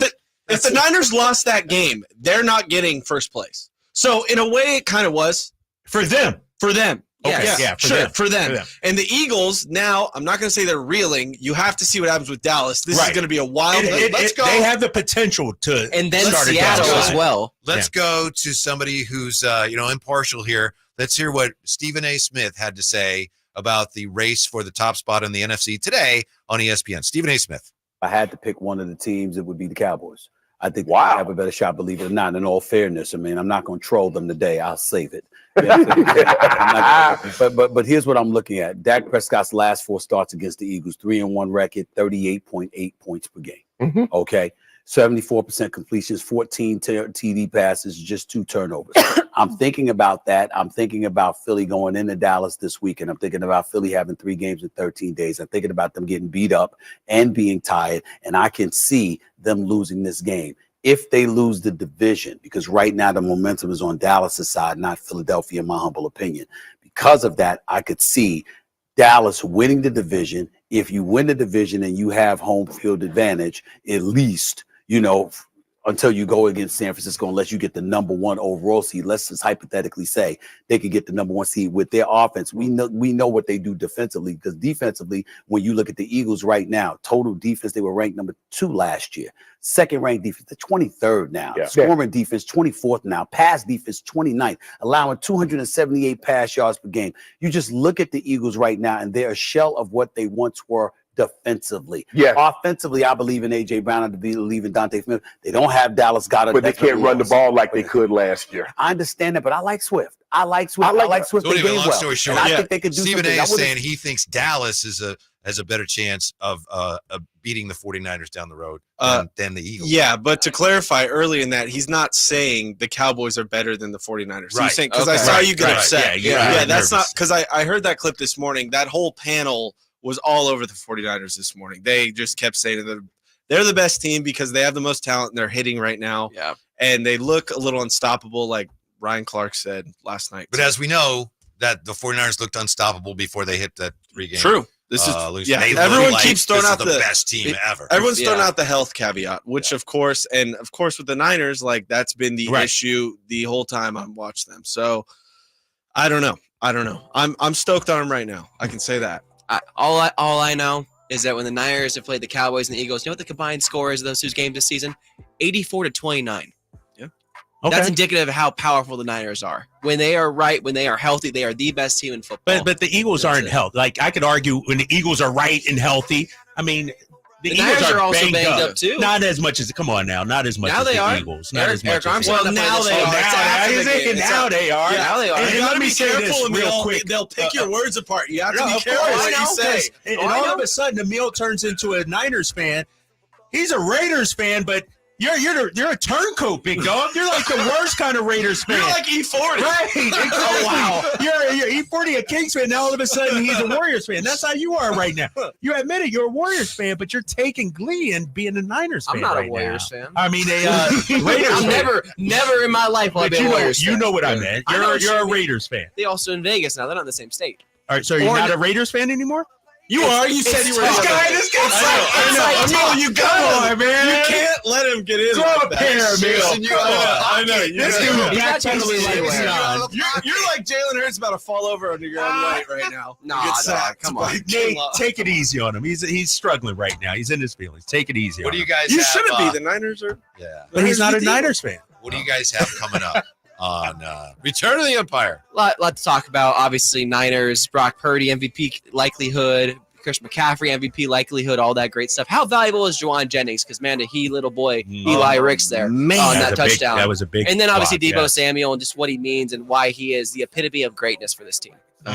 Brock Purdy 148.8 passer rating. makes him the first ever with 140-plus games in the first 2 years of his career. And no one else has ever done that. Let me just say, he's pretty damn good. Uh-huh. 6 straight games with a completion percentage of 70% or higher. Longest for the 49ers since Joe Montana had 8 in 1989. Man, I think that might be the greatest football team of all time, 89 Niners. Yeah. They're incredible. I mean, it's hard. It's like, I want to say, just like Hall of Famers all over on that roster. So, I mean, obviously I didn't get to watch them, but look at, I mean, it's crazy. So That's the other thing about the 49ers. And we give And Kyle Steve a hard Young's a time. backup. And he deserves it for all the talk he did. But yeah, the thing is, 49ers, and we talked about this yesterday, Kyle, they still haven't won anything. No, Shanahan's right. 49ers, No. they have not won a And that's what it's about. They got to win something now. Yes. You got the emotional stuff out of the way. It's about. Then you and can Dino talk said the today, trash all it's off about season. Lombardi. You got it. Nobody can say anything. It's about Lombardi. Yep. Yeah. Return of the Empire, Emil and Nate, next, right here on Sactown Sports. Thanks for listening. Always turned up, and if the